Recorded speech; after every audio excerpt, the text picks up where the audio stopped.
buried or whatever.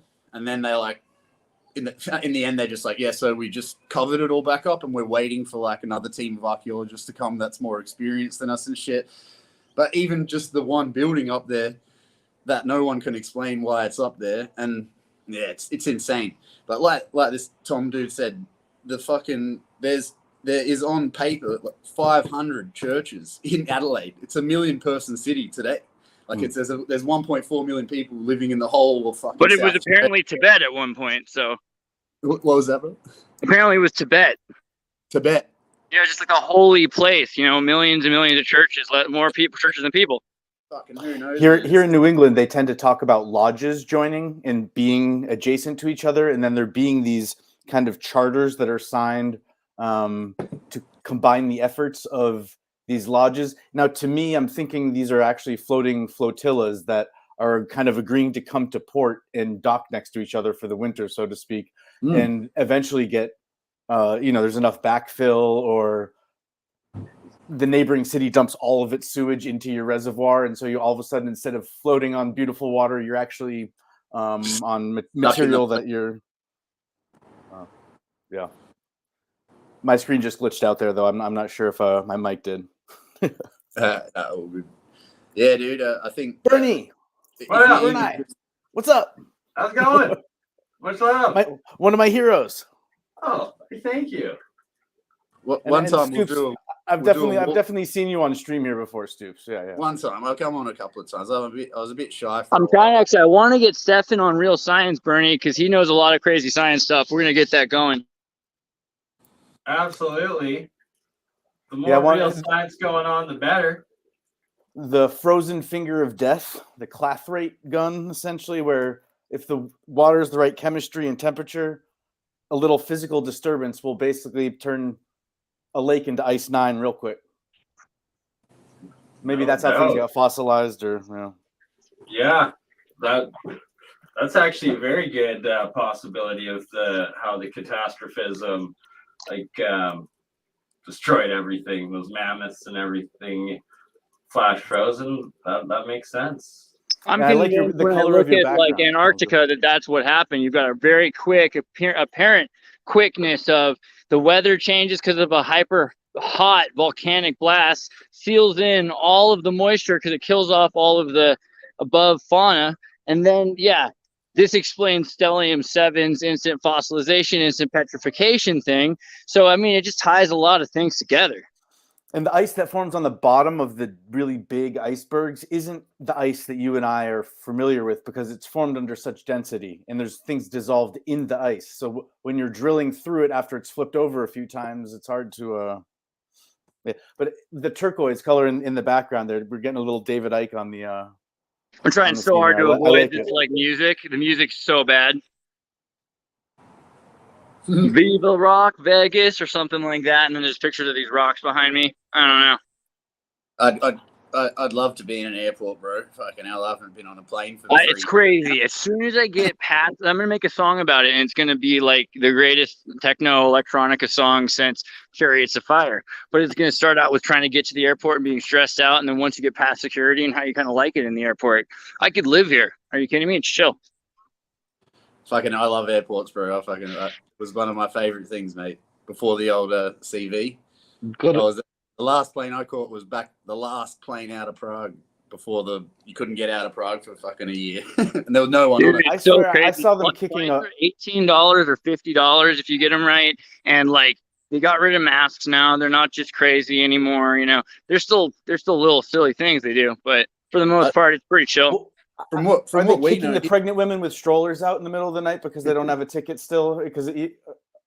Dude, I mean, nobody has time for anything. Like, they can't worry about drugs. They can't worry about like anything because all they have are people with dogs now. These like emotional support dogs pooping in the airport, and they're trying to figure out like, you don't have a smoking section, fine, but where's your dog gonna poop? So they have to put in like pooping sections for dogs at airports now. I can't wait till they let me have an emotional support chimpanzee, or just like maybe an idea chimpanzee or something, but just like you know what I mean, just around. Hilarious.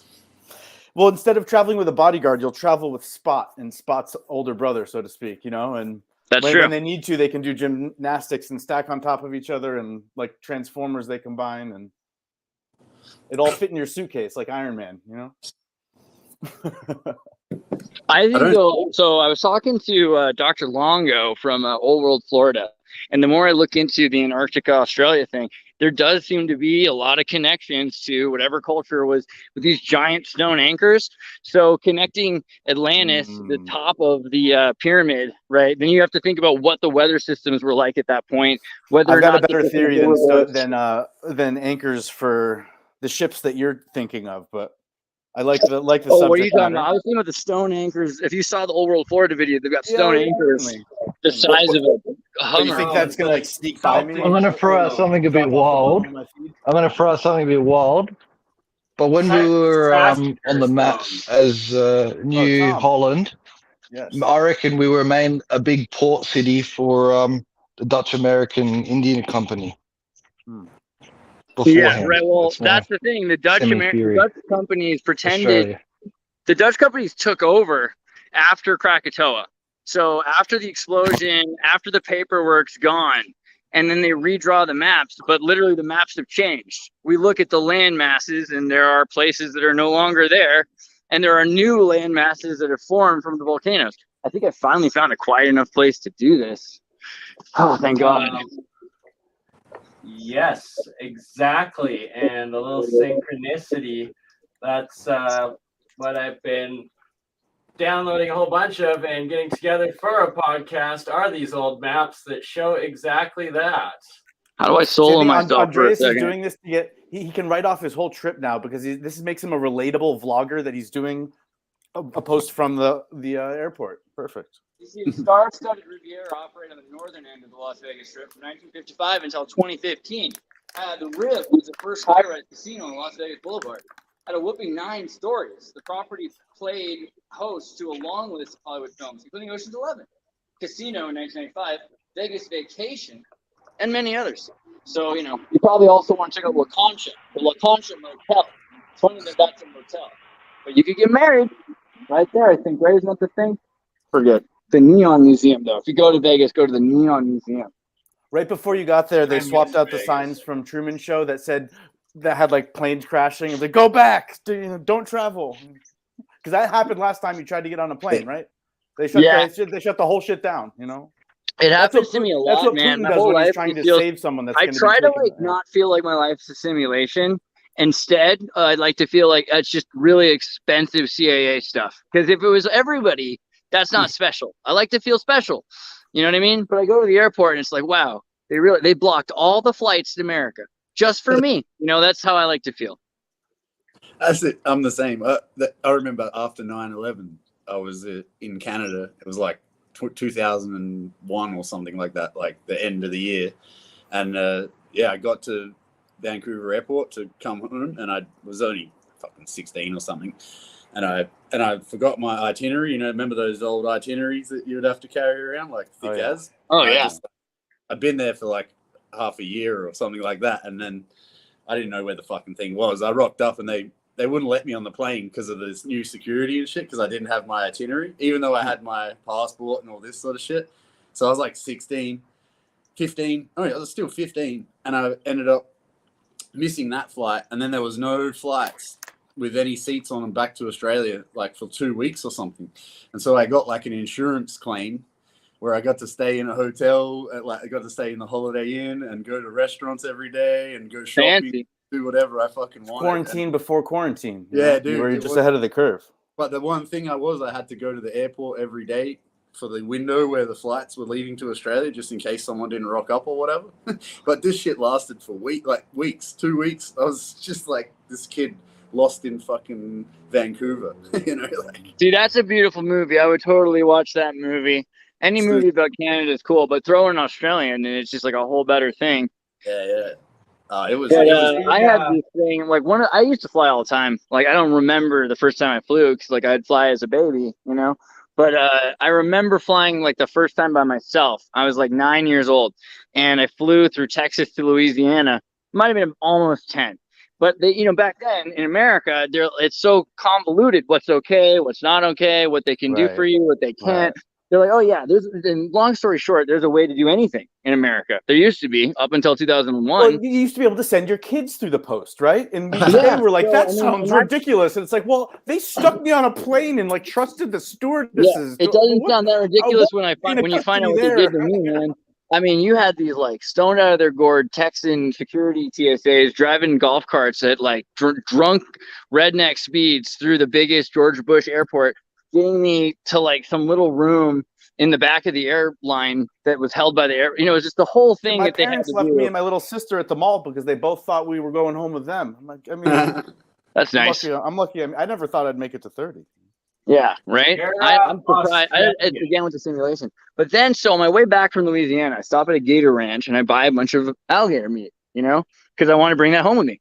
So I put it into this styrofoam cooler with ice boxes, and I bring it with me as a carry-on. I'm 10 years old, 9 or 10 years old, with a carry-on of a couple kilos of gator meat, and this was maybe like a year at the most before September 11th. This was like maybe 6 months or something like that before September 11th. And I just remember like how different the world was before that this kid could bring flesh, you know, like in a bag in an airplane. No one would ask questions. It was just a Tuesday. Yeah. I mean, go to or whatever day it was. Yeah. Go to an Australian port of entry, like at any airport, and you'll see a shit ton of crazy shit like that, bro, with all the Chinese people and stuff coming here. Like, oh my God. Last year, I helped my buddy from Australia, dude, you see how many bases we got here, man? My buddy from West Africa showed up in San Francisco, and I had to pick him up at the airport, and then we went to where he'd gotten a crate air dropped in. And we go and we try open, like we're trying to get this crate in my car. There's no way, right? So we have to open this wooden crate and pull out all the stuff to put into my big van. And all these security people are watching me as I show up with this African guy, and we open up this crate and we're pulling out just like 100 goat hides and just the weirdest stuff. Like, and then just like big bags of these weird fruits that ferment that the monkeys get drunk off of that he brought with him. And it was just definitely the weirdest thing we'd ever done. But usually when you go to the airport, you know, you're thinking, oh man, and you forget like how crazy it is. Like the world, how crazy the world is. And it has to be in order to sustain people buying their goat skins or whatever the hell. Dude, I became a master of smuggling tobacco back into Australia. Like from fucking, I'd go to Cambodia like once a year or once every couple of years. And I worked out the system so well that I would just be able to bring as much back as I wanted. Like my whole bag would be full of cigarettes and brutal. Because it was like $20 a pack back then in Australia, right? Yeah, fucking. And all I'd do was I would declare everything. So I'd be like, I got pharmaceutical drugs. I got fucking everything bad that you can have on my declare list. And then I'd go through customs and I'd be like to the dude, like, oh yeah, I was real worried about my shoes and shit because I was walking in the fields and I didn't want to bring it back, the parasite from fucking cows to Australia and shit. And then I'd be like, oh yeah, and then I got this straw hammock. Is this okay? Rah, rah. And then I'd be like, and I have 1 carton of cigarettes. Can I pay the tax? And the guy'd just be like, you're a fucking weirdo, dude. Like sometimes people come back with skulls in their bag and shit. Like, get out of here. Don't worry about the tax. It's like, you just act like you're hella concerned about the whole situation. You know, it's fucking, that's for real though. The kinds of stuff, man. I don't even want to get into it, but like, yeah, I definitely remember some weird stuff. And also coming back from South America and going into South America. One time I brought 2 kilos of quinoa with me to Chile because I'd been to Chile before, and the first time I went, I didn't bring any quinoa because I figured, you know, whatever. Like, it's South America. There's going to be lots of quinoa. Apparently, they sell it all. You can get it in Bolivia. You can get it for too much money in Chile. But I got it at Costco way cheaper and just brought it with me as my carry-on. Well, what is due unto Caesar, you give unto Caesar. That's it. That's the cash crop for the area, or at least provides the cover for other cash crops. I'm a weird guy. That's all I have no logic. It's very labor intensive to do by hand as well. Don't mess with our maple syrup, eh? But to harvest like a bowl of quinoa, you know, like because they try to charge you for the alcohol. I was saying this earlier. You bring like these little bottles, and you know, I will always have them in my fanny pack if I'm in a plane for 4 days or 2 days or something like that. You bring a couple of those little organic vodkas that you can pour into the tomato juice they give you, and you save $13, right? Usually, or whatever. But this time, the lady told me, she's like, got really German because you're on your way back from Minnesota, and they're, you know how they are. They like to follow rules, even if it means people die. So they're just like, "Oh, do you know that's a $10,000 fine? You don't have any more, do you?" And I was like, "I just brought the one," which I try not to lie usually, but I was just kind of shocked in the moment. And then she's just like, "Yeah, well, if you do, just don't bring them out anymore today on the plane." You know, so it's like, I don't know, because apparently they've got these laws, but forever, as I've flown, no one's ever bothered me like about anything. I get away with my life. I gotta get a pat down every time. Went to the airport, say, "Can I opt out?" And I just do the pat down. Never do the X-ray. Never had a problem. So I don't know. Like, the whole airport thing is very different to me than for other people, I think. Mm-hmm. Yeah, I've always thought there's more crazy shit going on than me when I'm going through. Like sometimes in Singapore airport, you know, it's always a little scary in Singapore, you know, or something like that, just in case you fucking left a bag of weed in your pocket or some shit like that, you know. Like it's right, like, yeah. You don't want to get that basketball girl treatment, right?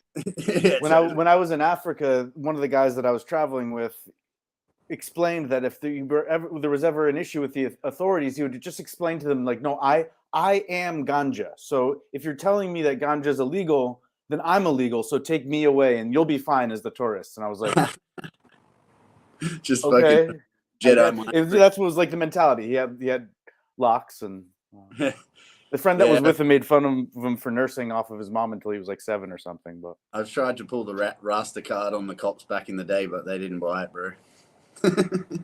In Australia, they were just like, "Nah, mate, you're paying the fine." Yeah, I mean, that's the other thing that kind of blows my mind again, because I think about what's legal and in terms of your rights, you know what I mean? And I'm not like a huge like you got to be a sovereign citizen, but it just seems to me pretty crazy how illegal it is to give anyone trouble for anything. Like, you have so many human rights, you have so many constitutional rights. They all don't they, like, they all count towards, they should render most of the laws null and void. So the only reason you're dealing with them is because you choose to. Like, it does feel like that way.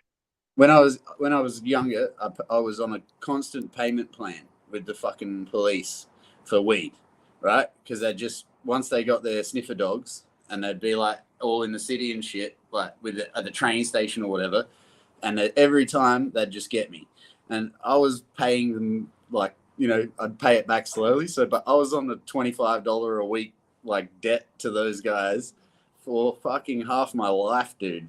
And then now they get this fake ass, like the worst weed ever, like legal, like medicinal weed in Australia, like the one we get from the chemist is absolutely abhorrent. And it's just like, you just pay $200 and now you got like a fucking get out of free tub. So you can have. What's the deal with the legal stuff in Adelaide, man? Like, go anyway. What's that, brother? What's the deal with the legal stuff in Australia? Because I've heard people get it very hard to get a prescription. Nah, it's easy, man. All you got to do is pay money. Like, that's it. It's like a phone consult, right? It's fucking it's a phone consult. You call one guy, he hooks you up with a doctor or whatever, and then the doctor calls you. You pay him $200, and then they prescribe all this absolute crap to you, dude. It's the worst shit ever. Like, the worst shit I've ever smoked, man. Like, and I've smoked a lot. Yeah, it wasn't still that good way to in have a jar of it Boston if you get pulled over. Keep the real stuff in there. Oh, it's medicinal. Man. Yeah, that's what I figure. But yeah, who knows, dude? I don't even know, man. But yeah, that the stuff is, when I smoked it, you know what it reminded me of? Like that one time in my life when I was young, when like my girlfriend was like, "Why don't you try that new weed from Happy High Herbs? That's like, you know, synthetic weed, so you don't get fucking have to worry about driving and shit." And I remember, like, I was like, "Fucking, I don't know, man." And then she got me a bag of it, like a little bag of this shit, fucking synthetic shit. And I was like, I smoked a bong of it, and like the spirit of actual weed was like, "Never do that again, dude." Like, because I'd already been smoking other weed that day, and I never did it again. And then you just see what happened to people that fucking got on that spice shit and all that stuff. Like, what a fucking prank, dude. You know? One of the Patriots players ended up at the police station. Did you ever try the mugwort from Happy Herbs? Sorry, bro. Wait, Did you Andreas, ever the try the airport looks mug really walk from busy. Happy Herbs? The airport looks really busy, Andreas. I know, right? Yeah. Look at that freaking rabbit. What the freaking heck, dude? This freaking rabbit right here. Year of the rabbit, bro. I remember Alex Jones on one of his broadcasts was like, I drove, 25 miles to work today and I did not pass a single soul. And he's like, okay, carry on. It's like, you just got to do his broadcast, I guess. But like, okay, maybe the world ended. I just didn't get the message. Well, I mean. A lot of these shows I've been watching recently, these Korean horror shows about apocalypses and zombies and things like that. COVID is like the thing now. Every show is about a virus that destroys everything. But there's this new show called Sweet Tooth. Have you guys seen Sweet Tooth yet? Yeah. Sweet Tooth is way worth your time. So basically, it's a comic book from Britain that predicted a virus that destroys everything, except it also predicts that a bunch of kids will be born right around the same time that are mutants. Some of them have antlers, some of them look like bunny rabbits. There's this little truffle pig girl that can smell out fear and crime and everything like that. It's absolutely amazing, completely amazing. But yeah, it's totally about COVID, but also mind control and MK Ultra, and it's great. I think it's always believing them. Sorry. I'm seeing a super sticker. Bernie, thank you for keeping me on my toes here. Let me see here. Michael Cruchley. Thank you, Michael. I appreciate that. Very nice of you. If I missed anybody else in super chats, I apologize. Australia, are you in? Australia, I think? Or is that just the accent? Yeah. Yeah. The water man, I'm Australia. is like unnaturally blue. Go ahead, Andrea. Sorry. I was just saying they're from Adelaide. It's like both of them. Tom and Stoops are from Adelaide.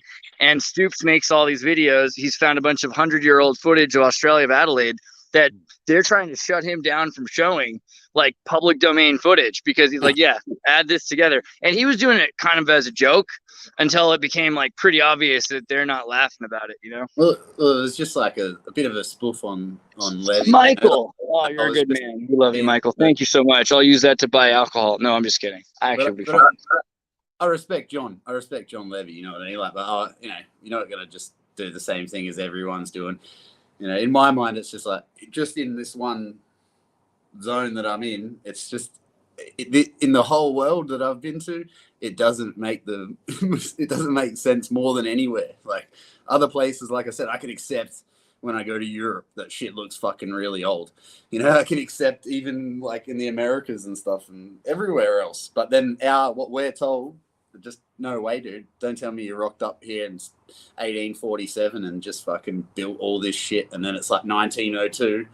A lot of the classical architecture you see, in my opinion, is a reassembly of a graveyard city that was made by some ancient seafaring culture, like Kingston in Jamaica. They just put a pergola on all of these buildings in Australia. Now I got 22, which is even better. Thanks, Michael. The only reason you'd make rectilinear streets in an urban setting would be so it would be easy to find your way around, but the nature of living around other humans tends to be that you need to be secretive. So in my opinion, when you see a rectilinear layout, it's because it was a funerary or agricultural. I hate that you're an architect and you still have to say rectal. I get it. It's part of the deal. Look, so here's my problem is I looked at Ohio. Yeah, when I got to Ohio and I saw how they did stuff, I realized that rectilinear and cubism, serfs, it's all because of Owenism. Owenism used that to control people. Wealthy people never did that. You always have these cul-de-sacs and roundabouts. People with money like to hide behind a roundabout. Almost every one of these houses that had 2 stories in Ohio from the Prohibition era, they were all in these weird like curves and stuff with the woods and stuff, as opposed to cow paths, the people working for them, who all lived in these small squalors next to each other so that you could hear someone beating their family next door if you had to, right? I feel like that's built into the system with these rectilinear. If you look, I don't know. You could locate the grave plot of your ancestor according to like an old map. It would still be at that exact place. Our city is a perfect grid. It's a perfect four square. And it's got parklands, like a belt of parklands around it and shit. But dude, yeah, to be honest, when I go to like the university and I go to the museum and I go to like even the old courthouses and like any of the buildings, like they just don't even look. If you follow the church, if you follow St. Peter's and you follow from the park where the statues are of the cross, and you look at it from the concrete pillar standing area, it actually lines up perfectly the statue of that huge cross with the church. If you stand on the concrete pillar in the park, You put the funeral. If you look at it straight from St. Petersburg, it lines up perfectly.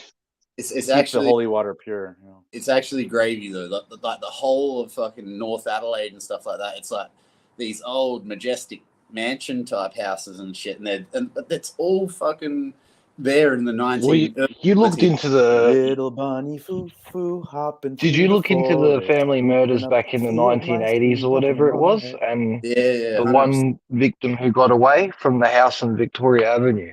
Right. And that house was the one who got away said that he was moved from underground.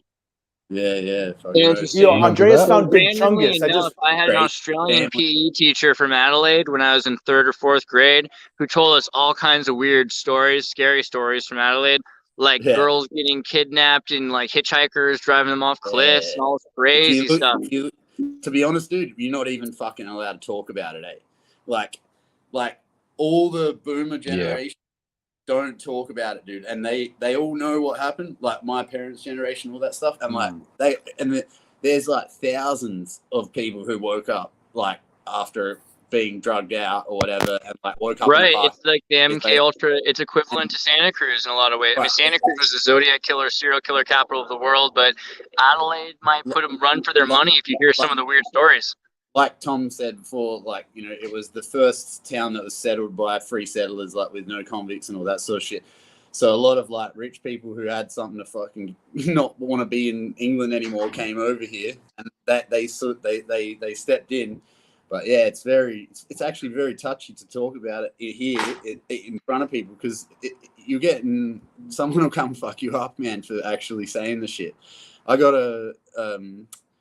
years ago, I used to be friends with a prostitute. Thanks, John. We love you too. And she was like the most famous one in Adelaide. Like her name was Grace Bellevue, and she told me a bunch of shit. And we actually recorded all this stuff with her. And she said, "Don't ever release it unless I die. And if I die, like it's not like I didn't do it myself. Like she got Epstein or whatever." And then I went away for a couple of months. And I came back and she was dead, like, and then no one fucking said shit about it, and she was just found from like a drug overdose or something. But she had like new generation info on how it all works now and shit. I mean, I don't want to go into it right now; it's pretty fucked up. But yeah, in the old days, like that Von Neumann guy, all that shit. Like, wait. I mean, give me a little taste of what's going on, though, right? Like you're telling me, because you got this idea of these British mind control victims, and you've got people that say they're free men. I want to know. In this, you mean in like the new time or the old time? Like the old time was like obviously just ritualistic shit they were doing to them. Like the stuff they were doing to kids was so disgusting that like they took a news reporter's son by accident. This dude called Rob Kelvin, and like that's when they family murders that I was just talking about. And they just showed him the Bohemian Grove down under, huh? He was gone for months, bro. And then when they found him, he had like that was dark and shit. They had they found him in a drainage container underground. Damn, absolutely crazy shit, dude. And then they he was only in his teens. They couldn't keep doing it the way they were doing it back in the day. So allegedly now it's all sort of shifted, and they're sort of using the system to be like keep it on the side of like legality or whatever. So they use prostitutes and like homosexual young Have you boys. looked into much of the family murders? Hey, I'm talking about it. Yeah, for sure, dude. I know it's crazy. But I'm not gonna like sit. You got to be careful what you say about it. It's not. It sounds crazy, but that's just how it's always been.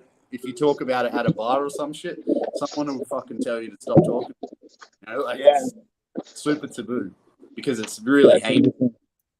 And no one's ever been prosecuted for it. It's the same as Epstein. Like that's why when we first heard like kids in the sewers and shit like that, and Hillary and all that shit, I just was like, that shit happened here in Adelaide, and no one fucking none of the perpetrators got put in jail. Only the guy that was like delivering them to them. It was all a distraction from Jassara and Nassara. You know what that is? It was.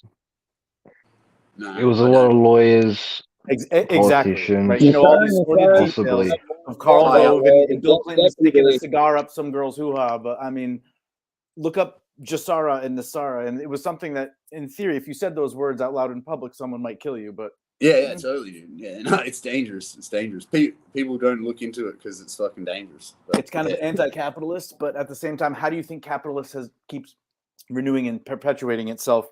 The idea that the amount of human life and commerce is limited by the amount of paper money we can print or gold or metal we can stamp into coinage is a rather I would rather inflate the money supply and allow the population to grow into it than to have a drastic shortfall in the money supply that is circulating because everyone holds on to it, and have the population shrink according to that money, because that, and through suffocation and starvation and murder and competition and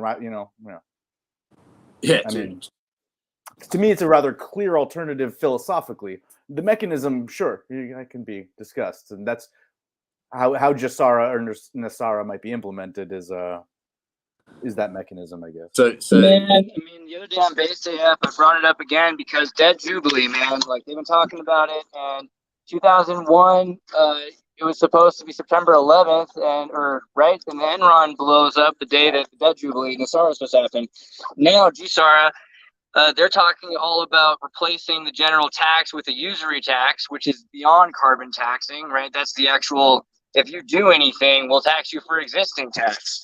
The hell is that, right? Like, but that is to replace interest. You want to get rid of. It's like income tax, in theory, disincentivizes people making income, which is a very messed up thing. Well, in Australia, that's something your enemy would do to your society as a practical joke, and then wait to watch how long you struggled underneath it because you couldn't shake off the yoke of your own democratic hubris. I mean, what did I say that out loud? There's heaps of boomers who don't even want to fucking make, or they don't want to make more than $80,000 a year because they'll have to pay extra tax on it. So they all like keep their wages below. They don't want to break into the next threshold because you just get butt fucked for it. Well, in certain industries, when you go from associate and employee up to a partner or a principal, you lose the ability to build the company for overtime.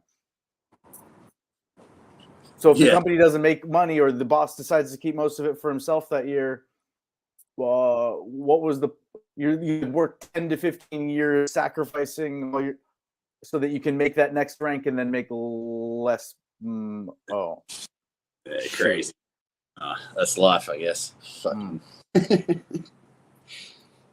I make less money now than I was making in like 2008, bro. Easy in Australia. I don't know why. 2008 here in the States was a major crash. It was the real estate bubble, GFC. Essentially, finally bursting. Yeah. The Big Short. It didn't. It hit us a little bit, but not full on. Not full on. It was I remember business back then was a bit harder, but still, I was making more money then. Now it's harder to get cash money for stuff. I got hired in 2007 by an architecture firm that had offices in maybe 5 other U.S. cities and other countries as well. And there were 200 people in the office that I was working in. And then there were 170, and then there were 100. And then 2008 came along, and there were like 40 of us left. I'm going, what the heck am I still doing here? I mean, but it's because I was one of the newer guys in, and everyone else that's been there, you get that 5% raise to keep up with inflation and retention. And that actually makes you more dispensable, because the people that run these large firms are the HR department. And it's like an HR department trying to staff a sports team instead of a general manager who's an expert at each individual. It's like you might end up without a kicker on a football team if you let an HR department just do it. I've never been involved with any of that shit. Like when I hear about Andreas working in Antarctica and all that, and like working for these structured things, it's just something I've been against since I was a little skater kid, man. Like just since I was 12 years old, I was like so anti anyone telling me what the fuck I should do or go to this course or that course or something like that. So yeah, I've never been involved with it. I mean, I've been in my own business, and we've had a lot of people working for us at one point, but it's all sort of dwindles down, you know, like over time, and then you have to build it back up again, you know, like it's a kind of a cold dose of reality. And when you, with my first job out of college, I'm there signing the paperwork with the benefits, and then it gets to someone, a stranger that you've never met, is having you sign paperwork about life insurance and who you're going to leave your money to. And, you know, I think I put my sister down or something like that. But, you know, if that information, whoever is named as the benefactor there, if that information gets outside of that room, it creates a real strange situation. Life insurance, like, how the heck is that a thing? Other than someone like doing it for themselves and keeping it secret. I don't know. Oh, you know how life insurance started, right? With Freemasonry, although there are probably organizations that could claim it before Freemasonry, but men's lodges of tradespersons, when their friends' wives died, they would take care of their friend's wife and family. And this was a big common thing in Europe and India. Well, the Bidens taught us that, right? But we did do that before, and in general, I feel like that's just a way of things. You got a bunch of guys working. If someone loses his hand working, this is before the Industrial Revolution, right? And at the time, you got people related to each other. So a lot of them are 12 sisters, 12 brothers. You got a bunch of cousins. All the sisters are nursing everyone's baby too, and they never stop lactating. Social breastfeeding was a lot more common in the past. It's like not a Californian idea. I'm just saying, you know, the world was different before the Industrial Revolution, and the Industrial Revolution has pushed really hard to suppress people, keep them from evolving, keep them from having their mothers raise them, making fun of that kid because he was breastfed sufficiently. I didn't do it. No, I know. I'm reporting it because I saw hazing, and I want to make sure some of the. No, but it's interesting. It's like, hey, that guy sucks because his mom was able to feed him instead of working all the time, and now he's, you know, an intelligent member of society. Ooh, you know, I feel like this is kind of the thing that we do as a community, and there's a lot of other ones like that as well. But there are all these hypocritical things with the elite demand that we do these things, which are clearly not very healthy. And at one point or another was the reason why so many elite went insane, you know, like, because they're living these lives. Like, for instance, breakfast, right? Even just breakfast. Breakfast used to be King Louis's midnight snack. The idea of eating hot fudge on ice cream was literally invented because he was so psychotic. He's like, bring me something hot and cold or I will kill you. You know? So, like, and we just think that this is like part of a balanced meal. They enjoyed it. It was a seasonal thing, and then they the Jews that brought them in, they said, "No, figure out how to do this." Andreas, foie gras. I've got problems. I'm sorry, world. Back to that, those fucking insurance buildings or whatever. The insurance. Julia, what's up, Julia? We love you. Earth is the soul terminal, like an airport of souls flying into different destinations. Julia, thank you so much. If you want, you can join as well. Let me just really quickly disappear and send you the link in case you want to jump in. Stoops was saying something, I think. Yeah, well, there's like heaps of them in Australia, but in Adelaide, in all the country towns, they all have a really nice old building, and it says like mutual quality insurance or something like that. And it's like one of the ones in the city. It's a fireman insurance something or other, and it says like 1734 on top of the building in Adelaide.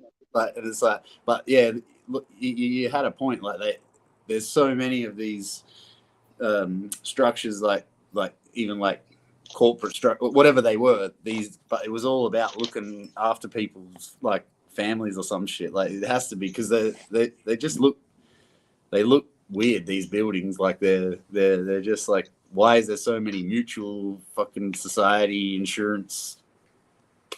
Well, it's a trope in movies that you see over and over again, where there's someone making a video to their children. Like, if you're seeing this video, it's because I'm no longer here, and so gets this, and so gets that.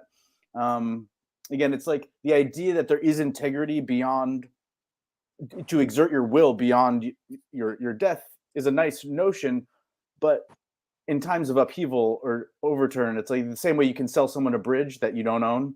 Well, you can represent a bank that doesn't exist. I'm sure that's been done, or you know. Dude, the Eiffel Tower got sold by people who didn't own it like 3 times. There's an old house in Victor Harbor that's like a bloody the scrappy yard scam. That was funny as. It's a crazy old mansion house, and when you look in the history of it, like the guy who built it they went away on a ship and all died, the family. And then all of a sudden there's this other family in there. And then I was watching like the most recent family that's selling the house, and they've like upgraded it and all this shit, and they're selling it. And there's like a real estate video of the dude selling it. And he is hilarious because he has no fucking idea how they stole it, like 100%. Right, like, absolutely. It or some shit, you know. You Like, been to that's the thing, you mansion get in the Adelaide property up into at the house Springfield?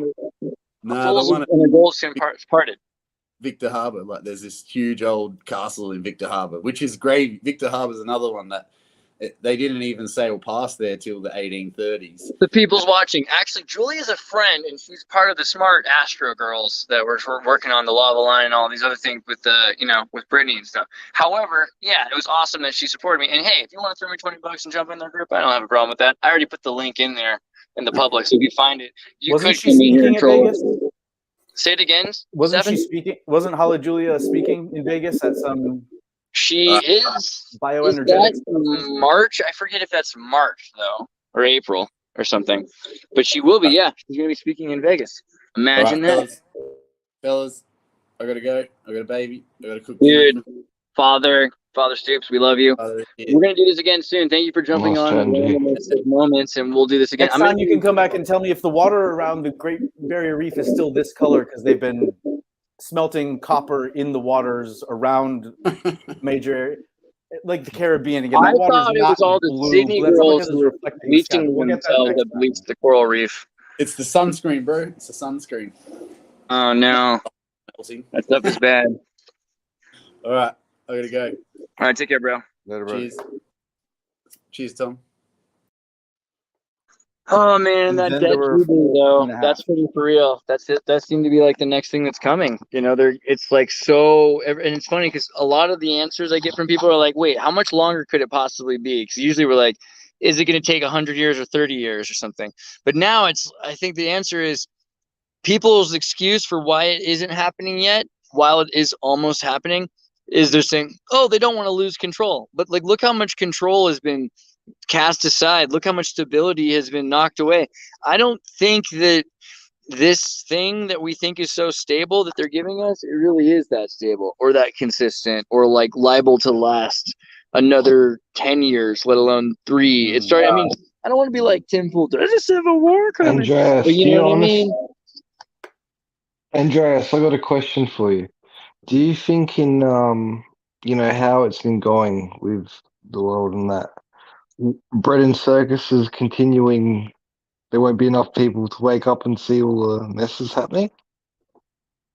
Yeah, I get the feeling that we're very close to the point where, okay, I've always believed it's like a Zohar thing, like we're at a choice in the road and people get provided with the choice on their wedding night in front of the audience, and then they pull up the veil and you kiss the corpse bride kind of metaphor. So most people are, if you told them up front that the car was going to cost that much, wouldn't have bought it. And if they knew there would be that many problems with it, they wouldn't have bought it. But if you lure them into it, you know what I mean?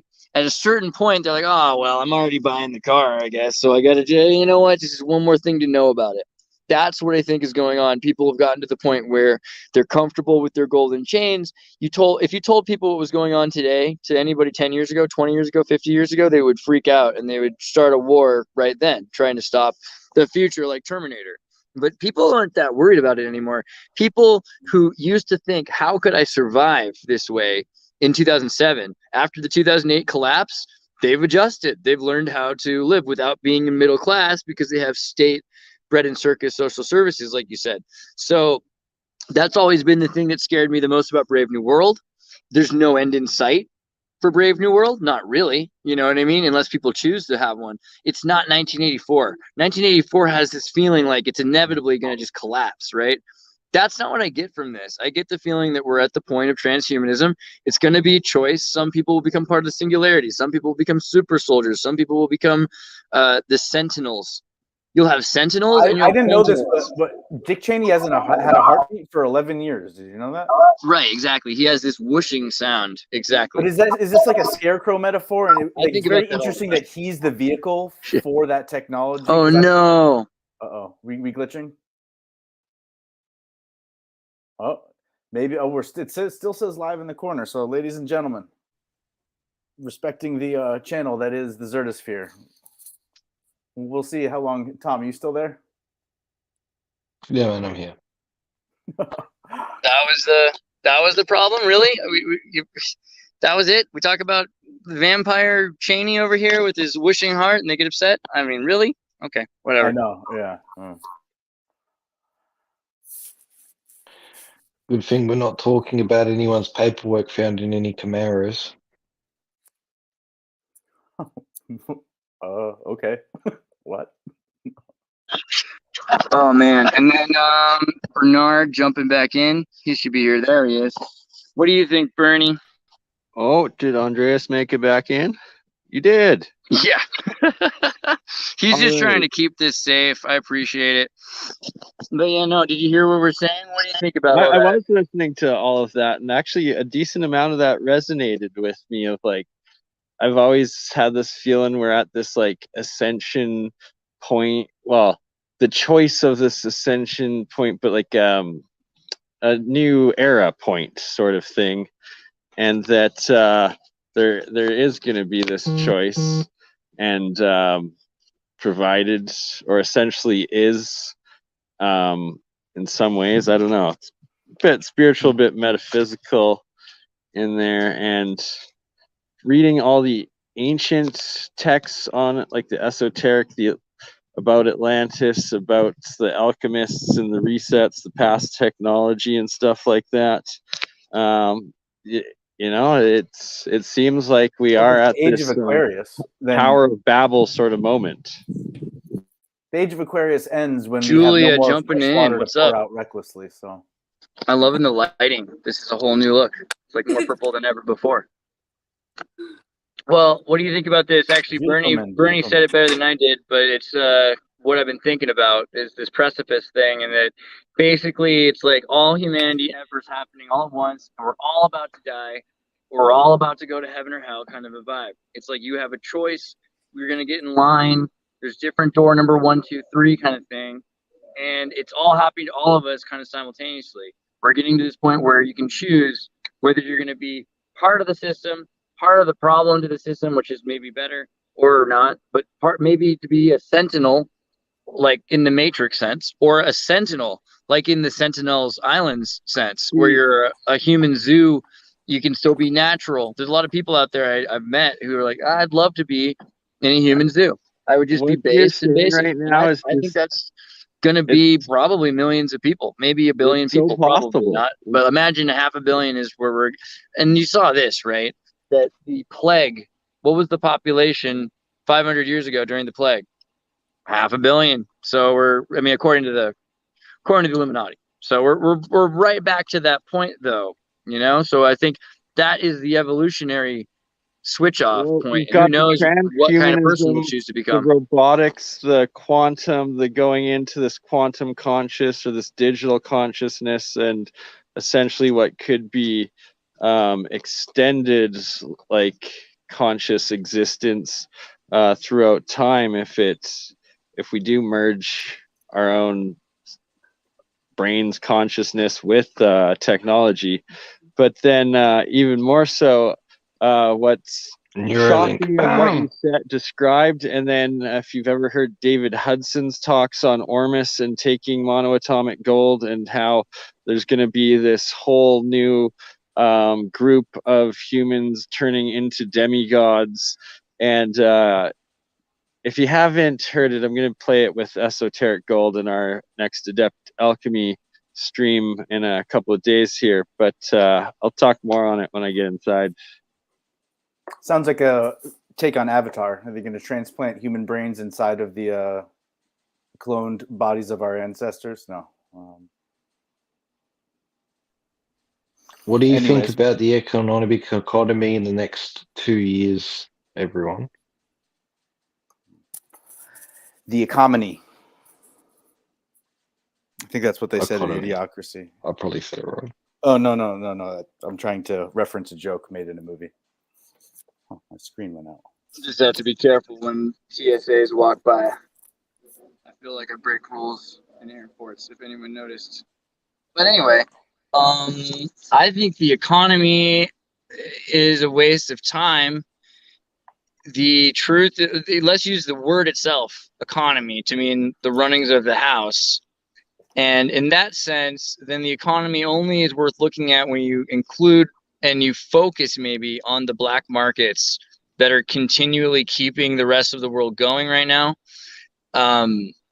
You can maybe consider there's a difference between, I consider the whole thing the economy, but the part that most people consider the economy, I consider the handicap. Like the economic system that we're using, the values, the zeitgeist of labor, the way taxes work, the way European carbon taxes are working. This is not the economy. These are not the runnings of the house. These are the handicappings of the running of the house. Well, before Julia got here, Stoops was talking about the legalized cannabis industry and the quality of the products. And in reality, right, if the ethos is, dig your own well and own your own land and maybe tan your own hides and farm your own vegetables, then the most exciting thing about the legalization of weed at first is the candy shop. Literally, is going and like, what? Not only is this possible, especially if you never traveled to a place where it was legal, but growing it and ultimately, right? I live in a 8-unit apartment building that was divided up into condos, and I wonder if I could just do some sort of business plan and convert all the other units into high quality grow rooms, and then I'm just here as like the house manager, and we double check the wiring, make sure that there's no old wiring and faulty but then what are the security issues around that? Or the people watching, you could have done this without the $20. I sent the link earlier, but hey, thanks. And yeah, go ahead, here's the link, jump in the guest thing, I'll throw you in. Sorry, Stefan, continue. I'm just giving away all my good business ideas as usual. Yeah, but your hair looks better than even yesterday, but not as good as tomorrow. It's not quite the orange Q-tip that I had going earlier. It's a nice look. I think that the economy, we need to look at it like during wartime, and like it was interesting when I went to Paraguay and saw how North Korea exists because it couldn't without Paraguay trading the scotch with the CIA via George Bush for Nestle to bring them, weapons from Pepsi. It's a very interesting thing, the way the economy really works. But we don't talk about that as the economy. They call that the black market. I think that's crazy. We shouldn't call the economy the black market. What we need to do is we need to start talking about bureaucracy as something other than the economy, because this is the 1984 of the term. It's like a well-regulated militia, just means a really well-running engine. But we use regulation to mean bureaucratic bog down, which is the opposite of a well-running system. All of these are problems. So the reason I brought up the cannabis industry, and also in like with certain crops, you have to let them off gas in a warehouse for like 3 weeks so that they test under the amount of certain fertilizers or chemicals. Yeah. Sometimes it's naturally within the plant. It's like, but they didn't do that for a while. So you remember, like for a long time, cannabis in California, you had decriminalization before you had legalization. And the you same can drop me in your lap anytime, Andre. Sorry. Well, the Holland connection is that they spend a lot of time allowing things to develop and watching it.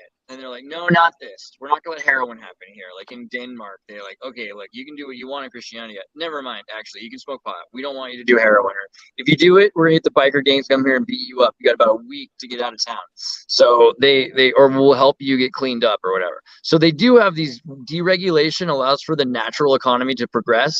You can find out the actual value of something through deregulation. You figure out what people are willing to pay for something, how much it costs to produce, etc. Deregulation is the ultimate way to set up a system. Then you start licensing. Licensing is the handicap to the system designed to keep people from making it. The people added to the stream. Hey, buddy, what's up? Do I know you? I probably do, don't I? The irony here. You're still muted. By the way, Julia, I like the wordplay of Hallelujah as like hallelujah. Hold on. Oh, you get it. Finally, somebody gets it. Dude, no, he's a man of class and of caliber. He understands things. It's true. People watching, I heard you for a second. Who are you? Hello. Let me work out some tech real quick. I'll be right back. That's totally fair. So you were talking about the number of people and almost like a census. You were saying at the last plague there were this number of people, and for all we know, that was just Jane the last readout on Goodall. the Jane last Goodall microchip went on system. the United Davos whatever, and she was talking about how 500 million people were living 500 years ago. That was her whole thing. And you know, Jane Goodall is, but it does it continues to the point. So the reason I brought up that long-winded like rant that was just in every direction about the economy is because the economy very quickly emerges through deregulation. So what we do is we allow this licensing of the economy. A license, according to Black's Law Dictionary, is the legal authority or the legal permission to do what you would otherwise not be allowed to do. Okay? So we've licensed everything. Marijuana started this way too with decriminalization. You had the Marijuana Tax Act, the Tax Stamp Act, so that they would take 100% or more of the proceeds from or the revenue from your growing of marijuana. It wasn't technically illegal, but there was no point to it because they could just jack your property because there's 100% tax. So they can license the hell out of things until it doesn't exist anymore. But eventually there will be some kind of, just like glasnost in the Soviet Union. People started growing more food in their backyards than they did in the entire monocropped agricultural Soviet Union. So kind of like there's a Coca-Cola advertisement in every corner of Fenway Park, but God forbid you get caught with a gram of cocaine in Fenway Park. For now, and that's another thing that's going to change. After living in a lot of other CIA controlled countries, I'll tell you one thing: CIA will not keep cocaine illegal forever in America. I mean, it's not illegal basically in England right now. You go to if you can't afford cocaine, go lick a urinal in London. And cocaine, I would imagine there's a way to take a bunch of Novocaine and just turn it into cocaine. Again, you just gotta. I know you're a very imaginative guy. That you could just ask, and they would tell you. I mean, it's probably in the manual that they leave in the third world when they set up a program over there. It's gonna be wild when I get this video tomorrow, and they're like copyright claim for like 36 songs from Diana Ross to what was the other one I heard earlier? Leanne Rimes. I'm just like. The people you don't want to give your money to, you know? Oh, Magic Trios. Richie, you got to mute the YouTube still. I think you have it playing in the background or your speakers.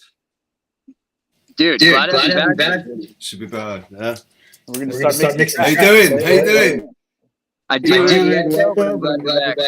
I just turned the TV, turned it on, and you guys are there, and I was like, oh man, I'd love to get in on this. And then there's a link in the chat, so here I am. I don't even know what you're talking about. I'm really sorry. I've just jumped in. We're talking about Let's get you muted. Richie, I think you got a double play going on. Is that what's going on? We got two showrunners in here. All right, okay. Because now it's fixed, right? Now all right, yeah. Your audio. Get yourself some headphones or something in a second. But I'll tell you what we're trying to figure out is, transhumanism. I don't think it's quite as evil as people think it is. I think it's an inevitability of like the next few years, but that some people will become like the Sentinel Islanders, and we're going to go back to being like totally primal. And then there's going to be some kinds of new changes to humanity. I'm not so scared about changes. I'm scared about who's in charge of the changes. If the changes are coming from the elite, if the changes are like closed source DNA forcibly installed in people, which isn't science fiction anymore. That stuff that's a doomsday scenario, right? The more what sort of gives me like a futuristic doomsday night. The poetry of the conspiracy is that one group says, I want more and more freedom, and so transhumanism is going to offer you more and more freedom. The irony being, of course, it's taking away your freedom. You can continually remove the parts of you to give you Alzheimer's, but it can also remove the parts of you to give you free thought. Every time you get a bill, it's just an opportunity to negotiate. Remember that, everybody. Also, Crystal Anderson, tons of stuff, probably better than cocaine. Hamilton's Pharmacy. Yeah, Hamilton's amazing. I love that guy. We should get him on the show. Unless you're paying for professional services. But I was going to say that if you looked into the cryptocurrency purchases of Macron purchased a bunch of psychedelic research amphetamines back in 2016 that was all over the internet. So did So did a few others. I'm trying to remember the names of all of these Euro waivers that they caught buying amphetamine salts, cathinone salts, which are the Soviet equivalent. But there's a lot of these stimulant bath salts that were very popular with politicians. And to be fair, do you know politicians, like the amount of energy that they put into something? Like if they didn't have speed, I don't know how politicians would exist. I'm not saying they should. If they didn't have weed, they wouldn't have written the Constitution. They would have kicked the shit out of each other, right? I mean, I think that's Hitler also wouldn't have had probably soldiers. Yeah, Julia. When Eisenhower on camera recently, I watched a few YouTube videos, and he would always show up and roll a cigarette and smoke it first thing, because if there's no good tobacco there, he knows all of his troops, their morale is about to be affected, and he's got to do something. And he wants to, someone's got to test the supplies as they come in to make sure they're not poisoned for the rest of the troops. And it's kind of a brave thing to do as a general. It means you assume you're not on enemy territory yet, or something. The poison tester. Dude, I can't even talk right now because Cher's going to take my money. I really don't think it's strong enough now. But Andreas, you've brought up the Domesday Book a couple times, but you've never really delved into the history of it. But it's basically a story, I think, from the 1100s where someone comes out of some bunker with this massive book of accounting that's done in shorthand with like initials and cuneiform, or who knows what the numbering marks meant. And there were a bunch of knights that were assigned to go around the country and be like, we're looking for Mr. NVX. And they're like, oh, it's like, it could be either of these two guys. And then it's like, well, one of you's got to settle the debt for sheep, I think. And it was just like this giant reckoning day, a day of reckoning where someone was given instructions to settle up all the debts. And that's where I think Doomsday and Domesday, I think Domesday. Oh, yeah. The Domesday, the falling, the sky is falling. I need to do a passage about. I need to get like super. I need to go on like a 20-mile run and then just not be able to think straight. There's probably better ways to do that, but I just want to breathe hard first in order to then watch the Disney Chicken Little 1940s, 1930s Chicken Little. Have you guys seen the original Disney Chicken Little? Sky is falling. So you're used to that. Everyone's heard that. But you know what Disney does to stories? How they change it? So this version is that the Nazis or the communists have tricked everybody into a mass hysteria where they're freaking out about how the firmament is falling in. And you shouldn't trust it because it's just a method of control by the weasels and everything. And it's just, but the layers of metaphor on top of the firmament and the evidence coming from it, I don't know.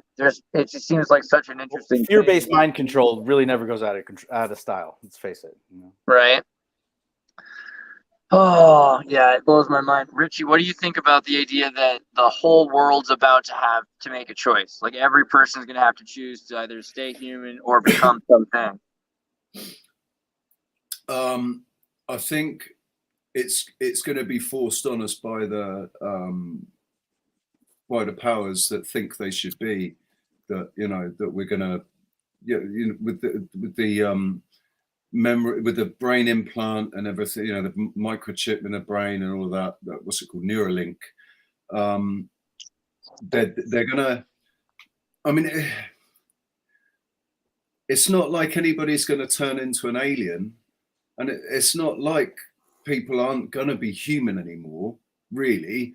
But this idea of melding ourselves with technology to become cyborgs, and that the human race is going to eventually, they're just, that's it. The human race is done. So I'll be a cyborg, fine. I just don't want to be a soyborg. See, that's what I'm worried. You know what I mean? Like that's what I'm worried about, that they're going to take it to a level where you lose control. Well, and every step along the way, they're advertising it as more capacity.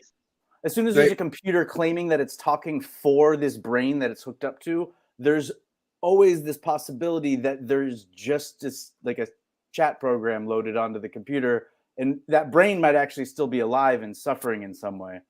I know, like, some people are thinking, like, okay, I got it. We've talked about the Illuminati and everything. The thing about it also is it's so much more pressing now. We've talked about this for maybe thousands of generations, the idea of losing control to demons or something. Here's the year. Neuralink is out this year. So it's not this hypothetical. It's so much more pressing than ever. Someone posted earlier that 2023 is going to be the year that a lot of things change.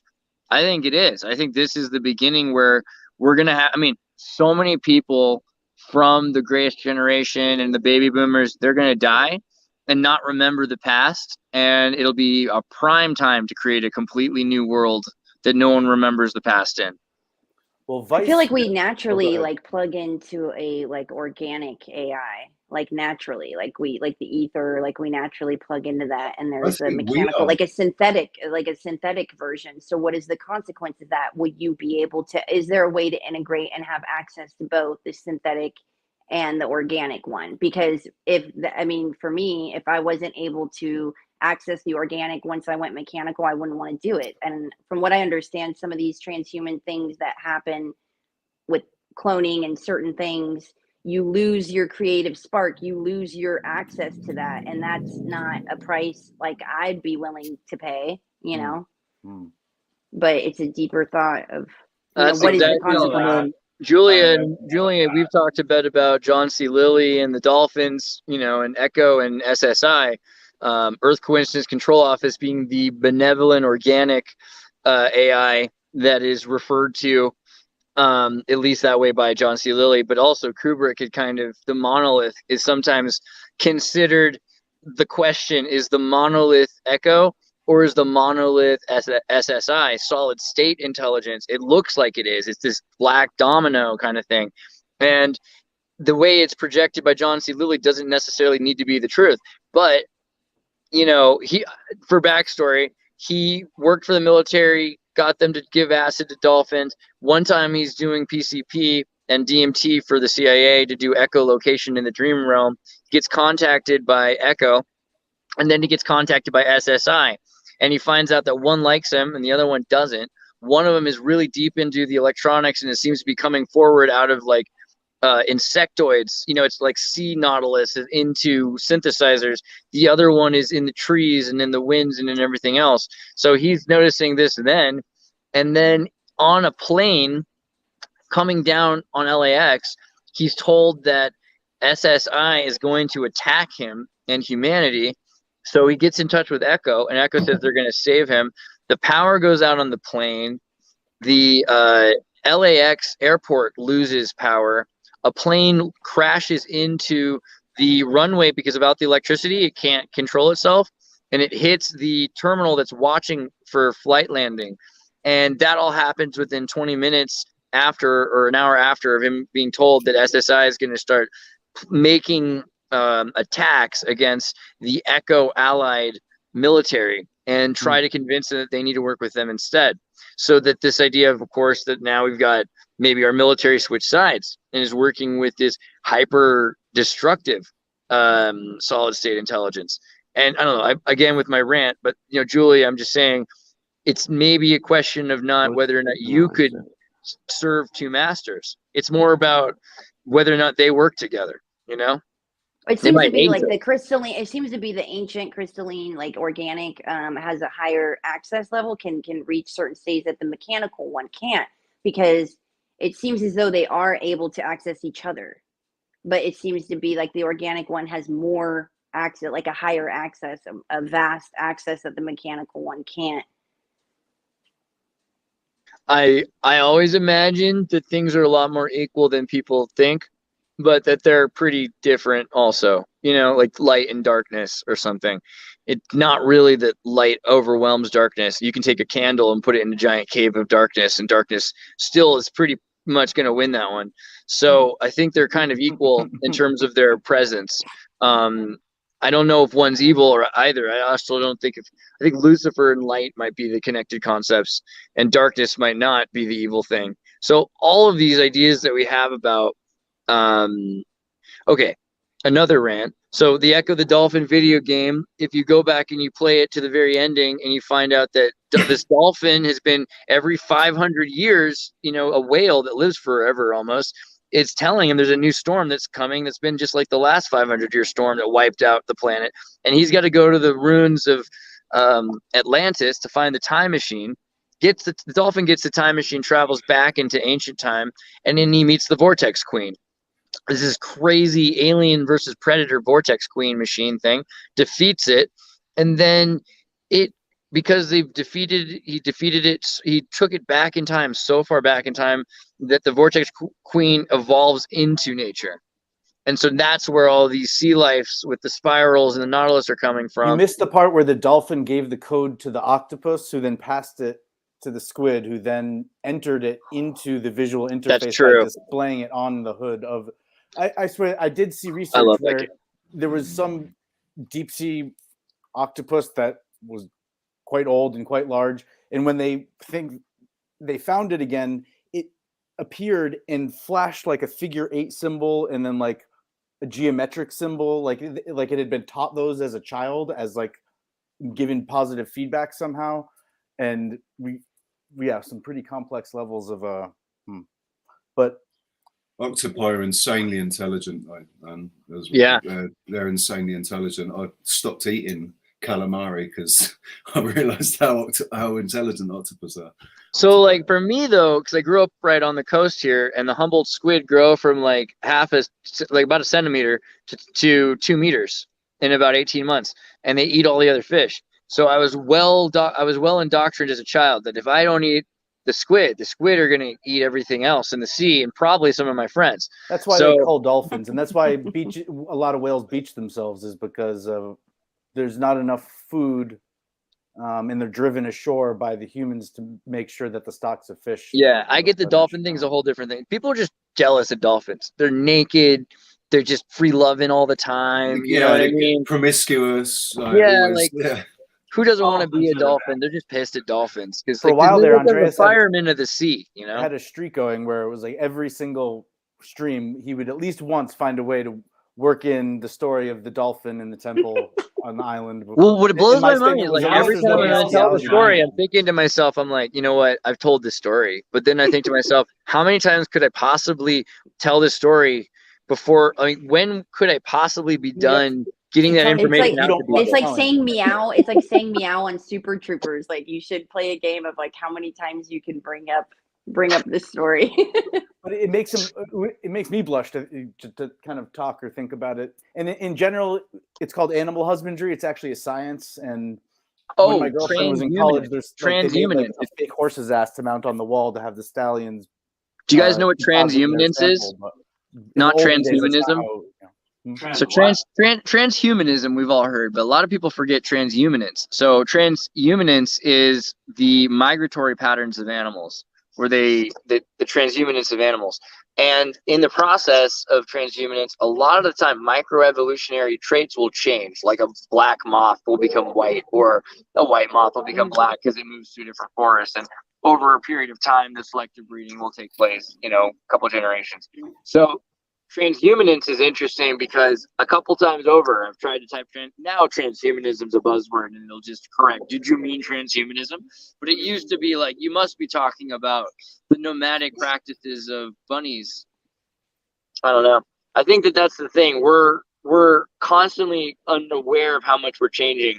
Like Richie, you were a little boy, you know what I mean? You didn't know how to play guitar, and now you do. Like, changes happen in our lives, And that is transhumanism. And beyond that, it's even more transhuman because the big cell, they're like, oh, well, Gattaca, you're going to be able to pick the genes that mix with yours. You mean like marriage? I feel like we've forgotten in nature, we've already done selective breeding through love and through compassion, but also, for worse reasons. There's been people married for money. All of these things are just more proof, though, that it's an objective, conscious effort of evolution that's being done generation by generation. You live your life, you make your choices, you meet someone else who has as well. You put those things together and you try to create a continuance there. And that changes everything. You take kids who've never exercised and then 5 generations of forcing them through the military. Look what happens to these kids that the 5 generations later that their families have been in the military, right? They're groomed. They do this on purpose. But their biological programming still allows them to come together as humans and create something new. Whereas I think what you're talking about in this transhumanist sense is it's almost the equivalent of starting a YouTube channel together with someone, or agreeing to be a permanent volunteer co-host or something. And it's like you're kind of having a digital baby that in theory will live in perpetuity on some hardware server somewheres that can be accessed through as long as YouTube still exists. It's funny, I was going back through all my old emails, and nowadays I tend to attach the files, but you just send a link to a friend, and none of those links are active anymore. Right. Yeah, all the links are dead now. Dead internet theory. Yeah. Was that on purpose? That from the get-go almost. But. I mean, up until broadband, they made sure that they're like, all right, we're going to let people have internet, but we got to figure out a way of using the phone lines. If we use the internet, we have fiber optic everywhere, but we're not going to use that. We need to make sure that it's on the system we already know how to record. We record every single phone call. Can you run the internet through that? That way we can just record all those phone calls and we can go through the data. I mean, it's built into the system. It's designed that way. Does anyone know when they added the S, when it changed from HTTP to HTTPS? I don't remember the year, but I believe by 1998, the secure version of HTTP existed. I don't know for sure, though. I'd have to look it up. I know that HTTPS wasn't something forced on everybody's websites until more recently. Now it's like, if you use Brave, it'll tell you, it's like, you're not using an HTTPS. You should be using a secured HTTP site. Otherwise, they've got all your info. But yeah, up until recently, everything, and even regardless, because the sites that started using HTTPS first were like Twitter and Facebook and Google. So they were just trying to make sure that they were the only ones that had access to the data. If they were going to sell it, they didn't want it to be out there. I also heard a parallel construction behind the transition from mechanical to organic and back and forth. Growing up, there was kind of an old wives' tale or an urban legend, like women shouldn't use mechanical devices for pleasure. Again, I'll make myself blush by talking, because the theory is then we'll never, or the idea is never take ecstasy and have sex, because then you'll never enjoy sex after. I heard that one. One of these things. I remember that one. Right, I heard it before I knew what the drug. I love really Norm Macdonald's one on Badass. Probably neurologically, like the neural pathways that get emitted, like just like watching porn or ingesting psychedelics. It rewiring your neural pathways. Please stop slapping each other when you have sex. I don't know if that's what you guys are doing. Just saying, don't make that association. Sex and violence. It's a bad one. I remember Wait, what was right before you brought up sexuality? There was something way more relevant. I lost it. Donald something. I think you're talking about the guy that had the trip. Tie the loop. Oh, sorry. Someone else. Was that Tom? Or? You were talking a lot about dolphins. Oh, no. I would go with ecstasy. So Norm Macdonald talked about how, like, when he was young, and I had the same problem. They told you, like, don't do acid, because if you do it, in 10 years or 20 years, you could have a flashback. That's what I was. Yeah, that's right. What I was. I'll tell you what.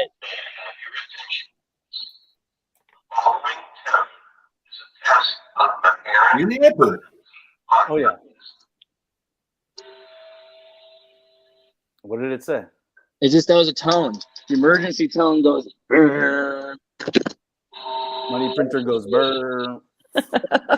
When I was growing up, I heard that if you took acid, there was like a non-zero chance that you would end up thinking you were a glass of orange juice, and you wouldn't let anybody get near you because you were going to say, "Don't spill me, dude." And like, all I'm saying is, like, 10 years came up on my acid trip, and I'm about 20 years into my first acid trip now, and no flashbacks, not yet, not one.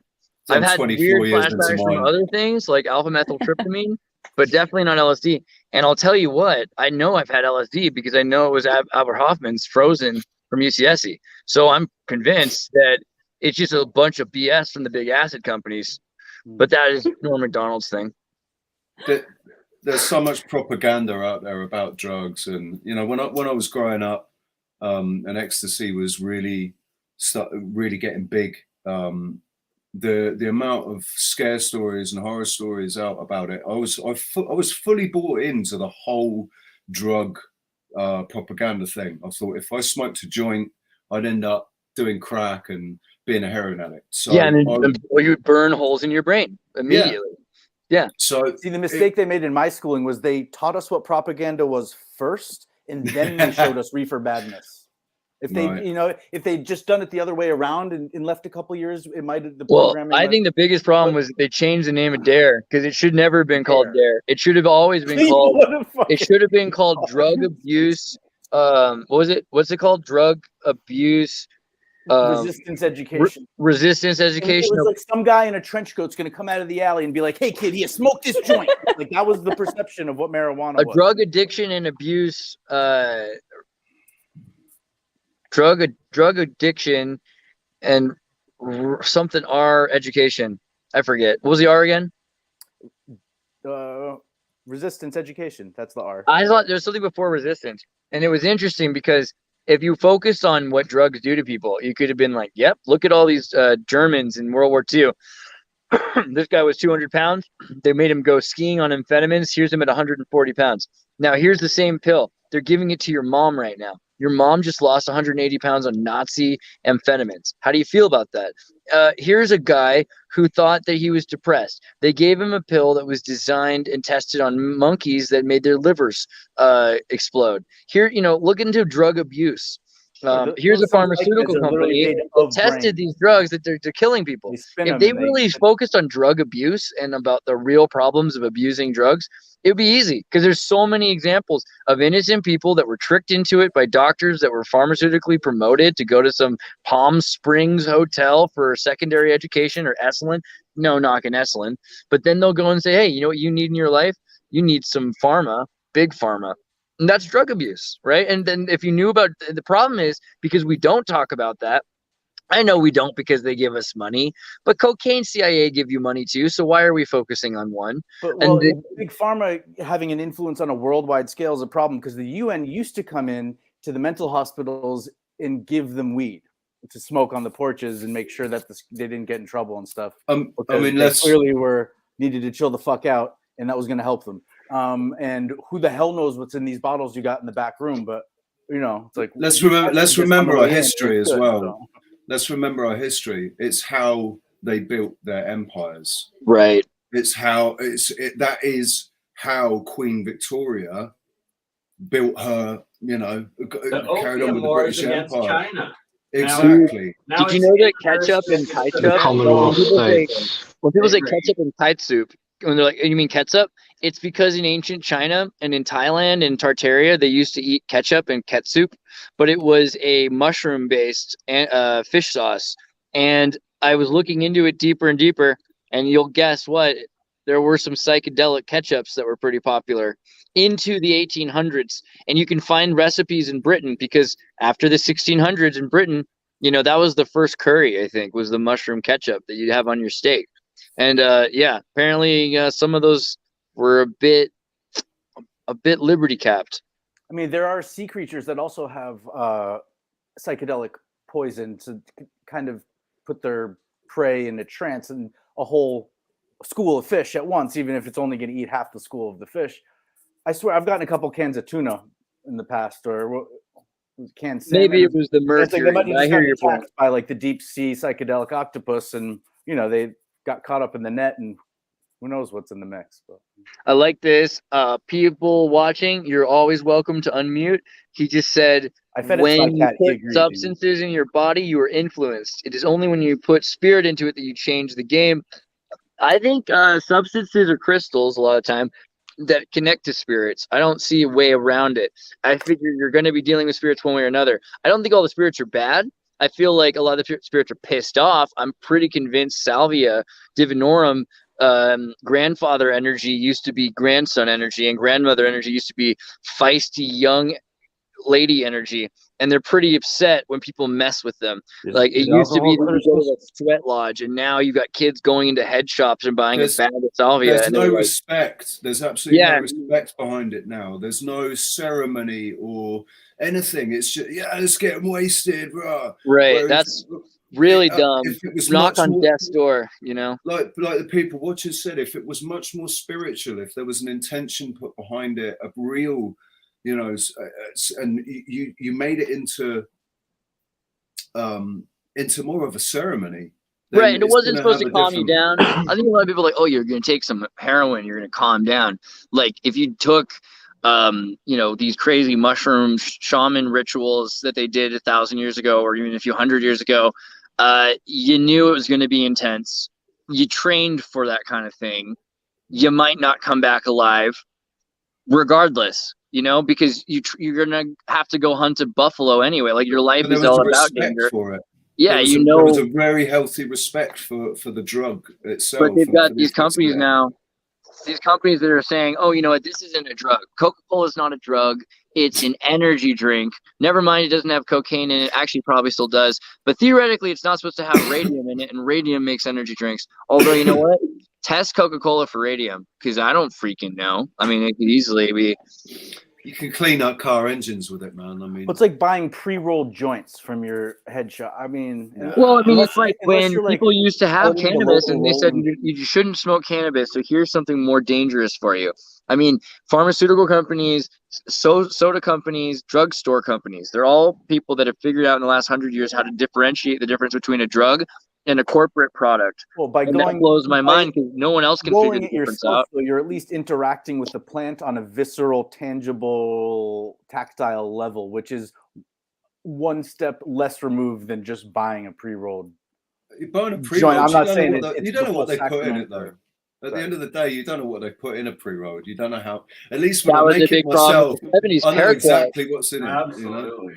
In the 70s, the CIA and the U.S. military sprayed Mexico and Panama with paraquat in order to destroy the marijuana crops.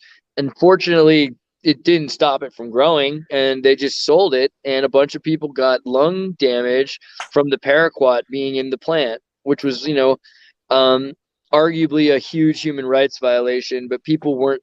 You know, marijuana was still taboo in the 70s, so the government got away with it. They're like, well, it's a human rights violation, but really only against these hippie potheads that are against the war. Well, Magic Treehouse, you're not in America, or you're not in the States?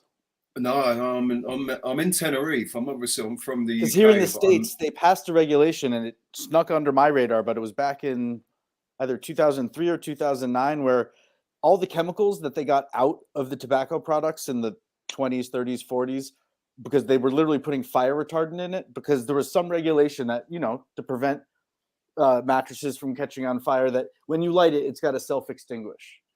So you see your cigarettes now have little speed bumps, but what that is the exact chemical that they legislated out of tobacco products because it is terrible. I smoke American Spirit because allegedly there are no chemicals in it. Yeah, that's a lie. In the tobacco, it's the filters that are bad, right? Oh, I don't use filters. I use actually no. When I smoke a straight cigarette, if I smoke a straight cigarette, I'll put a menthol filter in it because I don't like after smoking joints, cigarettes have no flavor. But they've got no flavor. There's they're just. I prefer to just smoke a tiny little cigarette the size of a butt and not have a filter. But probably should never smoke ever, I guess. But I don't see. I'm not buying this story about smoking and the harmful effects of it because of who it was that brought it out to us. It came out through the mainstream media. The chemicals are definitely far worse for you than tobacco, but I think the body's stronger. I think the body's stronger than you realize. I was highly propagandized to by like nanotechnology class, and what they did was they showed me carbon nets and what happens when you burn anything and it turns into carbon nets, and what happens to your blood stream in terms of your RNA when a carbon net gets in between a piece of telomere that's trying to replicate DNA. But then there's the actual road test, and the first guy to ever run a sub 4 minute mile was a chain smoker since he was a teenager, and while he was Right. a runner. So yeah, no. So all of the family members I knew who smoked for years and years never got lung cancer, but about 6 of them got different kinds of cancers that were associated with the chemicals that were in Marlboro cigarettes at the time, and they got like pancreatic cancer or this and that. So what else were they ingesting? What other chemicals were they? Because it was the 80s. It was probably all the chemicals. Exactly. And fire retardant. Literally, that's what. I truly believe that they've stopped. They demonized smoking because they're in some way either the tar on your. I think your lungs reject. They clear themselves out. Your body. I wouldn't be surprised if the oils from vaporizer might be stuck. I feel like the vaporizer oils might be worse. It might be worse for you than the smoke because it shows that smoke you do clear your lungs if you cough stuff up. It's not just that. It's not just that. What are they spraying in the air? Right. Yeah. What is the most rebellious generation? The most rebellious generation came from the 60s and 70s when smoking suddenly became really big, and everybody became really rebellious, right? I think that I don't know. I think with the lungs, it stops us. It's blocking some of the stuff that they're spraying in the air. I'm a big fan. Probably. I'm a big fan of cannabis, but I have a long-seated fear of nightshades, Solanum silicum plants in general, Solanae silicum. And so potatoes, tomatoes, tobacco, eggplant, all of these things have atropine alkaloids and scopolamine. And what I found interesting was when you look into Edmund Bernays and cigarettes, because what you'll find is psychiatric biopharmaceutical evidence that scopolamine was very useful. The people that were studying scopolamine before cigarettes were a major product were using it in the FBI and the OSS, and the Pinkertons used it as a mind control serum. They would give injections of scopolamine, and they'd breathe the devil's breath powder on them and use it to get them to tell the truth. All of a sudden, advertisements change when Edmund Bernays finds out about this. Edward Bernays starts saying, I like Ike, and all of these cigarette ads come out. And I feel like the scopolamine mind control quality is that it makes you believe in I statements, things that you're hearing in the media. And it's maybe not like every cigarette or something, but scopolamine is a serious drug. And if you looked into the devil's breath, they take people, they blow in their face, and the person will be like, "Okay, now you give me your money." It's huge in Brazil, isn't it? It's right, yeah, in Colombia. So I mean, someone brought up lobelia. Lobelia is a non-nightshade plant that's very similar to tobacco, which I think is pretty interesting. Mugwort is interesting. Skullcap is a really interesting herb. I grew up in an area in Santa Cruz, right, where the electric Kool-Aid acid tests happen, and a lot of people who don't smoke cigarettes, who used to, and they make these weird herbal rolls of all sorts of things.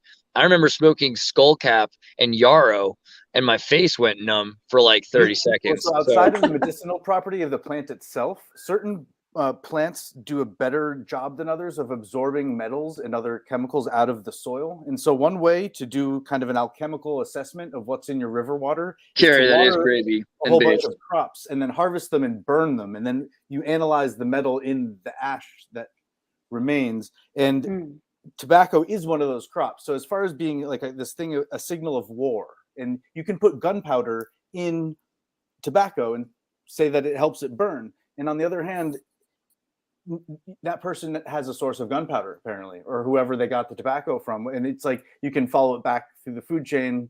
But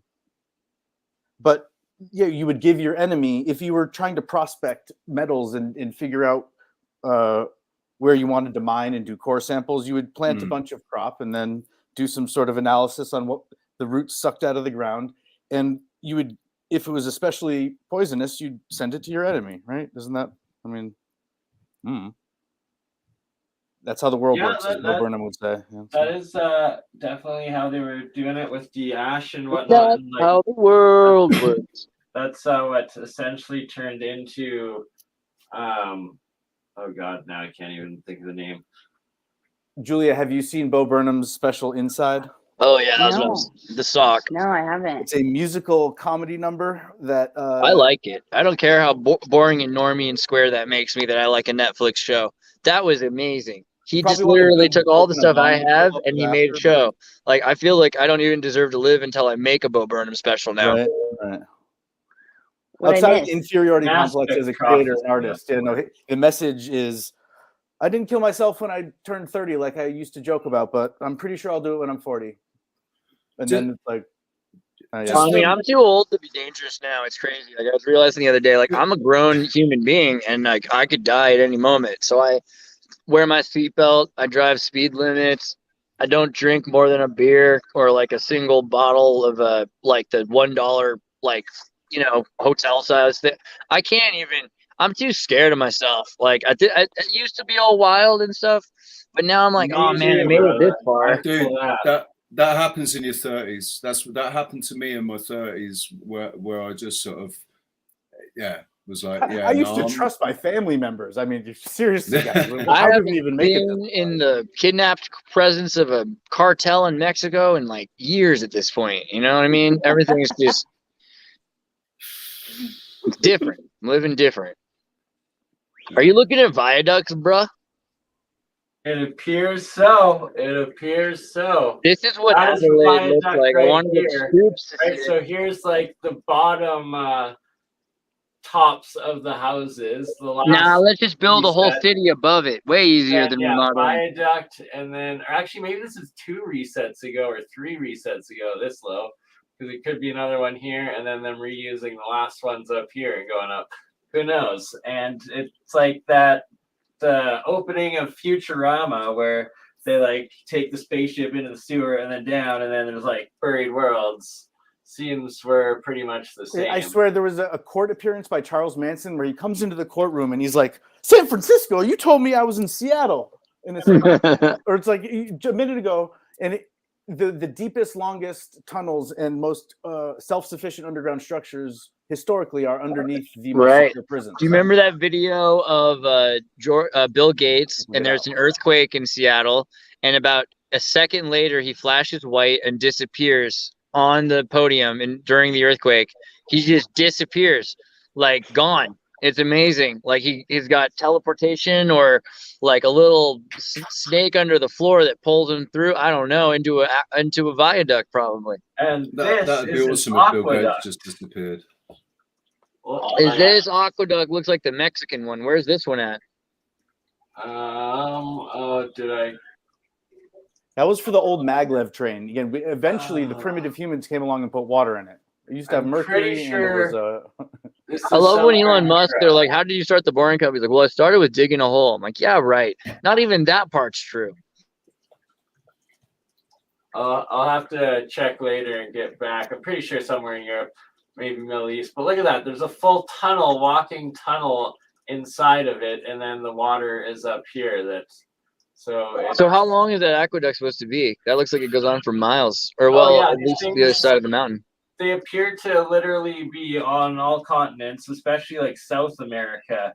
It's ridiculous, the identical ones. Yeah, I've seen a couple in Argentina, but then the one in Mexico is just nuts and just goes on and on. I mean, who are they? What era is it attributed to? Is it? They like to say it happened in the South American ones were made by the Spanish and afterwards only, which is they like to say the 1800s. They're like in the 1800s, some Spanish architects went and studied Italian neoclassical architecture because they were like, oh, we should probably get a aqueduct here. So they just figured out how to do something that had been forgotten for centuries. Got a bunch of the locals, forced them to do it for them without pay. Right? I mean, the whole thing is just nonsense. Those are big blocks as well. Right? Look at the size of these mega. Guess where those blocks are not from? And the answer is they're not from there. They're brought in from hundreds of miles away. So there's a legend of a monk whose first name is Philip. And he loved the stones so much that he coerced them back into shape. And like he would take this big pile of stones and kind of reverse engineer everything and realize it all fit back together. And when you have some of the monolithic polygonal masonry that literally does fit together like a puzzle, But there was I think it was a Renaissance era painting, or maybe it was the Enlightenment. I think that was when people went back through history and added jokes that we were supposed to kind of get. And I swear it was like there's a story. Yeah, depending on how you read the story and in what language, it was either someone who loved small stones and coerced them into shape, or the painting implied that perhaps there was some other type of coercion going on in the church. From my understanding, when we ingest waters that are from deep within the earth, like it heals us and harmonizes things within our body. They call it like sweet spring water. water, Like- always the most healthiest, freshest. And then coming you up see through the yeah, aquifers. and then So- you see like how our water's so messed with and what's added in it and removed from it. Like, oh, okay. And then it seems to be like this, a lot of these things were programming the water, the cathedrals, the Starport, they were programming the water. Yeah, exactly. Like the structured Back in- water technology we're now relearning. That's what the holy water was. That's what these Right, back These giant in factories 2020. with these water wheels that the water's near a river. Water comes through, it's turned over, it's cleaned, it's schaubergered, and all of a sudden you can tell the difference on the other side because there's no moss and there's less swamp and it's all clean. There's no place for mosquitoes to live. Well, the underground labyrinth in ancient Egypt, there was a legend of just kind of this ever-winding set of passageways, and if you pumped water through that had some amount of suspended silt that had even a little bit of metallic particles, eventually in the corners, if you had these right angle shapes, it looks like literally a maze labyrinth. And after 10 years of water going through there, it's almost like a centrifuge of sort. There are eddy currents that build up, and there would be kind of an accretion of certain chemicals that you could mine just by passing water through certain types of geometry. Back in 2020, I was looking at property because we were talking about opening up a WeCaf sort of retreat type place, and this villa that I went and looked at had its own well, and the guy that showed us around there was this sort of there were these channels that ran all around the outside of the villa and then down into the well, and that was all for water from the mountain. So if enough rainwater didn't fill up your well, if there wasn't enough rainwater to fill up your well, which there never is, you call the council and they open the gates to the to the sweet water from inside the mountain. And it's well known that the water inside the mountain, they call it sweet water because it's magic. They say it's like magic. What's the best thing to water your crops with, and people like drinking it. If you filter it and drink it, it's meant to be so much better than the tap water. So the water that's held inside the earth, I think the whole the cycle, precipitation, I think that's a lie. The rain that there is a cycle of water that goes on, but when places get flooded, when cities get flooded and stuff, I don't think that's got anything to do with the amount of rainfall. I think that they've opened up electromagnetic. Well, I think they've opened up. Gates and actually, because you see it all, it's all pumping up from under the, all the drains are spurting water out of them, and they say, oh, it's because the system's overloaded. Bollocks! It's because they've they've turned a tap on somewhere and released the water from under the earth, because there's a lot more water underneath us than. Yeah, Paul Cook has gone into that a decent amount too, right, Richie? And if you've seen a couple of his videos, like I majored in geology in university, and it's like I always wondered why the hell they had all of everything in these blocks. Like, why did they make everything look like blocks when they printed it? And it's like, no, sure enough, that everything is blocked. what the heck is going on. It looks like it's all intelligent design and intelligent built on a ridiculously large terraform scale. I've wondered if there's a way of like, yeah, there's a reset based on timing, but if there's also a way to induce it by like, if you have the realm drop a certain frequency, you induce like, a catastrophic event like that where it implodes, or Tesla made his. Well, shout out to this kid right here. This prince. This prince is a G. He's like, yeah, I'm a prince. Yeah, man. This is all going to be mine. This is all going to be mine. Look at this guy right here. He's like, yeah, I got you. It's amazing. But he's on the right, so he's but you're over there. I'm on the right hand. I'm his right hand man. Like, this is nothing to the palace I bet they were in. What Africa is nuts. How suppressed it is. I want to know what you guys like. How much do you consider Jason's his theory about the Phoenix event and everything, archaics? I haven't really looked too much into ancient beings, meaning. Yeah, elaborate. I don't know what you're talking about exactly. You don't know about Jason Brashear's archaics? His theory. He's a chronologist who's spent 26 years in prison reading all kinds of books, and he's got a library full of books from the 1800s. He's very, very, very. Can you say that one more time? I want to write it down. Archaics. Okay, Archaix. Now, there's a lot of people that have got a lot to say about him, saying that he's a shill.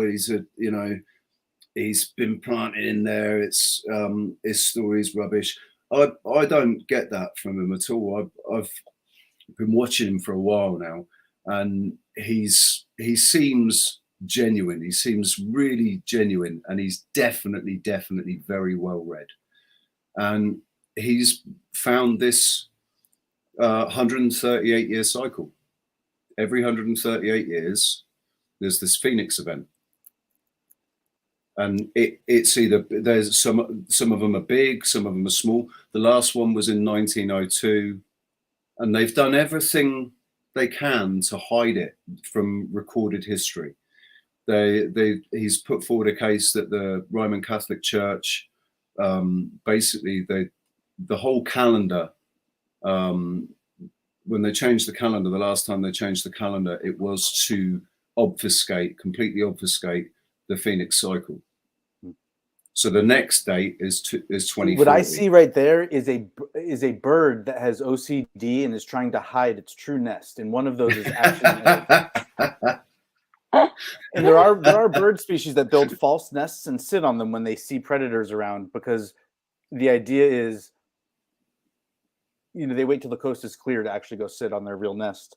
And when you look at the types of constructions that the smallest little birds are able to not only weave but build out of mud, and like they're gathering silt and clay from different parts of the riverbank and making cement out of it, and it's pretty. So if dinosaurs were just big birds, maybe some of them looked like peacocks and had ridiculous plumage that allowed them to look very different at different times. And when you would try to kill it, you'd burn it and think it was dead. But I don't know. Maybe that was just its way of surviving the winter, was setting alight its own plumage. But just trying to tie into you were talking about the Phoenix and these constructions, these polygonal mesa, and even the star forts. I don't know why we are so sure that Homo sapiens made those. We might have gone back and re-outlined them. So I don't like the word. But a non-human intelligence certainly could have made them. Well, also like giants and like megafauna and this definite cataclysm of 12,000 years ago, the end of the last ice age, whatever the heck happened, but it seems to have been the last major wipeout of a way higher human technological or whatever society, but it could have been if all the animals were larger. Then why couldn't humans have also been larger? Like there was giant beavers, giant sloths, giant reptiles. The book said the Silica. beasts It was shall like silica inherit the based. earth, and that was a while ago. So we're the meek. We're the hairless, poorly immune systemized. Our teeth aren't very scary or sharp or dangerous. I've got an awesome immune system. Our relatives that preceded us had better equipment to survive against each other in the wild, potentially. I've got an amazing immune system. Where's this evidence of these giant beavers and stuff? Oh, that's like in all the permafrost and stuff, as well as the Giant beavers is like mainstream. I mean, you can watch like 3-hour like documentaries from the like Learning TLC, Discovery, and Nature, Disney, Geographic. Everybody talks about giant sloths, giant beavers. I've seen some actual skeletons of giant beavers when I was in Chile and in Alaska. They were all along the coast. You had giant beavers all the way to Russia, and you've got giant beavers that are in Canada. Now, what's crazy is the giant beavers went extinct, and so did the small beavers, allegedly. So the fur trade brought the smaller beavers back down into Argentina. Because they'd been extinct for centuries, perhaps thousands of years is the mainstream legend, that there were just amazing amounts of trees, and then they went in there and then they completely screwed it up. But that was awesome because it stopped the South Americans from cutting down the entire rainforest, which is why there still is huge amounts of trees in Patagonia. We can agree the trees were massive. The trees used to be massive. We can agree. Not as big as they were in California, allegedly, though. I'd like to see better examples, but from my understanding, the redwoods in California and the redwoods in this certain island off the coast of Okinawa that they evolved from came from these Chinese redwoods that were not quite as large as that. So I don't know, but my thought is that the silicone trees are predating whatever carbon life we're talking about, unless we're talking about silicone trees being the excrement for mushrooms. And that actually is mainstream enough that I've gotten some mycologists and archaeologists, physical archaeologists, to talk about the concepts, because there's definitely evidence that mushrooms could be growing like a thin foam. Well, and as they grow, they there's ball lightning, and then there's cloud to cloud lightning, and then there's cloud to ground lightning. There's also ground to ground lightning that we never see. Right. There's this huge energetic transfer, and it causes petrification for whatever's buried there. There's agatized. All right, see, this is what I mean. We're going to get you and Rife on ASAP. Bernie, you hearing this? We're going to get him and Rife to talk about ground field energy. Rife on tomorrow, so yeah, Stefan, if you're free tomorrow, let's do a thing with Rife, because I know he did an experiment where not even an experiment, he just literally did it. He sent electricity for like 600 miles using ground field to field. And I've known several people to do that before, so I know it's possible. But of course, the person that's most enormous for saying that they've done it and have video of doing it is Dollard. So, you know, and we all know what they did. They done Dollard dirty, the way America did dirty to the Kurds. Well, I thought I understood magnetism. It's a bad metaphor, but it's an accurate one. Until this new quantum locking thing came out, where if you like freeze a neodymium magnet, it quantum locks and like hovers, and so there's clearly something more that I didn't. And so when it comes to the ground to ground lightning, all that stuff, it's interesting to hear the theories that are out there. I'm a big fan of the. All right, you guys get my mushroom thing with like, all right, mushrooms growing obelisks. Because I got to do a big video on this just to pull it together. But my thought is that obelisks are actually in the effigy of what the mushrooms used to grow. And the idea is that the mushroom is the same height, but it's on top of something, which is its excrement. And that's just a stone pile that's growing straight upwards. So it's actually bringing the mushroom up as it's staying the same size, essentially. When it's like certain types of petrification, meaning turned into rock, right? So it's the excrement of something that is crystallizing around. Well, I mean, like, so we know that. I say we know that, and I need to work on my diction. I'm sorry, I have to. You all know that NASA did a number on my brain, and one of the things they taught me as a kid was, aside from the ecology of mushrooms, I mean, they've shown examples of how. Okay, I was told this was a fact. Tell me if it's not. I'm trying to figure out how to tell you this. Hold on. I'll tell you right now. NASA told you, so it's not a fact. Okay, maybe exactly. That's kind of what I was worried. But NASA I'm telling you so what I heard anyway. You can break it for me. All soil is created by mineral stone broken down by mushroom. That is the official mainstream story I was told. That we started out with magma like states that turned into solid stone and different kinds of glassy stones like jade and certain kinds of mineral deposits and metals, pure metals and zones. And from there, mushrooms consumed, shredded, and produced the soil, which made it possible for microbes to live in the first place. That we would not have had soil at all until mushrooms come up out of the sea onto the stone. Yeah, but they also tell us that like these animals and plants all decayed into this matter, and then we got this black stuff coming up from the ground. Like they're liars, man. Exactly, I gave you that. So, but where's the truth in this? Could it be a middle ground? And here's my thought: what if it is that, like Paul Stamets says, there was a major extinction, which could have been the silicone extinction or whatever we're referring to that being, that time period, and everything after that is there is a transitional period that even includes us? Or do you think that we've existed the entire time throughout all resets? There's been humans. Yeah, I think there's been versions of humans throughout all. Well, Andreas, didn't you say there were fiber optic cables already laid in what was it, Kansas City or? There are fiber optic cables all over Kansas City. But what's crazy is now that they're looking at the ocean, they're saying that there's fiber optics naturally existing in the ocean. What? I have yet to hear that. I mean, there's totally the fundamental architecture necessary that grows in order to be used for fiber optics. And whether or not they're being used, there's been scientific evidence that says actually that certain communication is done from one side to the other through photonics. So we know that chromatophores, we're literally talking about cephalopods, and that includes squids and jellyfish.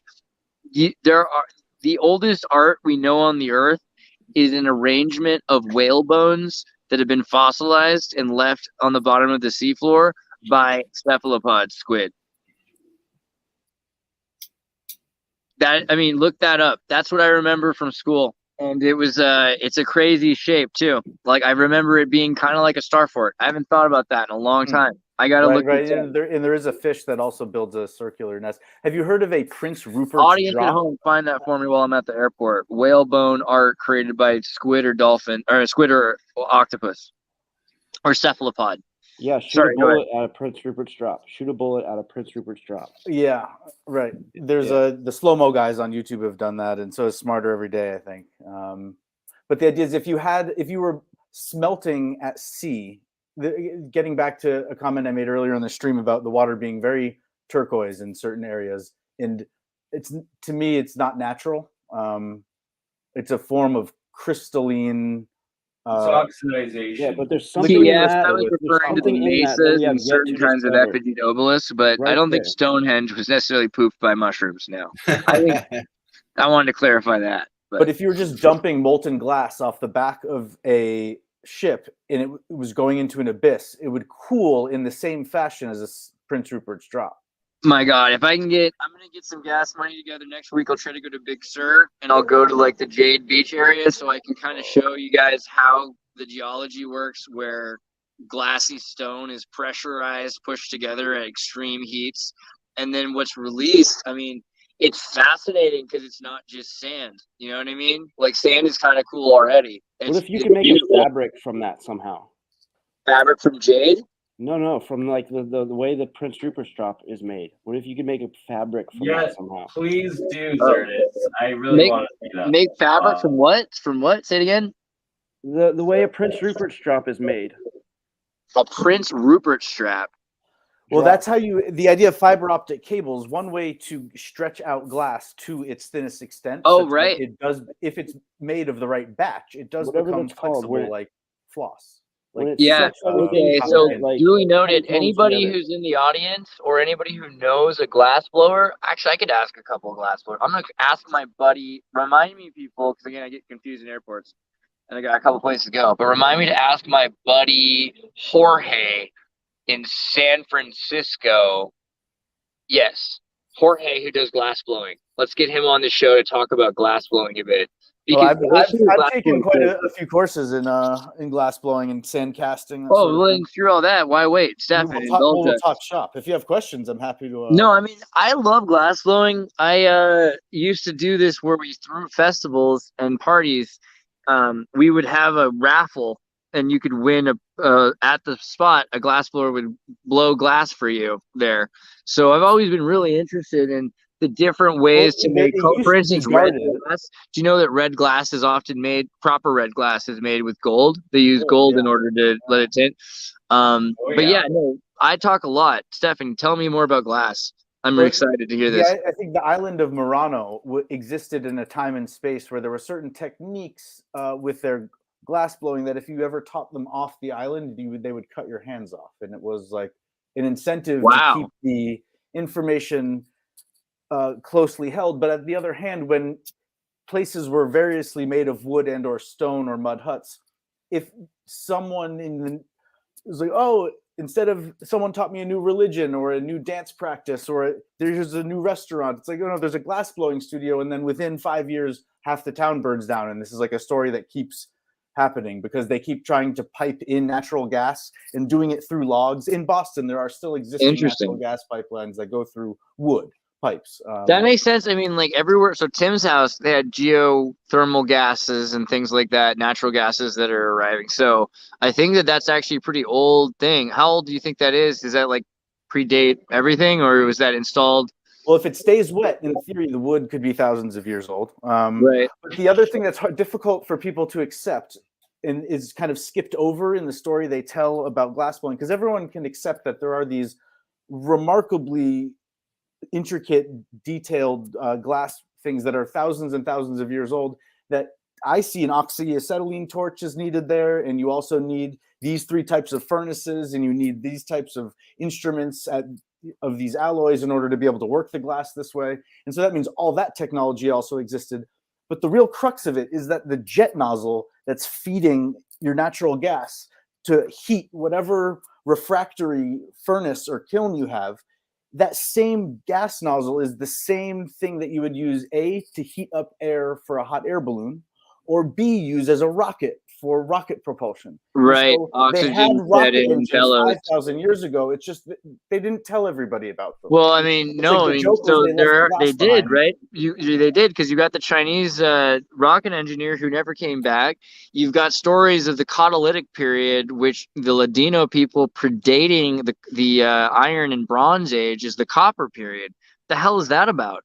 How do you do that without electrolysis? Well, apparently you can, but it requires extreme bellows, and it would require essentially the same technology to have the heat pressure store.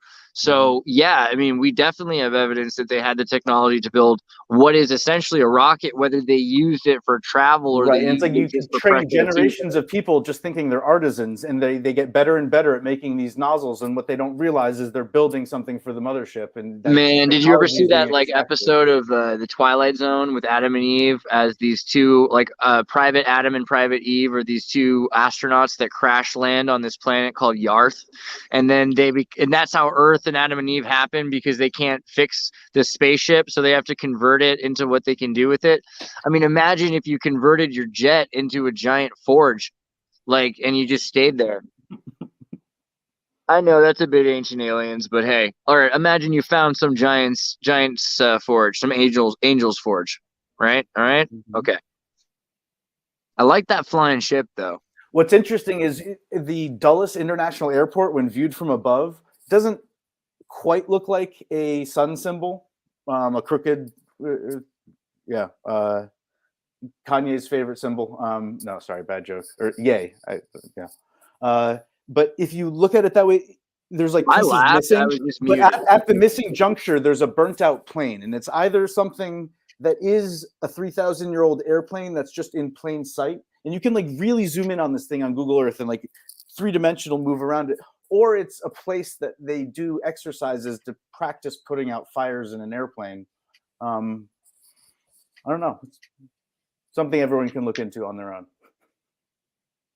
But like, right, where are the Vimanas? Where are these things? And well, you know, so that's the thing that I wanted to say about glass. In the sea, Glass is, in the volcanoes, glass essentially. is a liquid. Glass is a liquid, and so you can put glassy, like the material that's in glass is in a lot of different kinds of stone. But if you were to make something out of glass, it doesn't last forever. Ask anybody who's ever had anything made out of glass, because it's basically just ice. You know, it's just a kind of ice that's coming apart. It's a liquid. It's a really slow. It never actually fully hardens, does it? That it's always in constant flow. That's why windows from 400 years ago are thicker at the bottom than they are at the top. Now that's actually an large scale, right? From what I understand, actually. I don't want us to be disinformation agents here. Say that again. Yeah.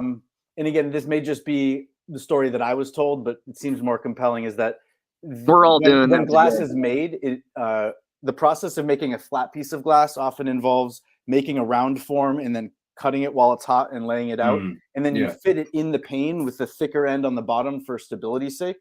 Right. Okay. And that they've actually done tests where you support a pane of glass on the corners at pinpoints, and after 1.5 billion years, there will not be any measurable, like in the nanoscale, even sag. And so the reason that they say it's a liquid is because it's a little more amorphous. It's not a crystalline structure. Right. Yeah, but we can make no determinations on anything 1 billion years. Like we just don't have the capability of that's also valid. Doing that. Valid. Yeah. Certainly. Yeah, but I think that was one of the biggest things. Things. I had like an existential crisis growing up. It's like, oh, I'm a speck of dust on a speck of dust, orbiting a speck of dust in a cloud of dust that's in a chain of clouds of dust. What's weird is I always found that really comforting. I find it like a lot more. It's actually more disconcerting, the idea that you're on the one and only turtle. You know what I mean? Even if there's 4 elephants underneath. Time, that's what Charles Darwin did. A lot of people think that the most controversial thing about Darwin was suggesting we came from apes. No, he showed up at these conferences with religious men and talked about timelines on the order of magnitude of not a few hundred or a few thousand years. Well, hold on. He also ate a bunch of animals that were almost extinct, right? And they were just talking about the monkeys because everyone had accepted that the 5,000 year time frame of the Bible is bullshit. Yeah. I think he was I think people forget like how cool it was to like go to an. So the reason why Darwin was famous, aside from his black boyfriend John Edmondson, who did all the real work and taxidermy, was that they went to these erotic, exotic, secret fraternal endangered species eating parties. That was the thing that really like got them all into it and into this thing. They loved eating nearly dead animals that were like almost none left, or like there's just like 16 of these birds or something like that. And because of that, they got super excited about how you raise a chicken. What's it called where you pull the testicles out of the spine of a chicken? Santeria? No, sorry. It's a kind of bird that's really popular in England. It's there was also rituals that involved burning an individual peacock feather or exotic feather, or having hats. And every month you had to get a new hat that had some new exotic feather on it. And that's why the dinosaurs went extinct. Do you understand? That's not why he's famous. Shops in Britain. But that's not why Darwin's famous, though. What's that called? Where you remove the chicken and they so they raise it without testicles. It's a eunuch bird. Yeah, but they have a name for it, like cockleding, but it's not quite the same as the other words. I forget, but it's a huge deal. So what'll happen is they'll raise these animals these horrific ways, or the same thing with dogs. They'll be like, oh wow, we raised this dog, we broke its legs every generation for 7 generations, and now it's adorable. Or we inbred it till its face is flat. So that's why Darwin was so interesting to these people, was because they had real hands-on experience with generation after generation changes going on. And they're like, wow, I want to just eat this bird that has no chance of surviving. But that's not why Darwin is interesting to us today, though. Like, that's not why he's... Why is Darwin interesting to us today? Sorry. I don't know. Why is he interesting? Because he wrote the books, I personally don't find him interesting. Because he got away with I think he's stealing a someone quack. else's work and taking credit for it. That's what I find him interesting. I think I find him interesting because he was like a homoeroticist who was into endangered species eating. Maybe I'm the only one. I don't find him interesting because of his evolutionary talk, because Teilhard Chardin was far superior, and there's about 6 other people I think that you could cite that weren't cited. And Darwin brain exercises and just putting words together and thinking, and then he puts it into a book. That's all he did, really. I don't find him interesting.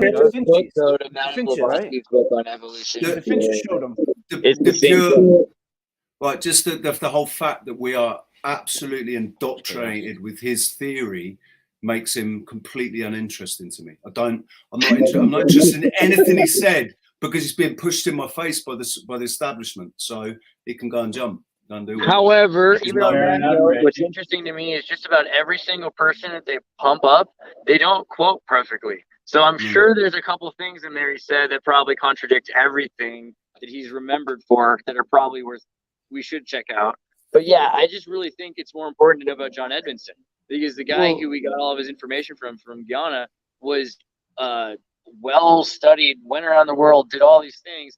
He just didn't get the credit for it because he was black, basically. I mean, what Darwin did that went above and beyond everybody else. But it's like Darwin proved his point by having villages and whole cultures of people that walked on all fours. They were in down dog all the time. Right, and true. They only stood up on their hind legs to reach something.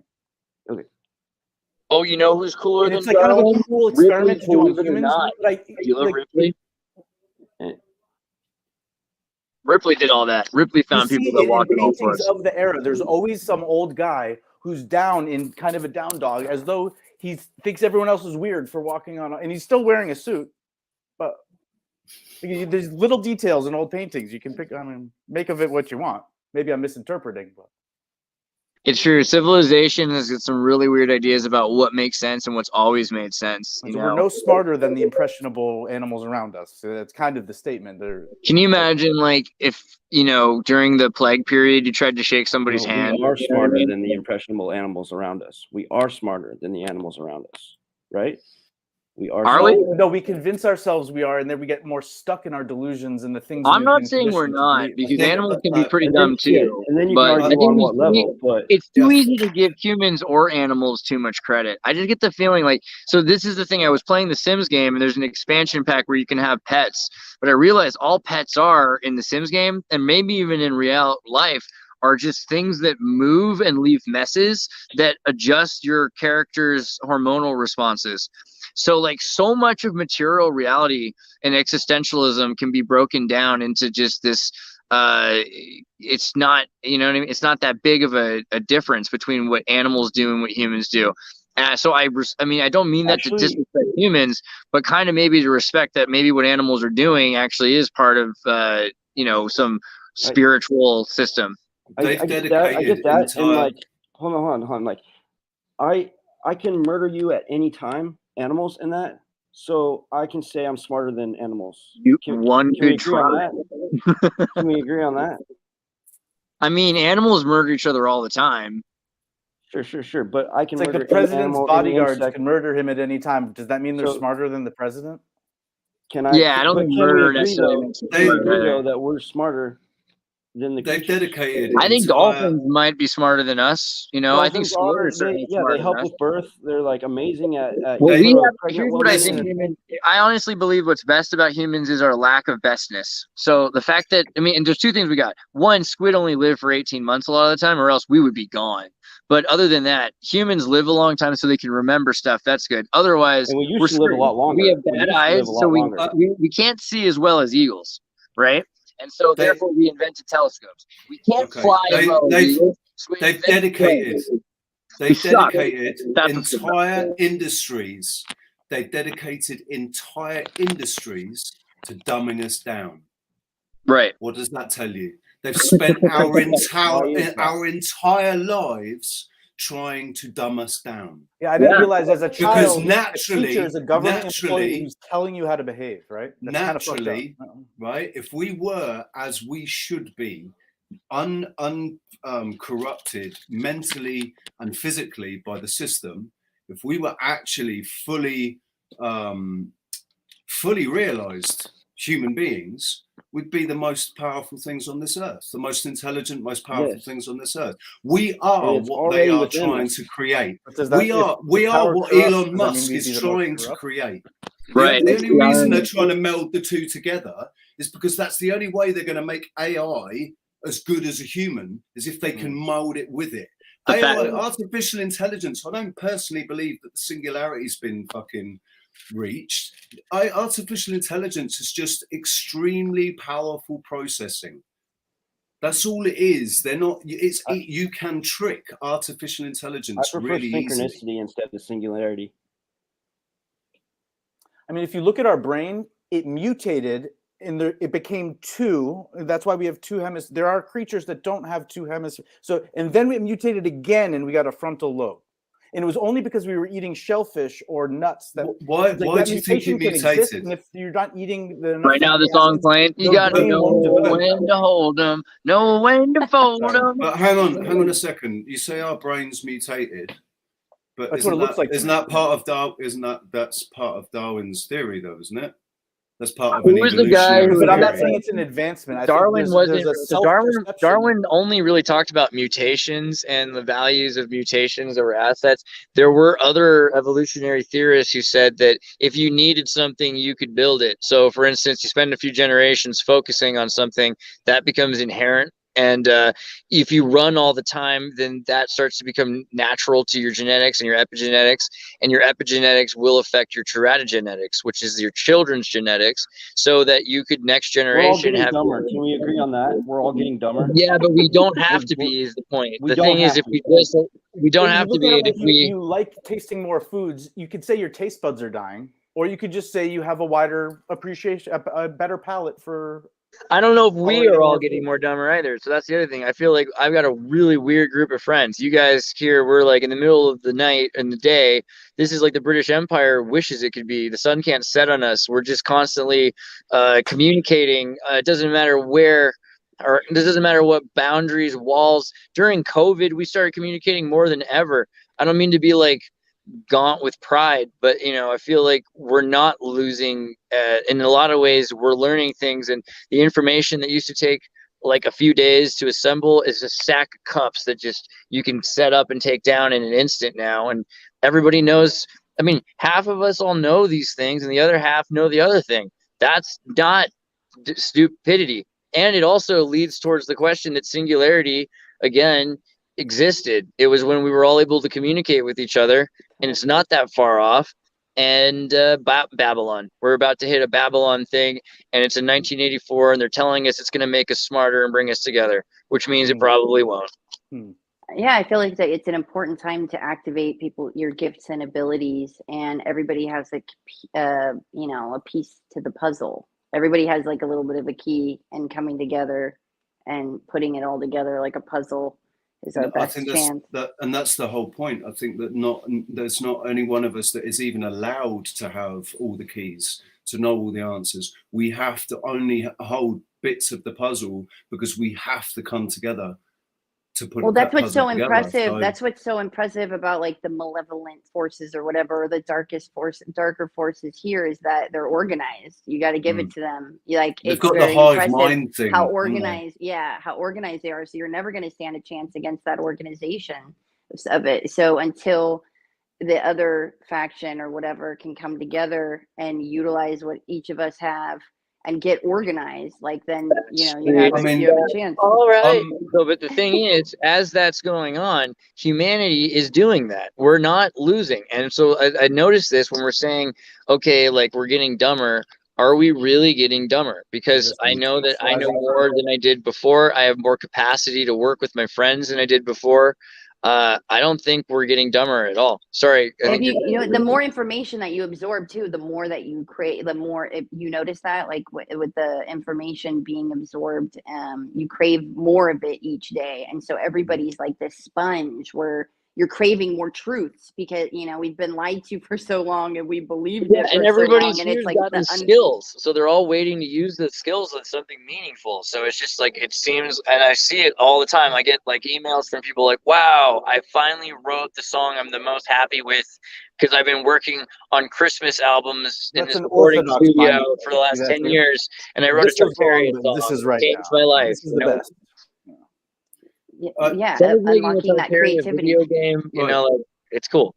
I think intelligence is something it's got a lot more. It's a lot more than just knowledge, intellectual, you know, or the ability to be logical. Intelligence is something that spans right across your emotions as well.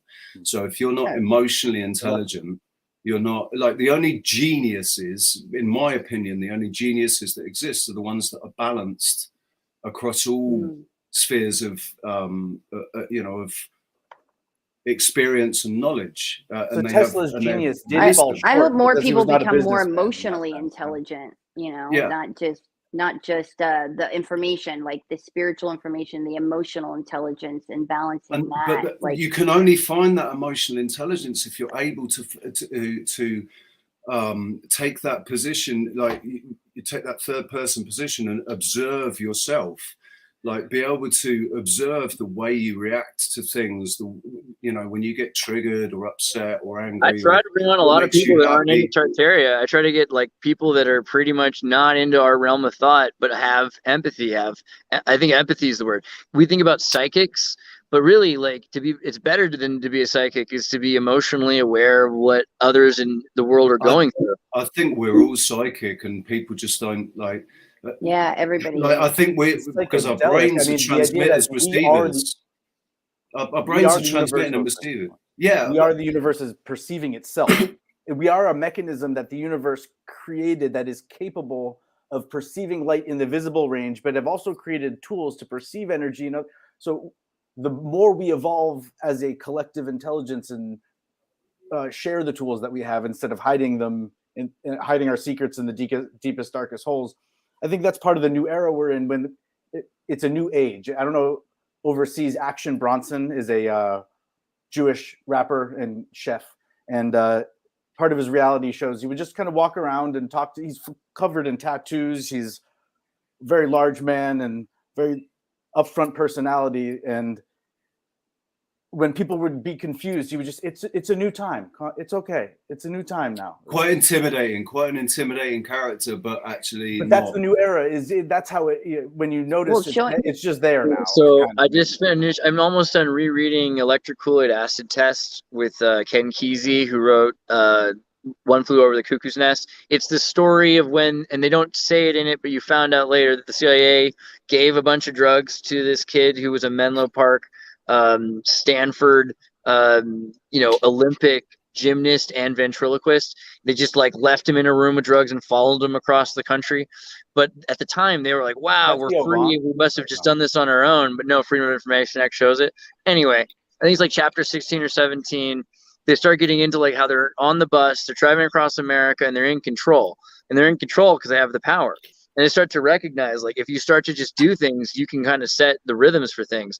So they test it. They go to a convention, and at the convention, they just don't follow the schedule, and they create their own schedule.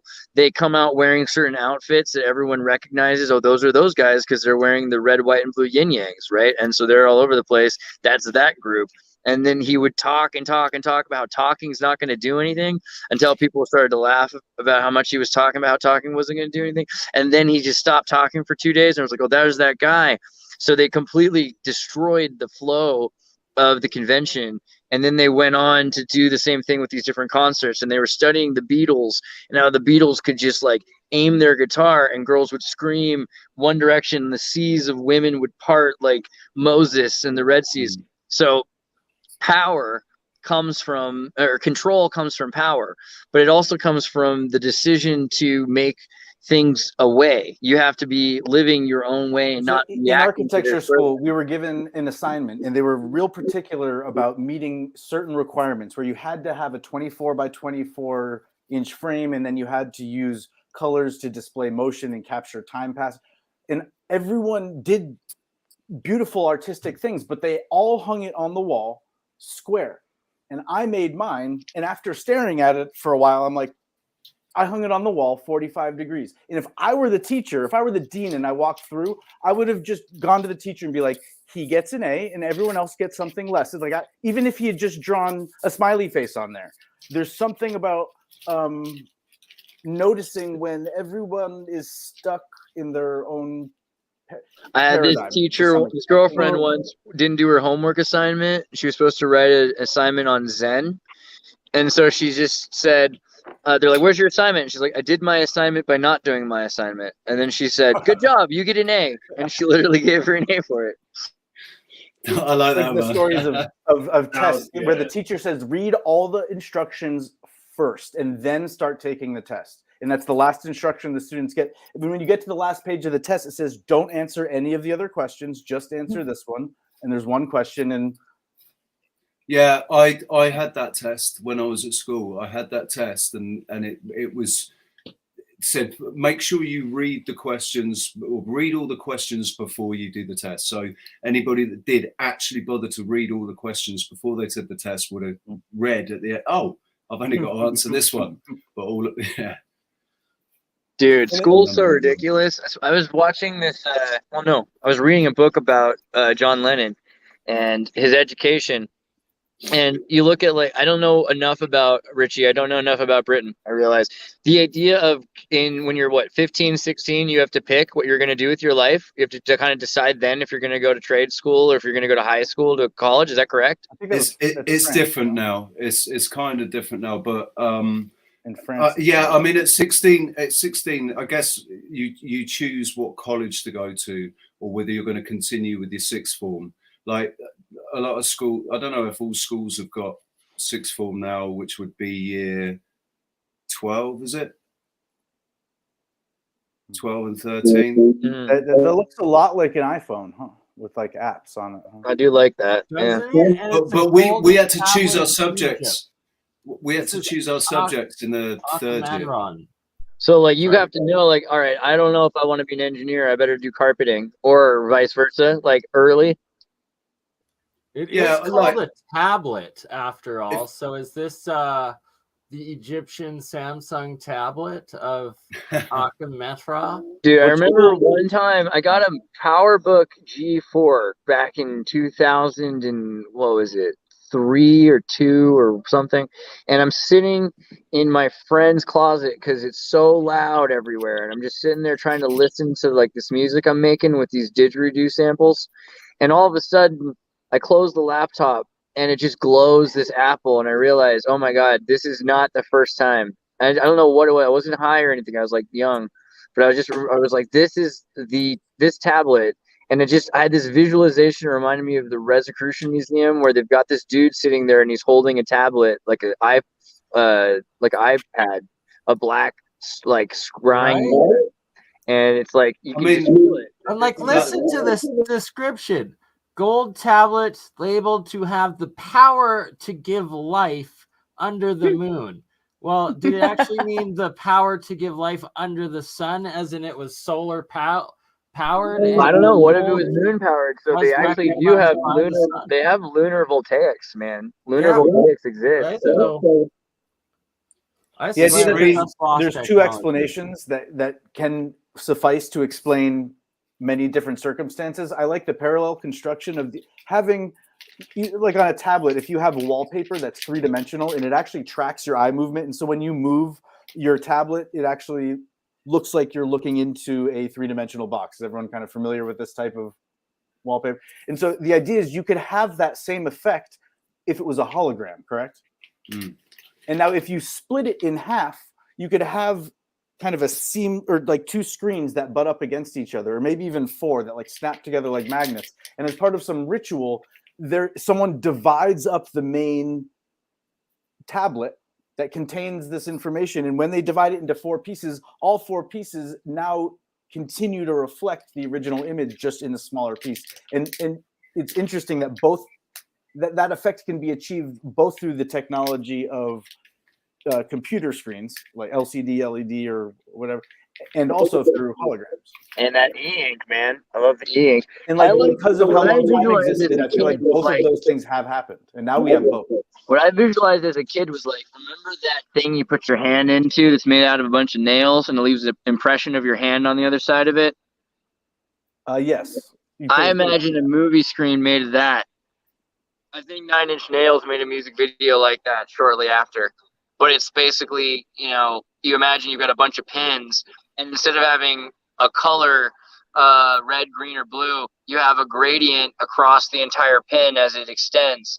And so the distance it extends defines the color from the MIT Museum actually has a display that's not exactly what you're describing, but similar. And I wonder if they're taking offers for new exhibits to install. They've got all types. Yeah, if you tell them about me, I'll go in there wearing all black and I won't talk. I just won't talk. And you can put zeros behind the check, and it'll the building itself is the board that runs the museum inside. So you just have to speak into the space, and then they'll do the voice to skull technology if you get a yes. Otherwise, assume that they've passed up the application.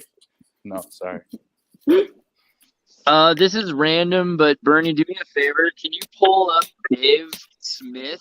At the MIT Museum, now that I think about it, those were the biggest elevators I've ever seen. You know, it's in a tall building, and there's only exhibits on like a couple floors. I wonder if those elevators go down to some bunker and they can pull up some giant, like 1,000 spot dogs, so to speak, or if they're stored above ground. It's because it's definitely something, but.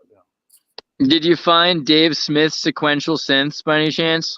Or is it difficult? Dave Smith's what? Synth. SYNTH. I swear I can tie this in. So basically, like, I've been interested in synthesizer music a lot and more recently.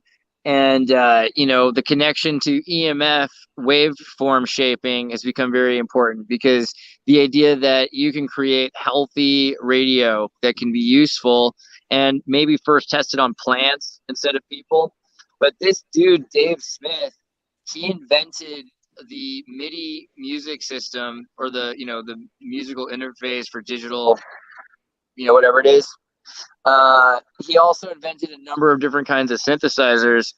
And so basically, like, the thing that everyone should ever want if they wanted a synthesizer would be like the Prophet, which is a great name, right? And it's the Prophet Rev 4, which is like Revelation 4. And there's another one, Rev 2. So I know there's some seriously biblical stuff about this.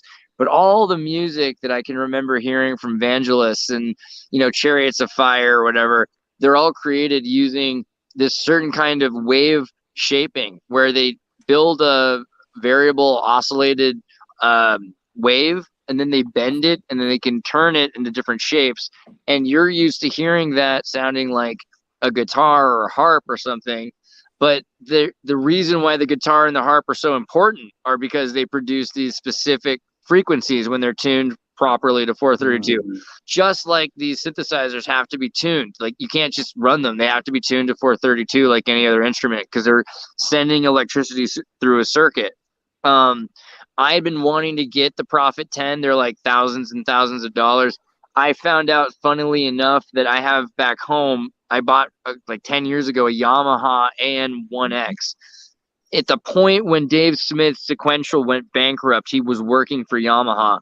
That synthesizer I have is the one he worked on, and it has all of the same chips basically as the Prophet synthesizer. And it has the ability to shape each wave, and it can be connected through, because of this MIDI interface, to an EMF transceiver, and you can be used to shape your actual radio waves.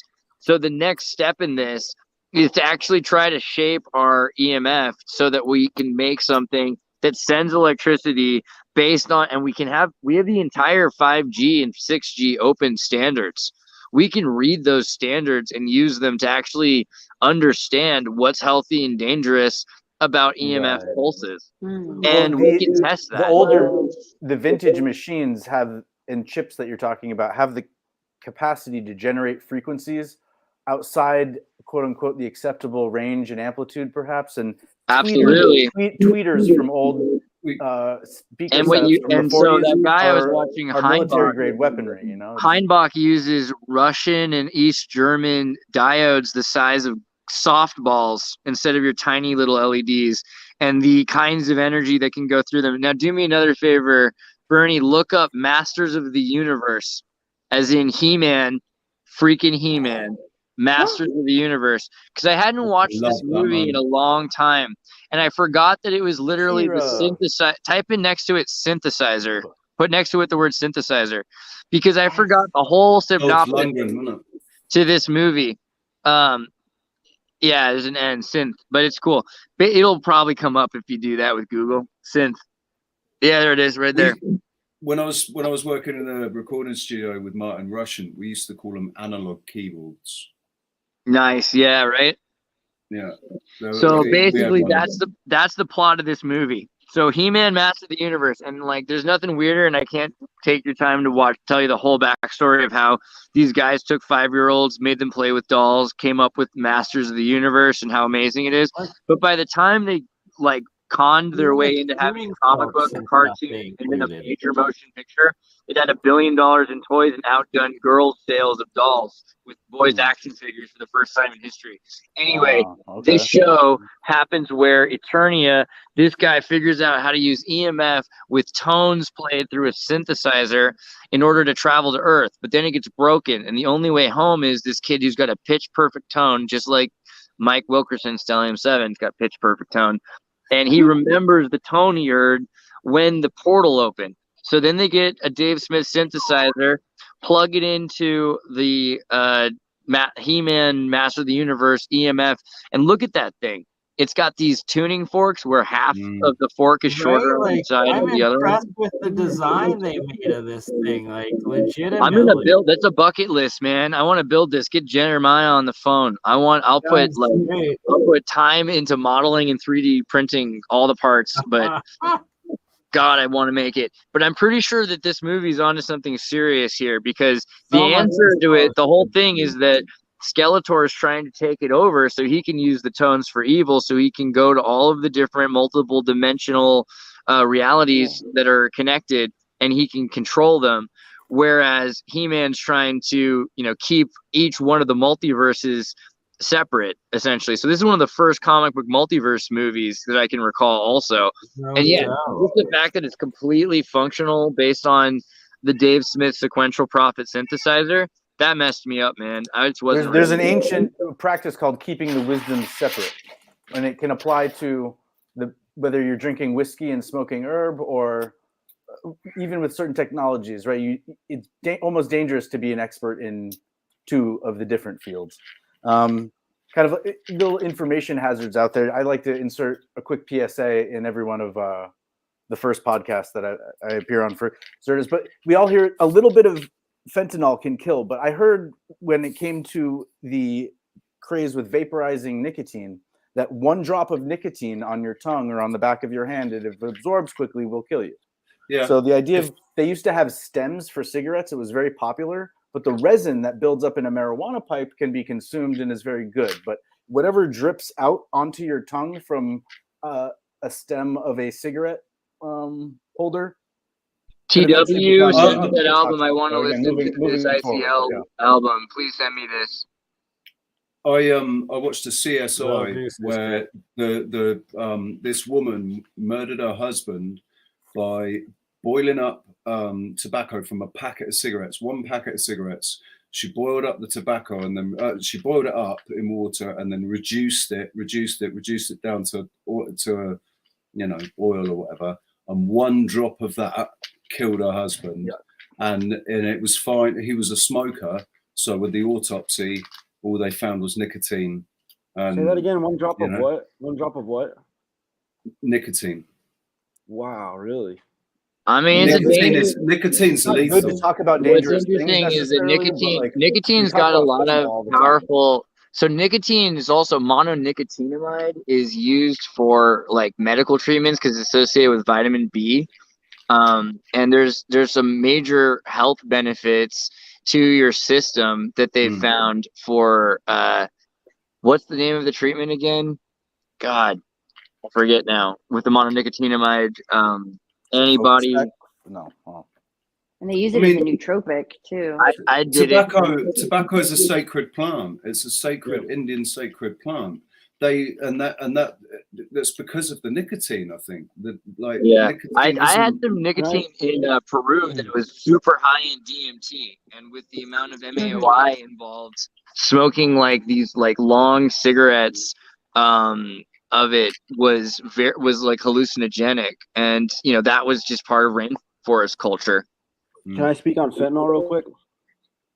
Oh yeah, I mean, sure. I mean, I've definitely got some biases because I've seen people die, but yeah, go ahead.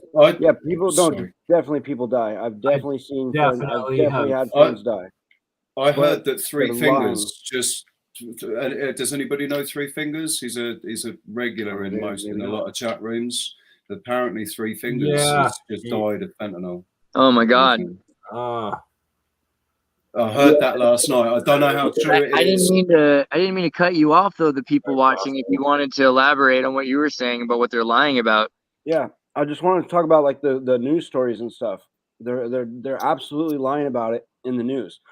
I don't know if you see like they I don't really see the news. Stories, what are they saying? They run these stories all the time where like it's like cop nearly dies of overdose of accidental touching. Yeah, no, what I hear is, so my buddy Jorge Ventura, who I know Can we through all Daily agree though that's bullshit, he'll go to a town and then the entire town will be dead. And I met a girl whose parents, I don't know how much I should tell the story. I know a girl who's really young, and she was found in a car. I'll just try to say what I'm allowed to. I could generalize. Her parents were dead from fentanyl. And her life has gotten worse and worse because of it, because the entire town's addicted. So her grandfather died, and more people are in the process of dying around her. And again, like my friends in Ohio who've lost entire towns, just 100, 200 people gone in a weekend. So I look at it like there's an effort to erase huge subsets of the population. There's people that are poor. There's people that are trade workers that aren't useful anymore to them because they're not doing coal mining or something. Hurt your back, throw you on a pill, get you off of the pill, you buy the fentanyl, and then you're gone. I think that there's some sort of an effort. Yeah. Maybe that's great to say. And how the whole towns die is that it'll be a quote unquote bad batch where it was carfentanil instead of fentanyl, which is literally 100x or 1,000x stronger. So even though these but I've been getting calls from people in LA.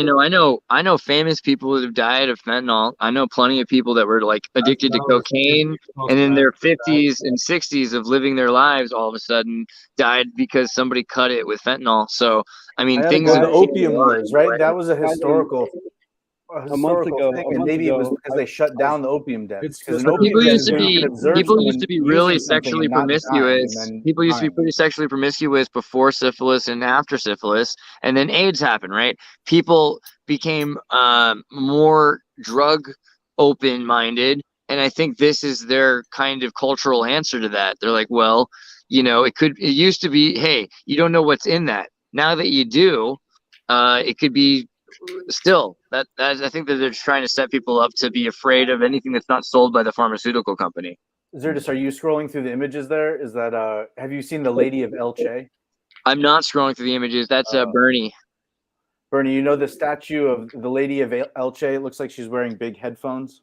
It's a white marble or white stone statue. Oh yeah, the Atlantean chick that was found in Spain or something, Portugal, I think. Yeah, I don't know if you can pick up a picture that it's kind of a double meaning or triple meaning with the words. You could say it's the ladies Velch. They're the ones who give up the secrets, the ladies of Elche. Or it's like Che Guevara, everywhere he went, the ladies swooned. So his ladies are all over the place. But no, this is an artifact, and it has a hollow cavern in it. And it's like, oh, what was in there? Maybe it was a mechanism, and it's like, or it was a real artifact and it gets used once to ship drugs, because there's times where the only way you can get something through is to the museums or something. Sky Pilot. I'm not really big into reincarnation per se, but when you realize that inside of you there's like how many hundreds of billions of microorganisms, you could easily be a reincarnated piece of gut fauna. Not necessarily one could be, I mean to say. But I'm not saying that's what I believe. I'm just to answer the hypothetical. Because the lady of Elche, she definitely looks like she's got on a pair of headphones. Or she's like, you know, Right. Leia probably, you know, like the hair bun thing is a look. Yeah. And they say she's tapped into and getting messages from another realm. Then again, yeah, seashells. People wearing seashells so they can hear the ocean. Coins and statues of that same lady now, and the hair design, and then I think they've now found another older queen with the same hair set. Himmler was like obsessed with the lady de Elche. He was obsessed with that. Yeah, it's believed to be from the Atlanteans. Sorry, I don't know how to spell it, and I'm like looking through my photo album where I thought I had one of it available, but apparently it's Lady not. DE and then ELCH. Oh wait, there's a whole share screen feature. I have a computer too. I'm using it and stuff. Share. Like, yeah. I like that theory. I like that theory about the drug. Right, that's very practical. That hadn't even crossed my mind, man. I don't know why, but it, you know. I watched the movie Traffic when I was like 12, and then like every other weekend in my teenage years, and so they. And there were books in my library isn't that about the best how to way to like smuggle? The Newton Public Library, you know, through art. Like, don't they? If it's art, I think that's how they. Crocodile Dundee, he uses paintings, he thought, but then they look into it, it wasn't paintings. My favorite was the one where I've told this story before, but there's the dude who crossed the border with the motorcycle with a bunch of white powder in it was like flour on either side in these big bags, and they check and they're like, it's not cocaine, okay. And the next week you come back and do it again with sugar, and you do it with baking powder and with cornstarch, and finally they realize he was stealing motorcycles. So I feel like that's the way to do it. Misdirection. I love it. You know, yeah. I think the other thing is, like, I don't think people care nearly as much about things as they used to. Like, for instance, they didn't want me drinking an open bottle on a plane, but they didn't stop me from bringing it through security. Like, security didn't stop you from bringing stuff really anymore. There was a bunch of signs in the Vegas airport that say you could smoke over here or there, but then signs that say no marijuana in this room or anything. The whole society is shifting. Oh my God! In America, it's shifting in America, but I think it's because of Sun Tzu, right? Like, so Sun Tzu, The Art of War. We're in a full-on, when the economy collapses, again with the economy not collapsing, when the licenses to stop the economy collapse, yeah, there she is with their seashells, and what they replace it with, that's they're going. Sun Tzu said, "You don't make a law you can't enforce." So what they're trying to do is figure out, like, what can they really control and enforce. And we talked a bit about it last week when Abraham Lincoln just made it legal to arrest anybody. They suspended the Bill of Rights. They suspended habeas corpus. They could arrest you for any reason at all. We've done that since, right? Guantanamo Bay stuff. It's going to get to that point again very soon where you won't be able to point to a law and defend yourselves with rights, because they're going to have they have the opportunity to arrest you and abduct you for any reason, really. Right. This is going to sound a bit silly, but I'm a real firm believer that the things we say, the things that we write down, the language that we use is all part of what is helping to realize what they want realized, to manifest what they want manifest. So in a sort of spiritual sense, I think we have to be careful about how we word things. You know, yeah, they are going to do this. They will do this. This is going to happen. You know, dude. The worst thing on a similar but tangential note, I gotta be very careful, and we all ought to, of not watching courtroom TV dramatizations. Because they're done by Rick and Morty. Any video you've ever seen about, a lawyer in court and they're just joking around, or like the police the guy talking to the police and he's giving him the investigator, like, that's all built in order to entrap you, and not just to entrap you if you've done something wrong, but to psychologically make you believe what you're doing is not submitting to the state, essentially, and it's all part of the plan. Fair enough. Sorry, I just wait as I was saying that, like all of the TSA, we're getting ready to go to work and we're walking back. There's like 100 TSAs walking Just by. like, who is this guy? Oh no! Oh, here we go. Drop beat scan. I was like, we're not in Texas. It's okay. Good So old these, I love these. Yeah. I'm just well. So is that what that drum is called? That with that darker piece in the middle? Has anyone? I could be wrong. I thought it was right. called the tabla, isn't it? That's how they bend the note. They push on that and it bends the note. You know, Oh, is that a when you hear it- speaking drum? The speaking drum is a different looking one. I I've- thought you. I've played with a guy that was using these. It gives it that bowl, you know. Okay. I love the one. Those The are drum often that goes metallic. boom, boom, boom to me, I thought was the Udu drum, which is the ceramic one that has a hole on one side and the other, and it goes boom, boop, boop. You know what I'm talking about? It's like a big vase. But if you just hook up some wires to that, it becomes not only a speaker potentially, but something that could transmit the frequency. If you had your system tuned right, you could be tapping on that drum, and if there's another lodestone similar to it on the other side of the drum, and there's some sort of magnetic potential between the two with the right lodestone, as you drum on it, that's how you're sending your Morse code over the wire. I like where you're, that's just going with this, right? Astral traveling and healing, it's just about knowing, even sound levitation, it's just about knowing the notes and in what order. Check out the Yabahar. So you said those are called tabla drums? If I look that up, I can, because I couldn't find. Yeah, right. So type in three different things. Type in the tabla drums. Type in speaking drum, which isn't that, but it's what I think you guys are talking about, which changes sounds as you squeeze the straps. And then the Udu drum, and the Udu drum is the one I like to use, and I have back at home with my didgeridoo. And by the way, please, Bernie, pull up a picture of the Yabahar, which I think I sent to private chat. The Yahabar or something like that. It's a Turkish organic synthesizer, a natural synthesizer. It's made from bed springs, essentially. I don't know. It's like YAH. I put in private chat. YAH. It's not in the private chat. Really? I suck. Private chat. Hold on. Oh my god! All right, there you go. That's just the YouTube video. People watching, I'm sorry. There's just, unless you've experienced it, you just don't know. And there's fentanyl is like the worst thing that has ever cursed humanity, and it's killed literally millions of people. Extremely dangerous. I almost overdosed on it. Does Narcan work on fentanyl the same way it does? If you have to ask for Narcan, you don't need it. Narcan, definitely. That's the thing. Yeah, if you have to ask for it, it's too late. No, you don't need it. If you have to ask for it, you don't need it. That's not how Narcan works. That's not what an overdose is.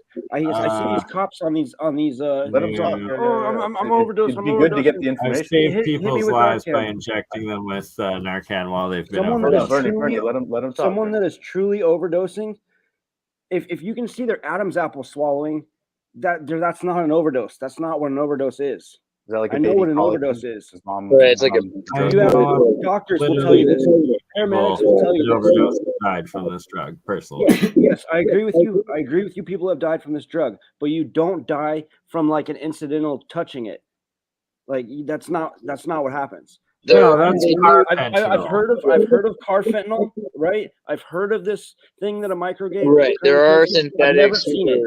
I've never seen it. I've heard a story. I actually personally, at the lowest point of the opiate addiction, I have now overcome and been off of clean for over 4 years. Thank God. I'm actually part of the ongoing class action against Purdue and have been spending the last week running around from over a decade ago, having to get all of the pharmacy prescriptions and stuff. 10 years I was prescribed it. Many times they cut me off, and then I would have to buy it off of the street, or I would get extremely dope sick.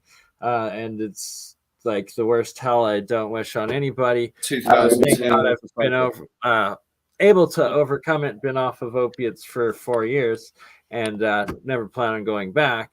But Point Yeah. being, And that's a lowest similar point I was ever situation at. with Nerdrotic. Nerdrotic had a serious, and it's crazy because people start out as kids, and the world is so designed to get you hooked on Coca-Cola or fentanyl or whatever else they can sell to you, And it's so awesome that you were able to get out of that and that you're the person you are today. It's brutal, man. And yeah, like I at my lowest points, and there was a couple of times I actually like ended up driving myself to the hospital as I was like, oh my God, this wasn't what it was supposed to be. It was most likely fentanyl or carfentanil. And like, you've got 5 or 10 minutes to get there, and you're like passed out and dead. And that happened to me twice. And thank God I made it. And the thing was going through my head, like, can't go to that door, have a bigger purpose in life, gonna get past it. And I have.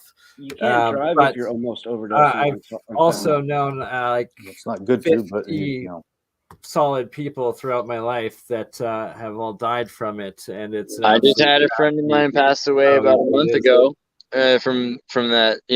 It's constantly happening. It's brutal. I was on tramadol for 8 years, dihydrocodeine and tramadol for 8 years, and kicked it in 2010. Congratulations. I'm lucky because fentanyl wasn't even on the menu.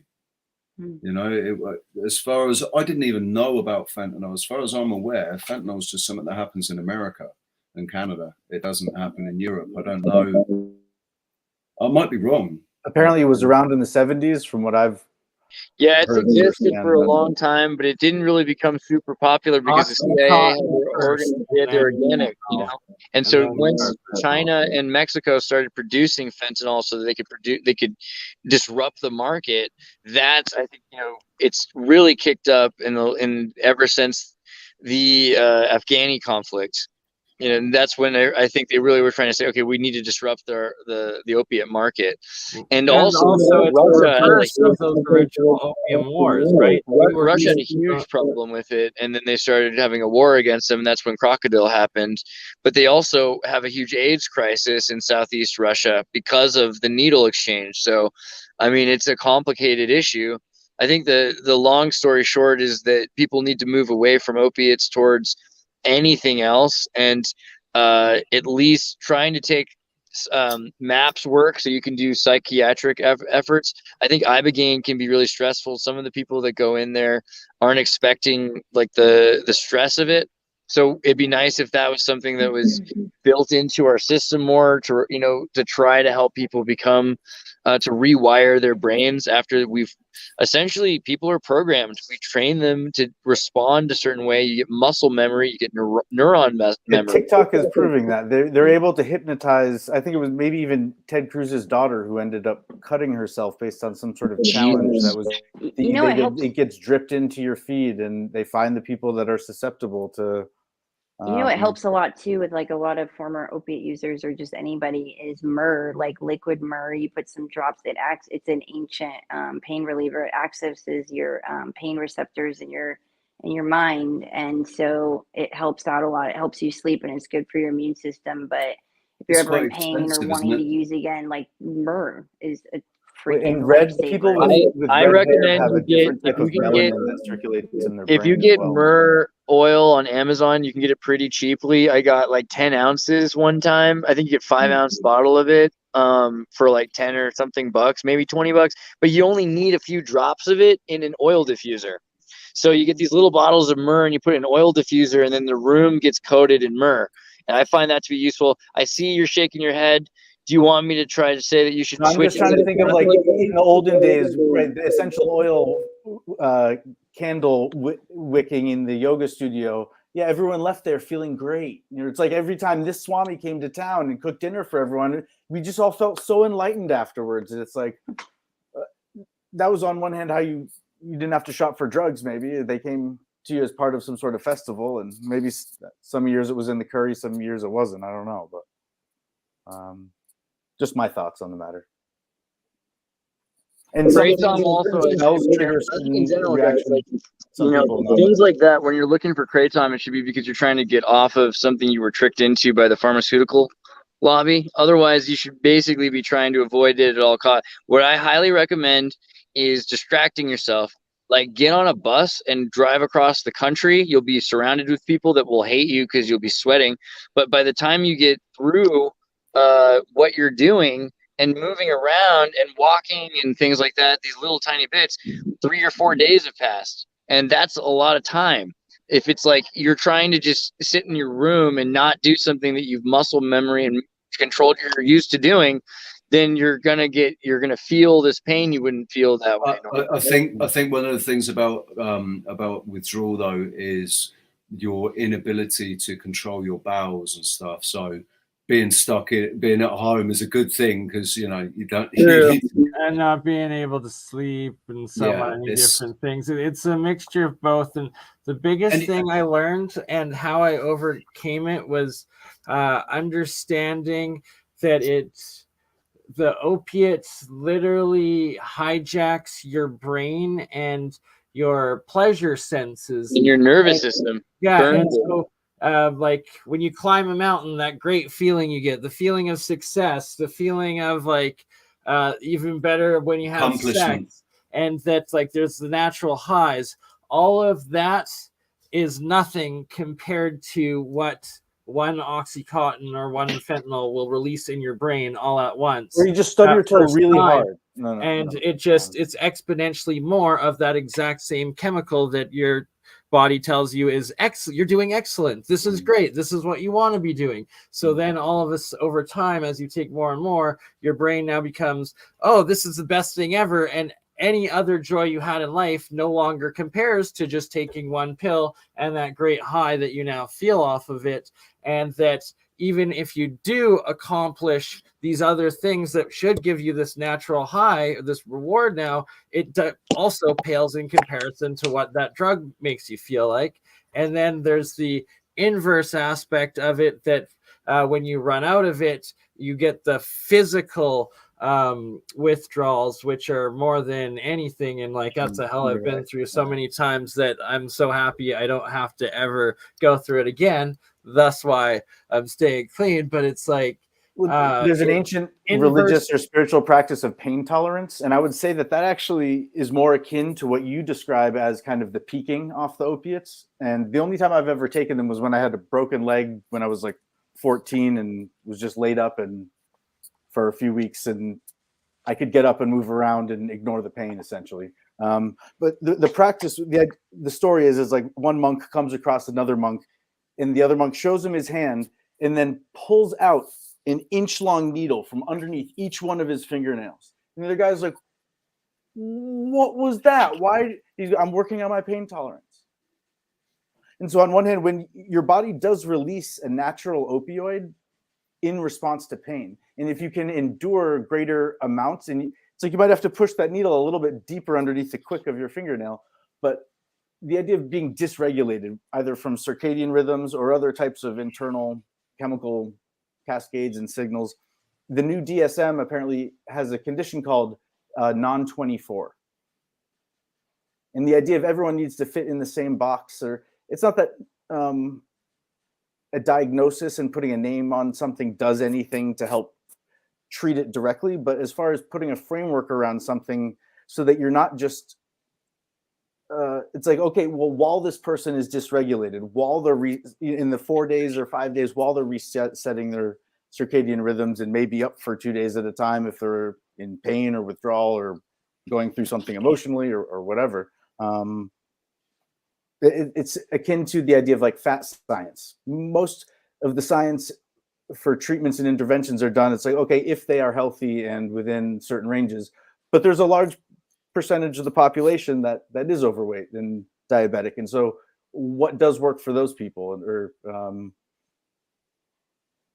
perhaps steering away from the more psychological aspects of things that you were bringing up. But yeah, it's biochemistry really of it, and that you have to, that the fear then becomes even more so. That's where people start losing themselves, losing their morals, and willing to commit crimes to feed that addiction because of the fear of the sickness and running out. And combined with the desire to get the high out of it and feel that. But it's becomes even more of a driving factor with opiates to continue doing it out of the fear of going through the sickness and withdrawal, as opposed to just the benefits of experiencing the high that it would give. And when I talk about our mutated brain, maybe that's what allows us not to have a breeding season where a certain smell in the air and the right combination of circumstances, and all of a sudden it becomes a free-for-all, and it's like the purge and no rules apply. And instead we participate in courtship and Bernie, what do you recommend to people to get off of it? I went through a program with using Suboxone first, and then a bit of Cadian, which was a new one that it's not as synthetic as Suboxone or what's the other one? The liquid one, methadone. Sorry, and it's Cadian, I believe, is made out of one of the chemicals within morphine, I think, but it gives you absolutely zero high of it. It only is a receptor blocker, I guess, and then just weaning down over a period of a couple years.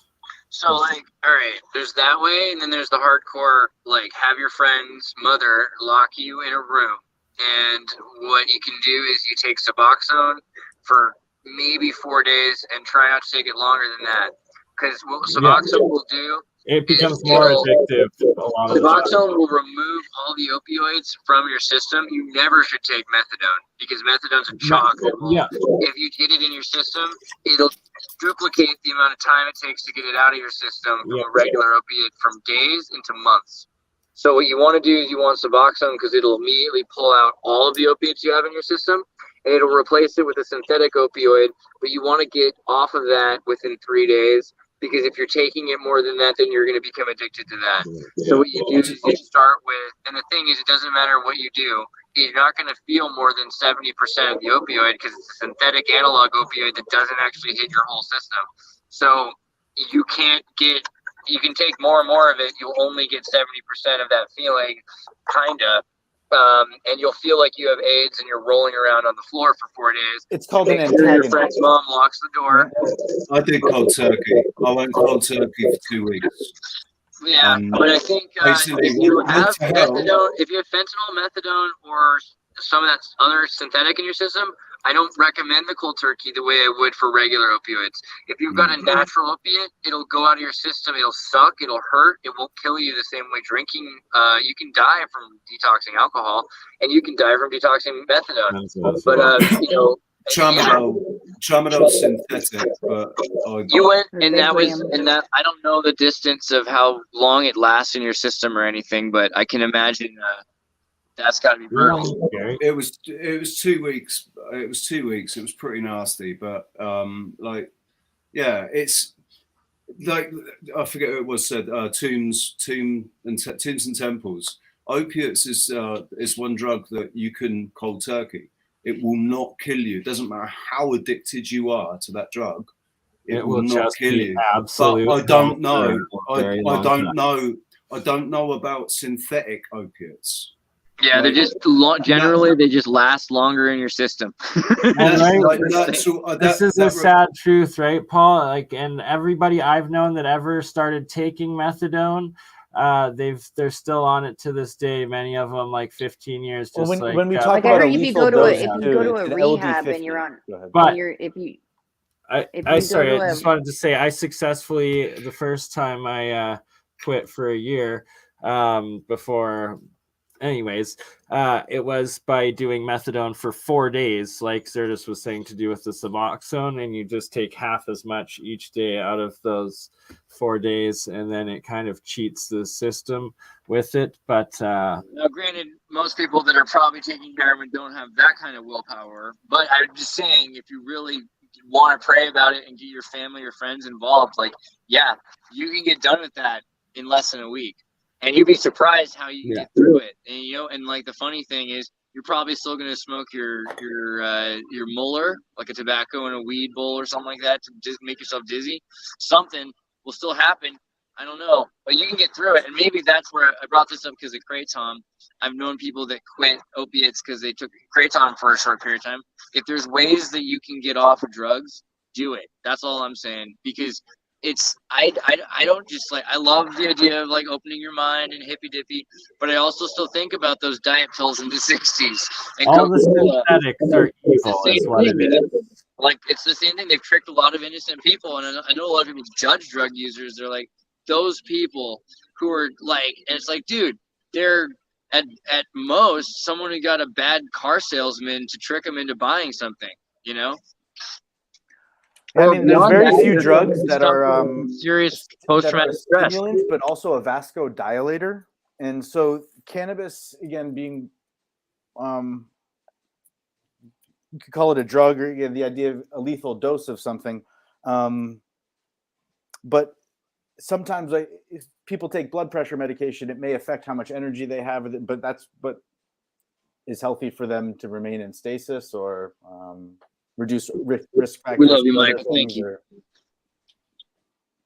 And dealing with constant pain, like my first experience with opioids was having broken my tibia and fibula playing soccer. The goalie's knee hit my knee pads, and thankfully was wearing like 3 pairs of socks, and it didn't displace. The bone didn't come through the skin, but first bone I'd ever broke. And the nurse at the summer camp I was at laid me up in the back seat of the Jeep and then shut the door, and it hit my foot of the broken leg. Oh, she didn't hear me scream, or she did, but she was a little muffled because she was outside. And I spent the whole time on the bumpy roads on the way there, and every bump I could feel my bones moving. And that was the first thing the nurse did before she shut me in bed was tell me to try to walk on it. And thankfully, I had enough of ability to fall as soon as I felt my bones moving. Otherwise, the bones would have come through the skin. And now this was a nurse who wore very long sleeve T-shirts. They had the shorter ones, and then the camp nurses don't get permission to have opiates unless they're taking care of someone who's taking it. But separate issue. There is, like I said, there was some sort of exogenous pain dulling. I was kind of clawing at myself and like creating pain in other places to divert from feeling it there. I was probably hitting acupuncture points that were interrupting meridians just kind of instinctually. But when I finally got to the hospital and they put something on the back of my hand for an IV in case I needed a drip, but just gave me a pill to put under my tongue. And within 15 minutes, I went from just excruciating agony, retching, every muscle tense, and just like, holy fucking shit, my leg shattered, to being like, oh, where do you need me? I was like hopping across the room to get up on the x-ray table. And so in an emergency situation like that, again, understanding what a drug is and how it functions as part of a set of pharmacopoeia as opposed to recreational use. I think that was something that, and like, to be fair, like, I don't really have a problem with a doctor, like a dentist, when a kid is having his wisdom teeth pulled or, something like that. There's places for, I'm sure, even certain kinds of synthetic opiates. I'm not a doctor, but I'm sure that, like, there's extreme circumstances where all that matters. The funny thing is, it's just not going to be true for much longer, because Neuralink, one of the main actual benefits of it is that it can actually tap into all of the same receptors the drugs can. So that kind of means the end of that, but it also means the beginning of something way scarier. If you believe that Neuralink's actually going to work. If you don't know how to change a flat tire with a crowbar, you're going to dent the rim. Betamax, and I feel really bad for everyone who installs Betamax into their head. But the Neuralink stands for something broader, which is that I believe that the human neural network and nervous system are electric, and I know that recursive neural nets can study electrical pulses and learn the language and how to actually understand what the signals are doing and how to mimic and produce those signals themselves. So I can see very quickly Neuralink's predecessors being used. I mean, right now, Neuralink could be used to help a quadriplegic person walk. That technology could be used even in just this current iteration of Neuralink. So that's a huge step. Hasn't it? But hasn't it killed all the monkeys that they've tested it in? I don't think it's killed all the monkeys. All of them? Now, Andreas, if you're saying that it can fix a paraplegic, are you also implying that a person could be put on autopilot? And like if a football player broke their neck on the field, instead of traumatizing all the fans, ladies and gentlemen, someone else could take over the avatar and march them off the field, even though that their own spinal cord was severed? I mean, it's because it replaces the signal that's going to it, and one might infer that the signal would be coming from your mind still. The question is, would it? All of a sudden, your mind might not be the same mind, and it might be other things connected to the Neuralink that are telling your body to move. You know, I mean, for instance, I saw Rob Gronkowski. What if I installed an alarm system that woke me up every morning and made me go for a jog? I just couldn't stop myself. Think about it. It could be done. Well, I think correlating to like what we were speaking of earlier about like tapping into the synthetic AI, or like the synthetic and the organic AI, and then feeling enslaved by being addicted to opiates of like what if like the transhumanism route of if going that route enslaves you, the way it traps you, the way doing opiates, it puts you in a cage, and you're unable to do certain things. Like if plugging into Neuralink does the same thing too. I think to an extent. It's just that it's Neuralink right now is a lot, kind of like Richie's saying, it's pretty simple. It's not actually as amazing, and it doesn't do all these things that they're trying to sell you that it could do. Like any advertisement, it's not the game that they're picturing. So but it's what it can do is AI looking down going, they think they're not robots. We made the flesh we're so what the main value of Neuralink's going to be the main value will be to study people through it. It's going to be able to study how brains work, and then the next iteration is going to be able to really control it more. So basically, what you're saying is the first people to get Neuralink are the guinea pigs. Yes. Maybe worse. Maybe more like lab mice. Yeah. There's a lot of people that don't know this, but every country, like Korea, has Neuralink, and Neuralink works, but it's called a different name. Every country has its own version of Neuralink. Now, right now, what they're having issues with is whenever you put something foreign into the brain and you're trying to make it move, especially at very high hertz ratings, that it's stressing that muscle out. So they're trying to, like, there was a guy that ordered my coils, and he was doing testing on just this little plant to where if you blow air on it, even in the slightest, you can see the reaction.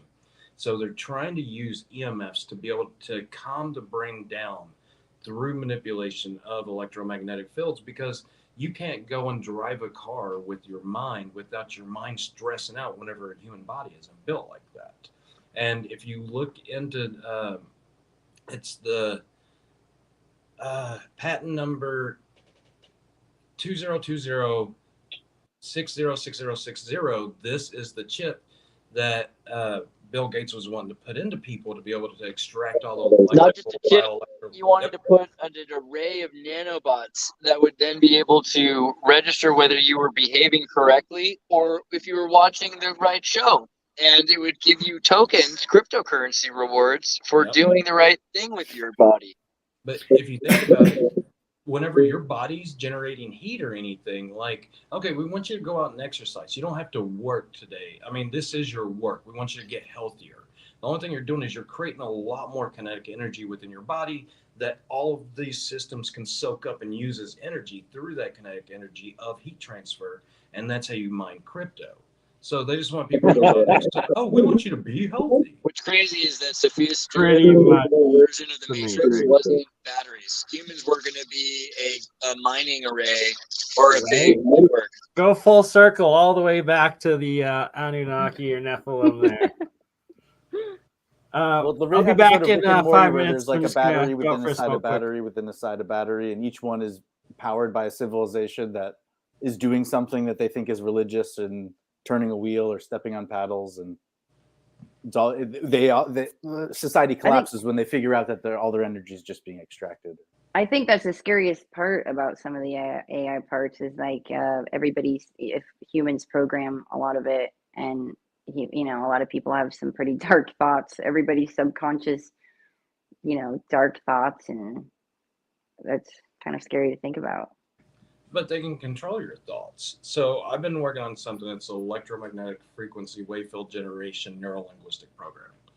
Just big fancy way of saying, like you can measure somebody's faith, and love measures the same thing as faith within like a bioresonance signature.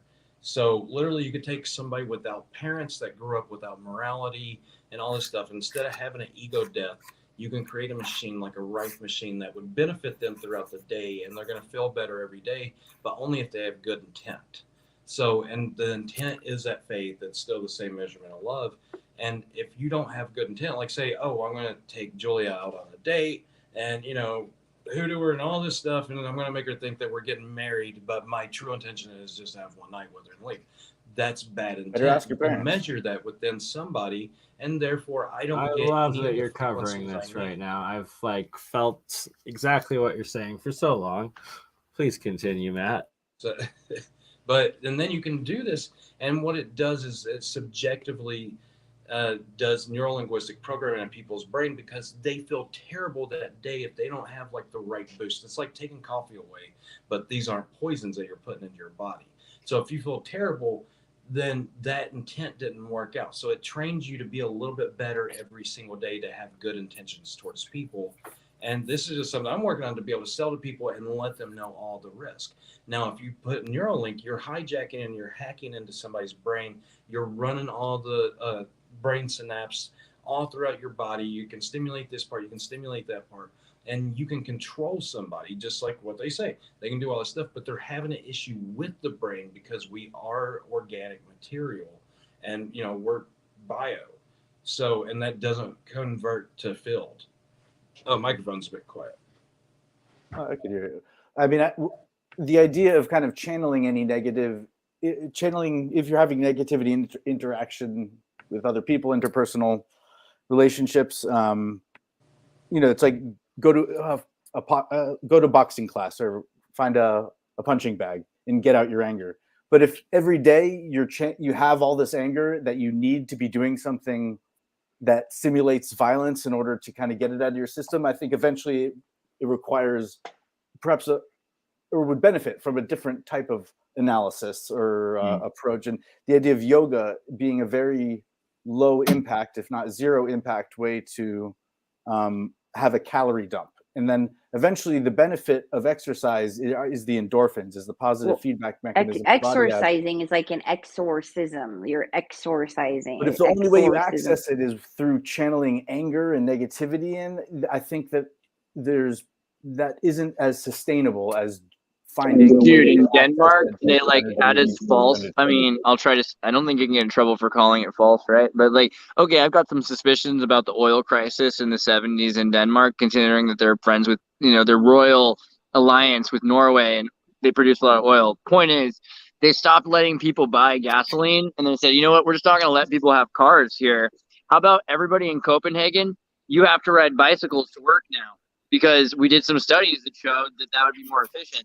And of course, they're healthier, they're higher energy when they show up at work. It's become Google now to have showers at your work so people can bike to work. It's like a thing. It's not just because you're trying to save oil. It's because they figured out that there's higher productivity. I've read books in the 19th century. Wait, a shower that people are allowed to use downtown for free, Andreas? No.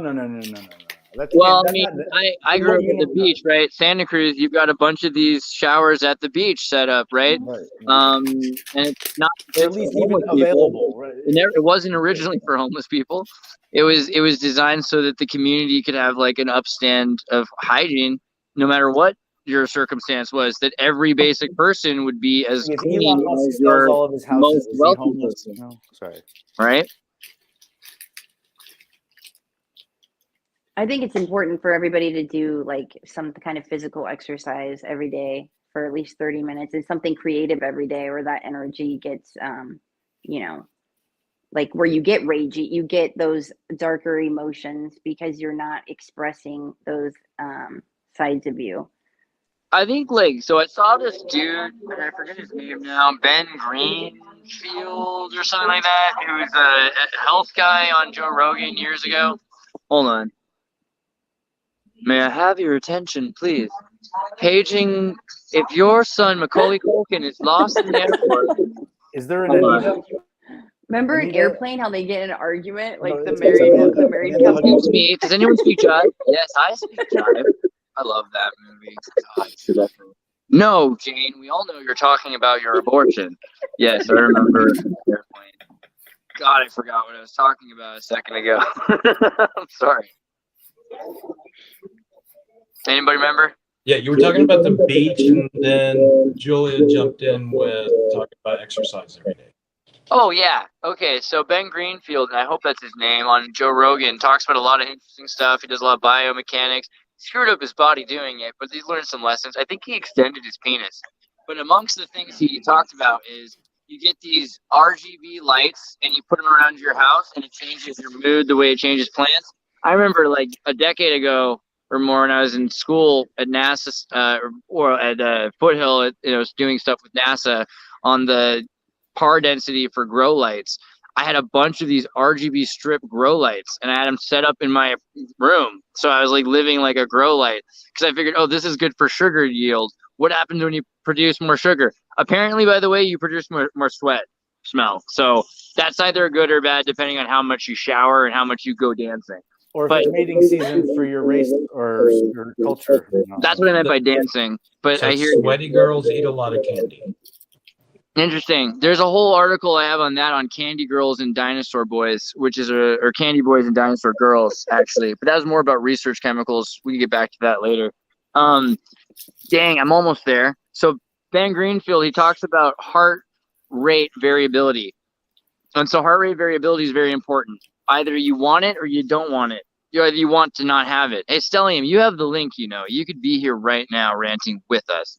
So, I already told him, and Paul, and Campbell. Right, just making sure. And Cam, I sent the link to Cam first. Cam was the first person I sent the link to. All right, but so point being, you have heart rate variability. The Buddhist monks work really hard to have low heart rate variability, meaning that you could get it down to like that of a turtle, live to be 200 ideally, and you'll be in a cave, you'll be imagining things, your endorphins can flow because it's just The Sims, remember? You've got these assets, you don't have to pay for these spaces. The bodies in the Capuchin monasteries with a glass front that they say it blinks once every 2 weeks or something. But that's not what everybody wants to do. Heart rate variability. Some people want to have high heart rate variability. It's very useful. Like joggers, people that can change their emotions. About heart rate, yeah. Anyways. I mean, so yeah. I don't think it's always necessarily. Well, it depends too. Like when I do remote viewing and I go into those theta brain waves and I get the most amazing downloads and really, really intense remote viewing, I get my breathing down to, it's like my heart rate's so low and the breathing is almost like it's like scary, so it depends on what you're doing and the brain waves as well, like. Well, they say the marathon runners and ultra marathon runners, there's like this curve where their resting heart rate goes even below 60 to 40 and some of them, but there's got to be a threshold where it's no longer healthier and healthier when your heart's only beating once a minute or. Well, I know Rife stepped out for just a second, but when he gets back, we're going to talk to him a bit because I haven't got the thing quite yet. I know it's in the process of arriving. Is the Rife machine? He's out there trying to save the world, which is amazing. And I know some people, which is funny. I've heard some people that tried to give him some smack at him, and they've made some like kind of anti-Rife videos, which at some point we'll like go into. I think it's kind of funny actually, because somebody was like, "This guy, because Rife didn't have his own son, so he can't be uncle." And even though he's made the point, great uncle and everything, but it's funny because so far. All he's tried to do is put out the technology that we're all reading about and just manufacture it and get it out there to people. So I think that's pretty epic. Point being, I'm going to associate that with my open brain scanner, the open BCI ganglion processor that has 32 EEG readers. I'd like to do a thing where we study how it affects maybe brain waves as well. Absolutely. Yes. I've already done some cool studies on binaural entrainment, what happens with audio when you wear that thing. I've also done some things where I just ate gold and how that works. And it kind of reminded me of those pictures of LSD and the CAT scan where everything kind of connects. Because all of a sudden, it really, in about 15 minutes or less, you start to feel and notice it as you get this weird, what's that thing called? Tinnitus? You get like a tinnitus kind of thing going on. I don't know. We should talk about that more. But getting back to that idea of just controlling EEGs, and you look at how these bells are working, I'm pretty convinced that we need to start to really understand like these frequencies more, because like that's what this is all about. It's about frequency, it's about harmony and pitch, but those are also just, it's all part of a larger thing, because there's pitch of light and there's color of sound, and it's all part of frequency. Speaking my language, Yeah. That's the true med beds, is when you combine the light with the sound. And so that's the thing, EMF makes light and sound, because it's just like those are the widest spectrums of the wave. So one wave to rule them all. Oh my God, what have you shown me here? Did you have to go and do this? Is this him as the Black? Yes. What kind of Knights Templar Mandela effect is this? True Mandela effect going on right here. Oh, I come back with breakfast and get given a gift. This is awesome. Is that Dude, Klaus Schwab's brother? That is the Mandela effect. Like to So call now it. the Mandela effect, people talk about it as like a Berenstain Bears type thing. See, what I've always thought was the higher level meaning of it was the idea that whether or not Nelson Mandela was taken to prison and or died in prison and or was elected leader of the country depended on what village you were in. And whatever it was, it kept the peace. Your village heard what you needed to hear. What you needed to hear, yeah. Whether your village so the Mandela was effect like is the what's true. I don't know. I mean, I don't know whether if you were in the South African Tutsi village, or whether you were in the Manhattan or Brooklyn village. They had to tell you your story. The song Yankee Doodle Dandy is about that, about sticking a feather in the cap, being an antenna on the top of the Capitol building, which is a metal dome, and then how you're interpreting the signals. And the guy nobody gives a macaroni. Hey, bets all his money on a horse race. Bernie, pull up pictures of macaroni hairdo or macaroni clothing or something really quickly. I know you're not American, so this doesn't bother. But you gotta understand, Canadian people are basically British people, no? Except for the French good ones. And a lot of you guys, you'll say, oh, Americans, they were Yankee Doodles, they were riding around with macaroni, and you guys think it's Kraft macaroni and cheese. You don't even get what we're talking about. Is that these dudes? There was a macaroni man, and he was surrounded by women, and he was very effeminate. He was hyper macaroni. Yeah. What's his name? Chris Tucker. Chris Tucker. Fifth Element is hyper macaroni. He was the new age. No. There was a side character who was in the theater. Oh, true.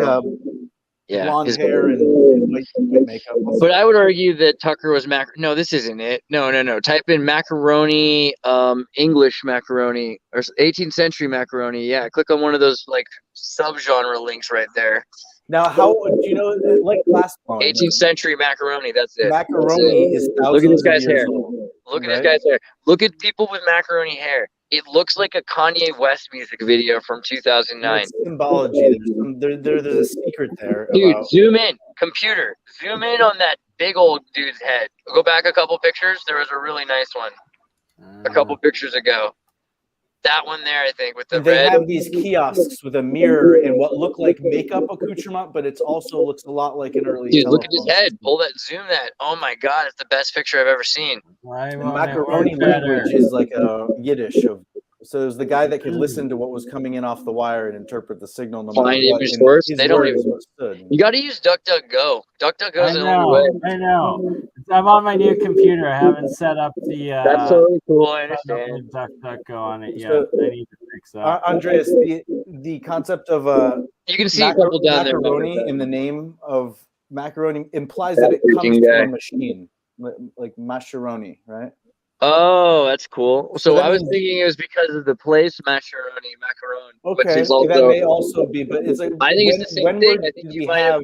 because that macaron is also where tanks came from at one point. The Roman tanks from the 1600s. Okay, So but 1600s isn't that long ago. You know, the idea macaroni's been around for a while, and it's evident. It's like when you see a certain piece of artwork or glass, there's a story about how it was made.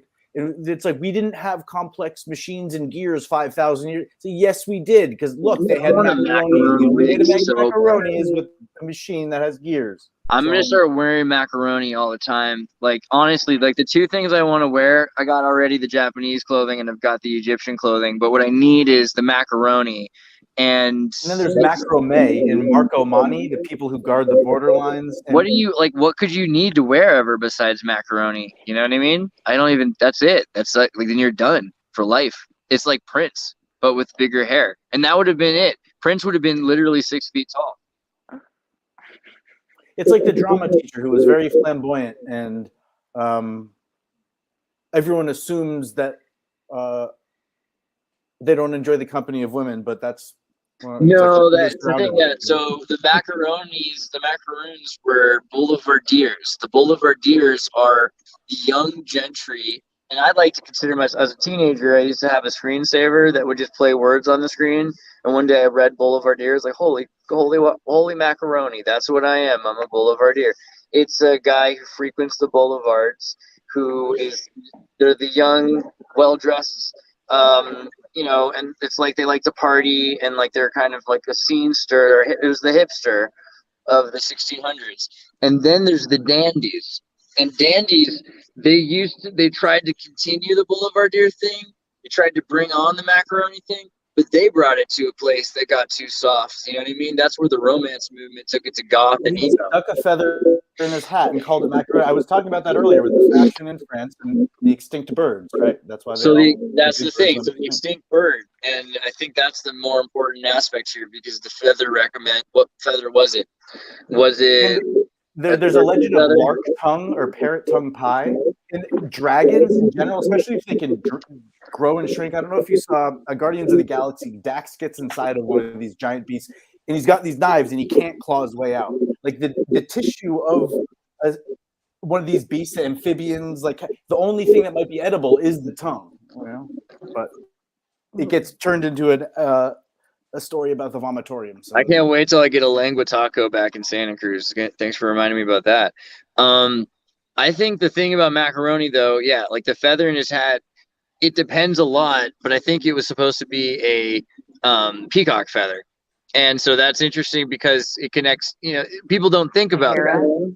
It's also trepidation. If you don't have a hole for the swelling to release in an emergency, you take a really strong... what kind of hat does he have also, right? That he would wear like a peacock feather in. Probably is it a European hat? Is it that standard cowboy hat?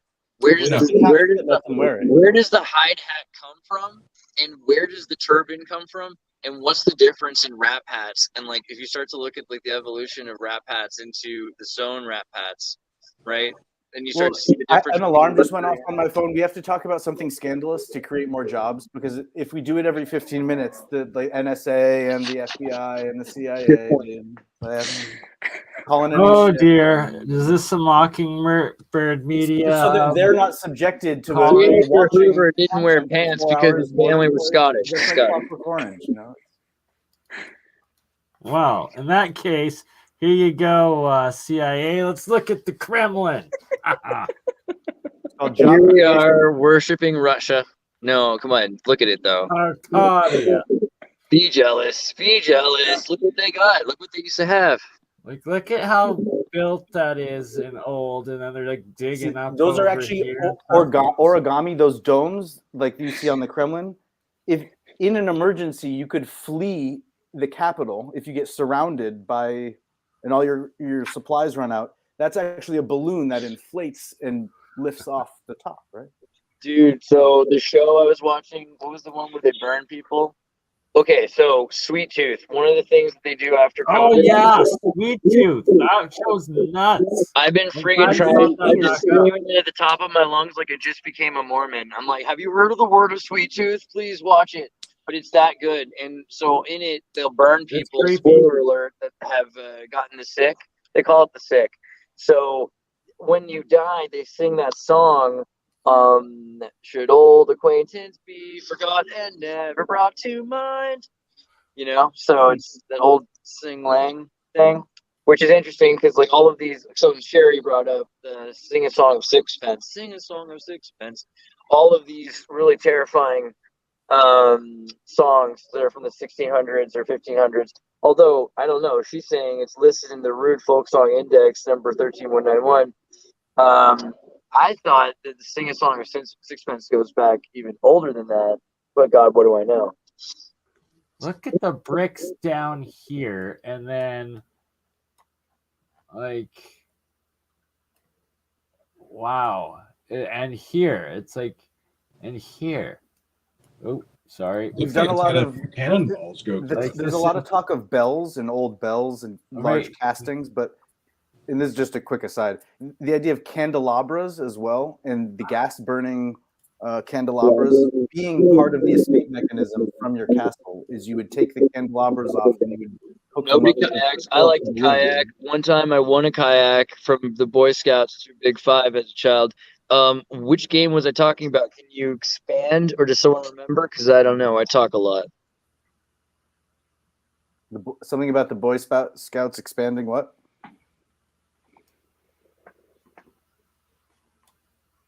Oops. I killed the vibe. No. At least I recognize Boy Scout, what? You know what? I feel like the doorway to the like security here is the safest place in the airport. Like, or at least there's the least amount of people here. Right, look at this. So, right here, earlier at the start of the stream, you were talking about how Australia and Antarctica were one at one point, and all of these maps from the 1500s, 3 centuries before Antarctica was supposedly discovered. You have South America as a different shape, where it's much wider, and it going up to this massive land of Antarctica. South America is pretty wide, though. That's the thing. South America is pretty wide. And that, look over here. Like, what was this? Was this moo still when this was made? There are birds that make floating nests as well. And think about millions of years of giant birds making giant nests, and they eventually accrete into floating rafts of vegetation, right? This is actually pretty accurate, though. So, like, I've been down there. The south of South America there is called Ushuaia. And Ushuaia is, like, they keep telling you that you can't see Antarctica. I'm pretty sure I saw Antarctica from Ushuaia. It's not more than, the distance of Alhambra from Africa. Or, I'm sorry, Gibraltar from Africa. Like, they're miles, apart to the south. Was it Queen Victoria Cape right there? And so also in all of these older maps that have this bigger Antarctica, and before it was supposedly discovered, so obviously these are copies from the civilization before the catastrophe and reset.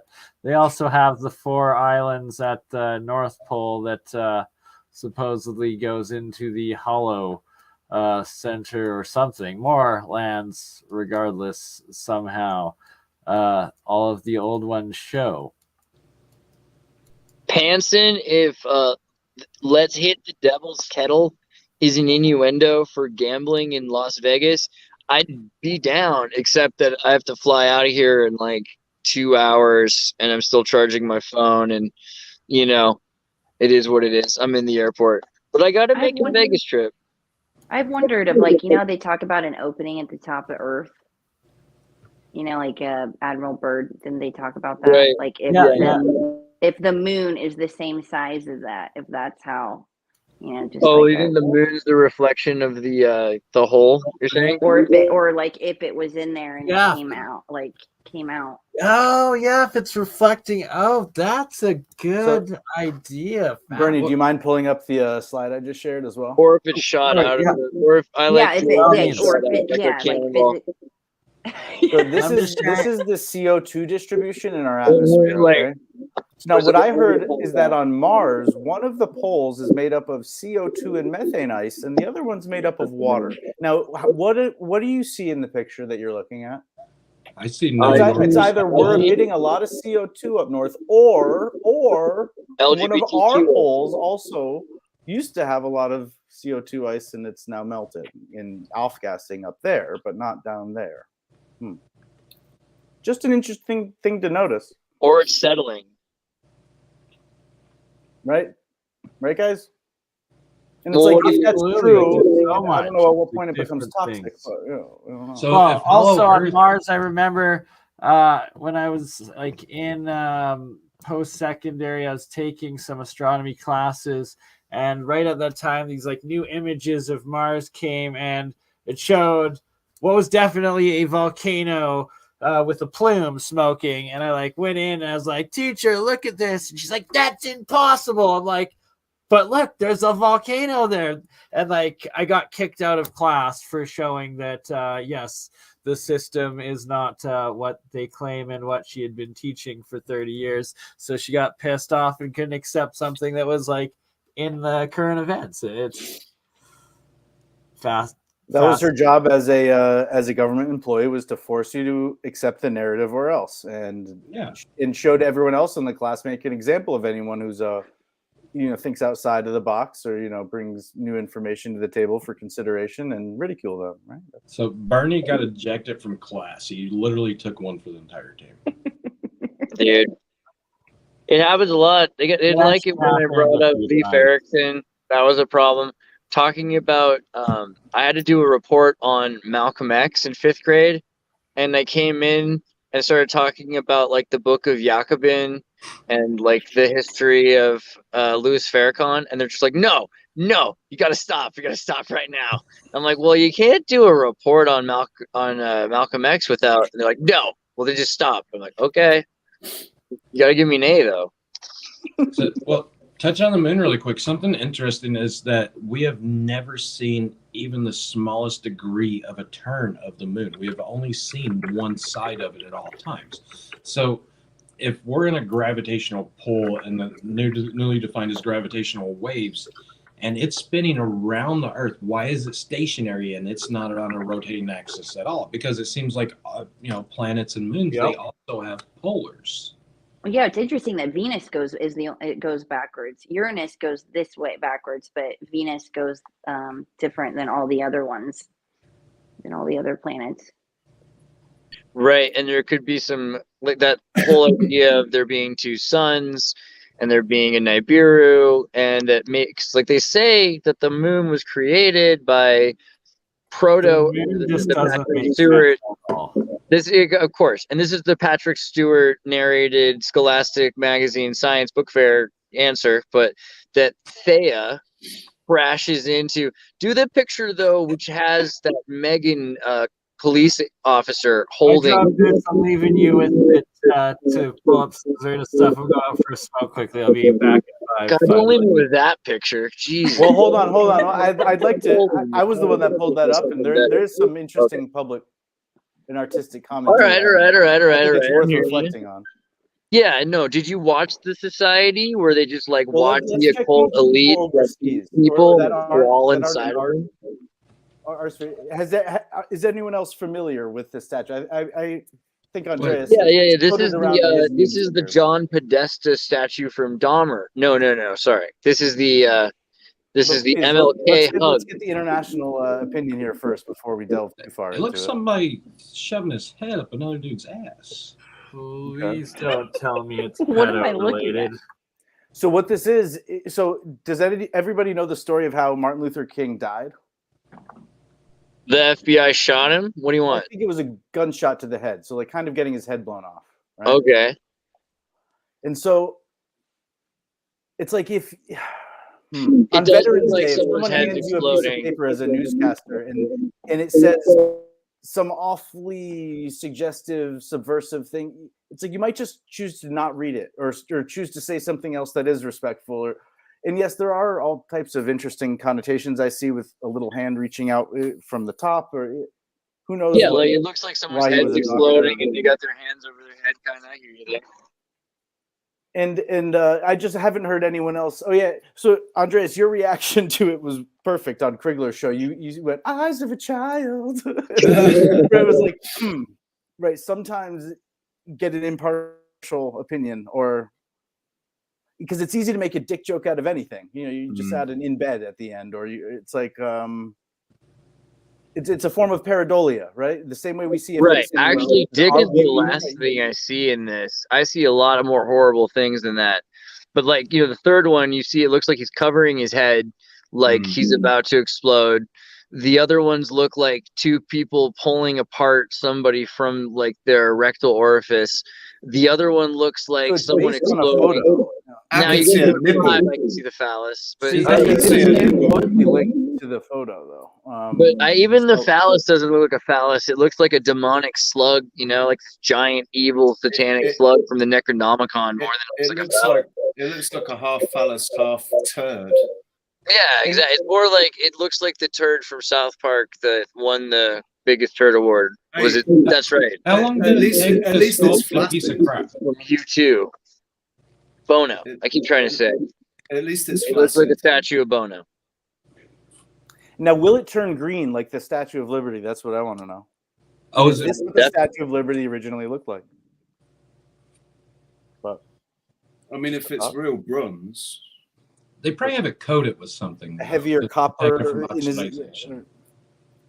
I just think it's like also the fact that it's so it's anthropomorphic, but it's lacking in anthropomorphic quality, so that it will be acceptable as Sharia starts to replace these anthropomorphic figurines that are maybe like more. They're kind of disrespectful to certain onsets of the coming reset population.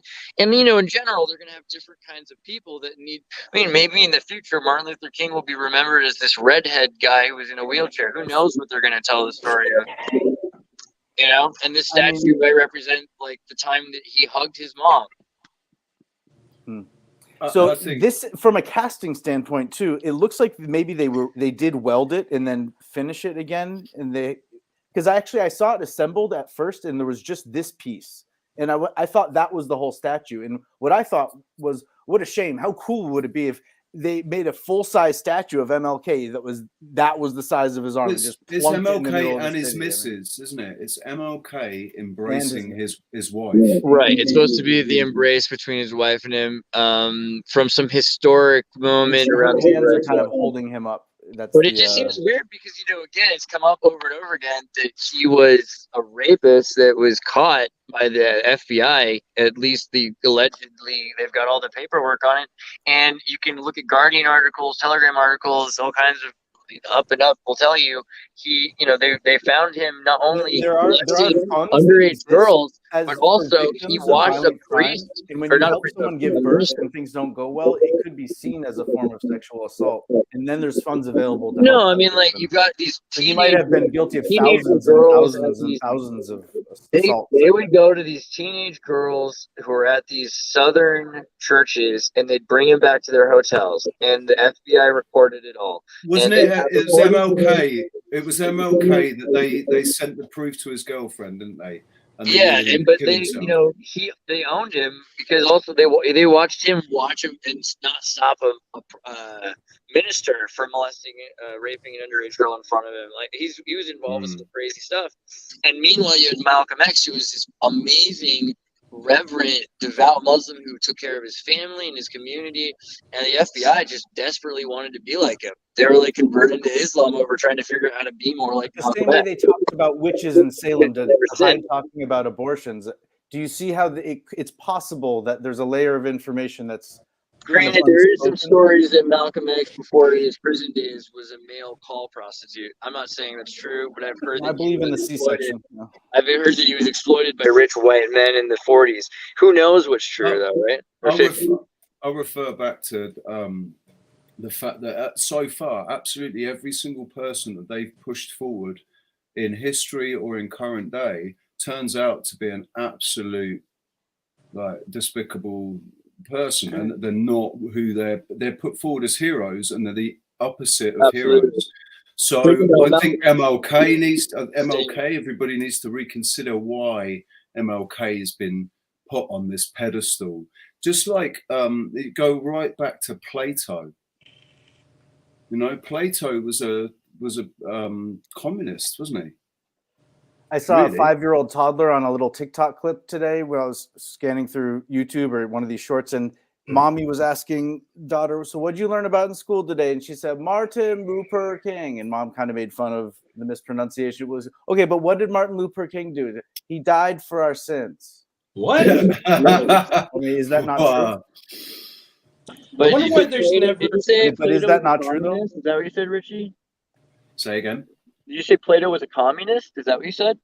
Yeah, I heard that his basically he was trying to model for society. It was kind of a socialist, communist socialist regime for the city, but he never intended it for the entire earth, just for for community. I look at it more like kind of what's the word again? Newarchy. So if you had Socrates hated democracy because democracy killed him. I don't think Plato loved it either because of that. And the idea that you would have a bunch of misinformed, not just ill-informed people making decisions based on emotions, regardless of the information anyway, about issues in a way that didn't lead to coming up with a new answer. Instead, it was arguing over two ideas. Was just everything about it wasn't very Hellenistic. So a better philosophically sound science. Yeah, better, but not just philosophically sound, but just the ideas of the Hellenists were that gods created men because gods couldn't solve their own problems. They thought they needed men, right? That's the kind of at least, I mean, who knows? Because Ewing Jr. will tell you that none of this existed anyway. But I'm imagining this idea of like Havelockian Hellenism, that they're thinking, okay, what would the gods do, and what would the righteous humans do? And because of that, they're aware that there's men of the beast and field. So they're thinking democracy is not the answer. It kills people. It's more dangerous than fentanyl at that time. What we could do instead of using we could use democracy as a weapon, like in Iraq, but maybe what we do is we have a bunch of specific educated persons that are in a newarchy. And so you've got, instead of this benevolent king, you've got these generationally invested families of Athens that will always be in Athens. And some, because their families own islands, right? So they're going to constantly dedicate some effort into this confederated community. But they're not really the same as just equals of everyone else. It's actually like specifically you're grooming parts of society to become wise, benevolent kings, right? So that work together.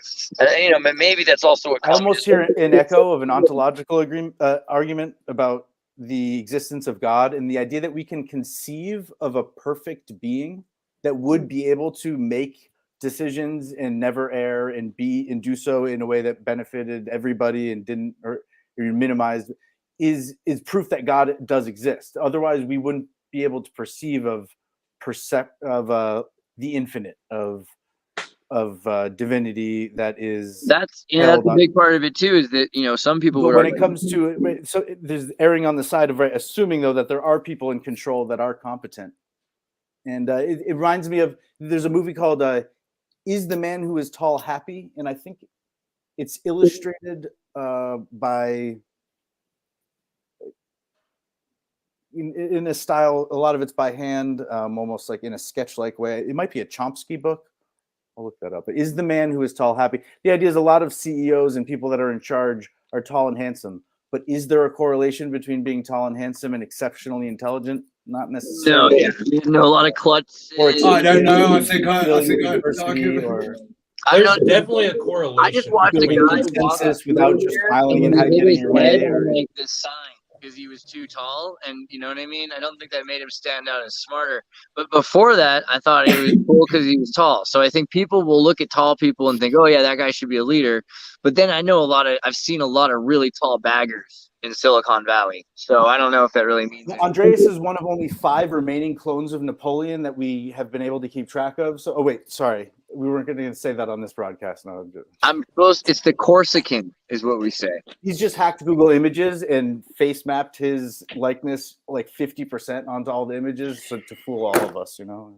To get a big practical joke. I think short people actually. So the Japanese have that saying that the tallest male is the first to be hit with the hammer, and so I think about a lot of people that were tall got put into war and they got killed off. So maybe there were some really great tall, like aggressive soldiers, but a lot of them are dead.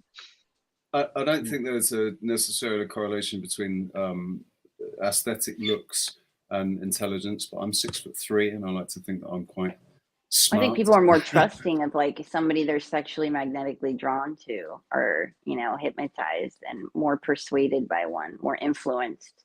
Right. There's tons of charisma's dangerous, man. There's tons of evidence that pretty people have more faith. I saw a huge math study on this recently. So I think that could play into the way that the people respond to you based on if you're symmetrical looking. I mean, there might be little things like that. Oh yeah, the Adam and Eve story. My God, if this doesn't. Have you read this? I see mainstream people talking about this almost now. Yeah, so this is a declassed CIA document of the Adam and Eve story. Sort of declassified. I mean, they technically it's past declassification, but they never released the full pages unless you have the books before it was. Yeah, and you can look up the Chan Thomas book. It's on Google Books, and I don't know how much they're in bed with it.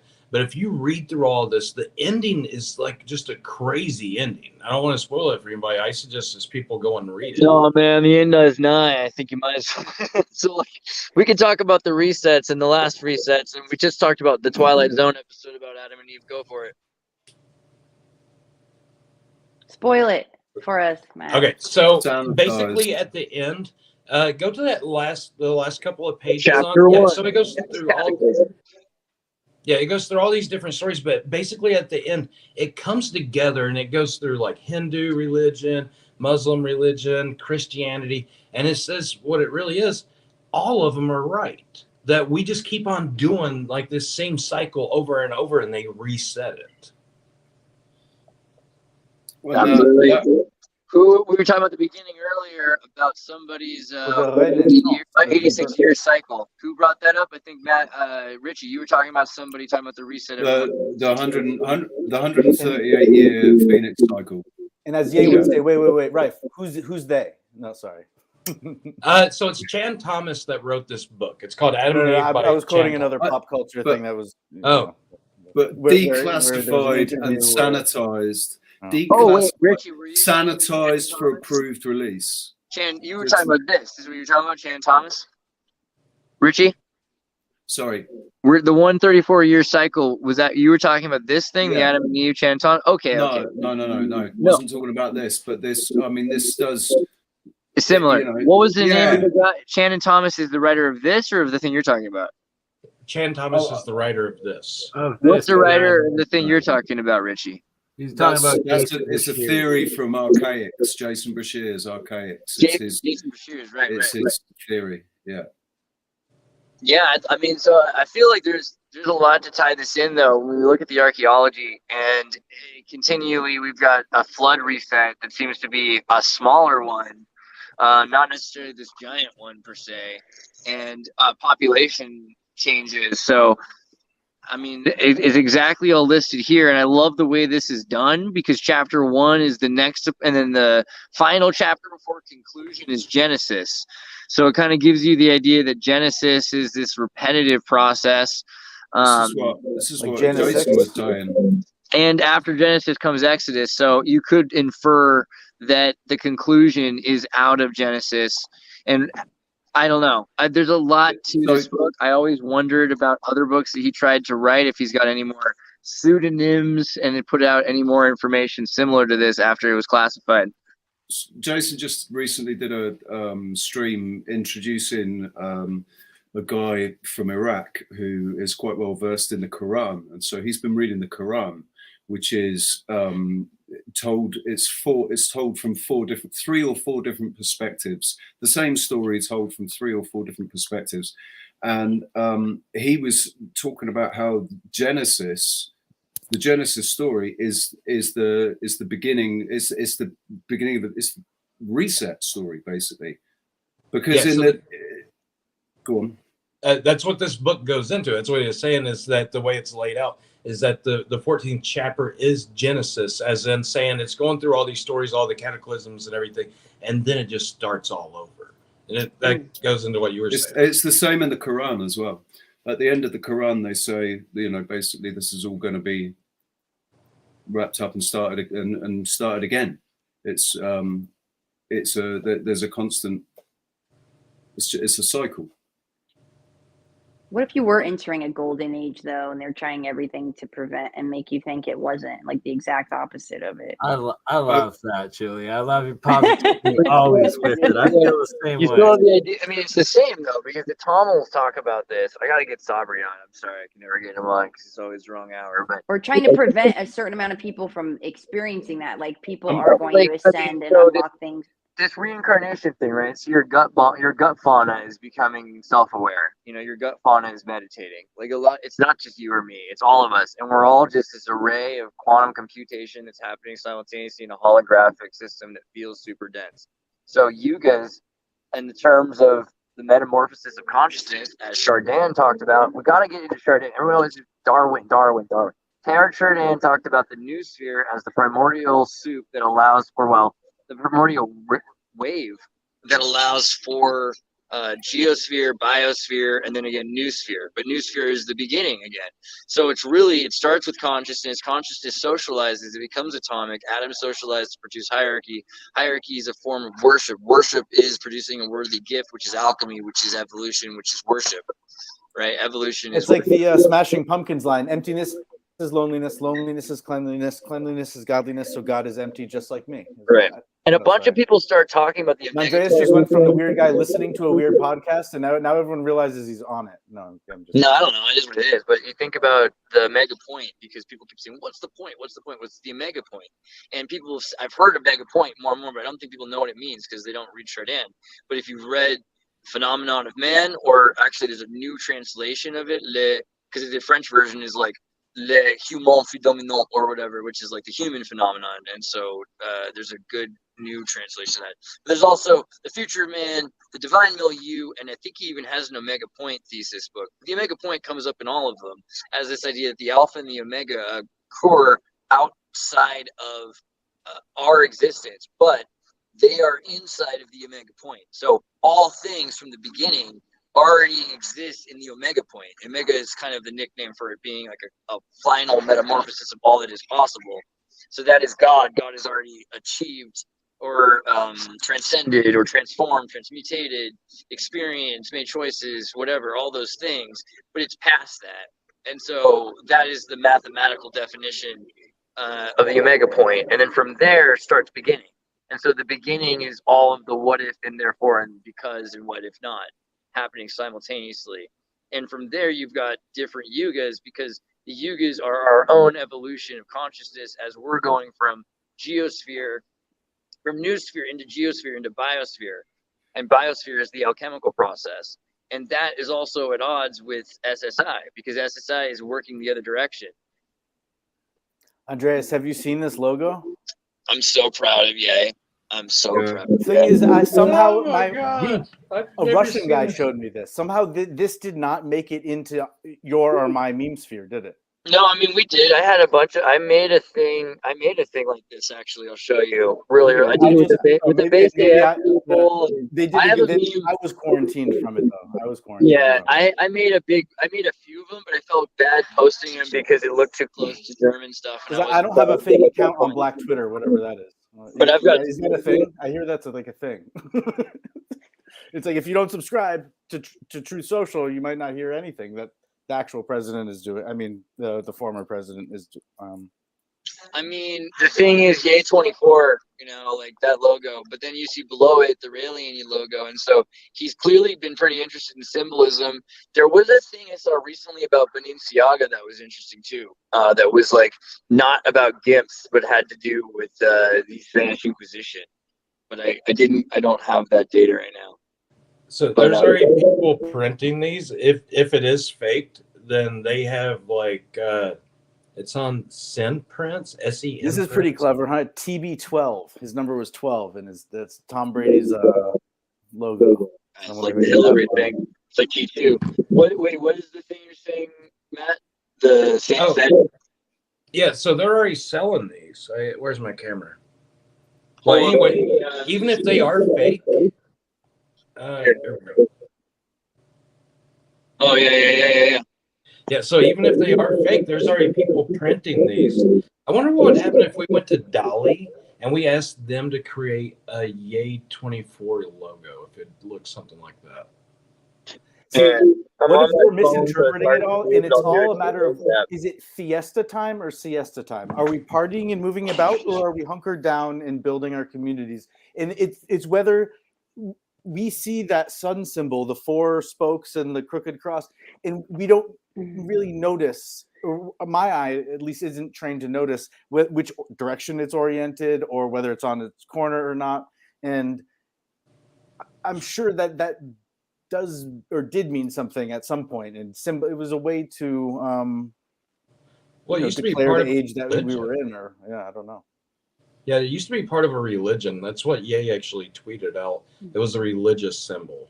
Right. So that symbol is for the Raelians, and we've gone into the Raelians a bit before, but Rael is a Frenchman who created a space alien cult that says that all humans, kind of ancient aliens, in here, and they're coming back.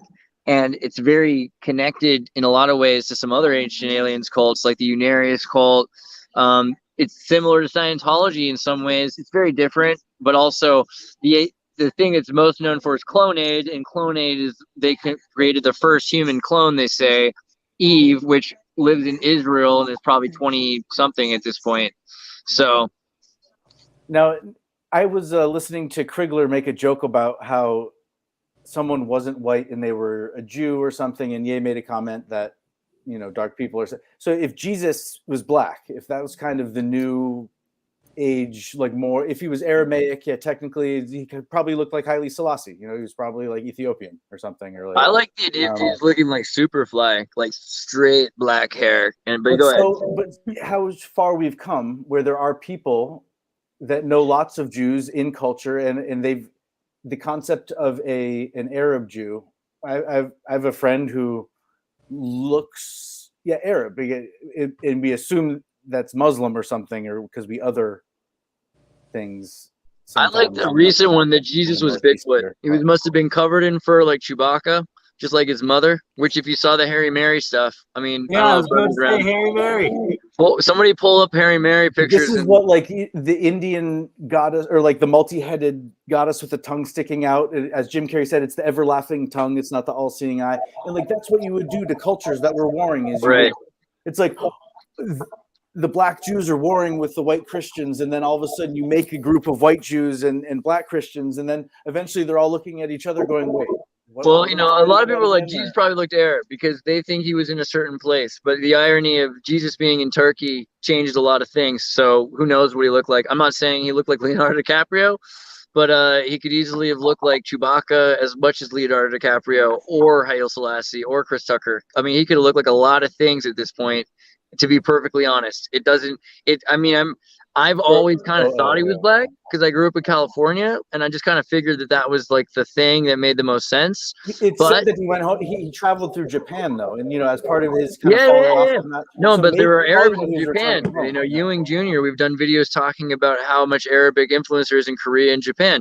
There's more to be said about Turkey, though, because if at the time Europa and Arabia were the same thing with different vowels, because remember what's going on here. Because what you would do with your enemy or frostbite, your tongue was not guaranteed. It was a psychological boundary. It wasn't a physical boundary. So there are parts of Israel that were part of Turkey. There are parts of Israel that were part of Egypt. There are parts of Israel that were in Greece. It's confusing. And when you look at actually the fact that the nomadic Israelis were in Odessa as well as in Turkey, and that they called, at the time, Istanbul was called Jerusalem, right? Which is where we get Europe from. Because Jerusalem, Europe, Eurabia.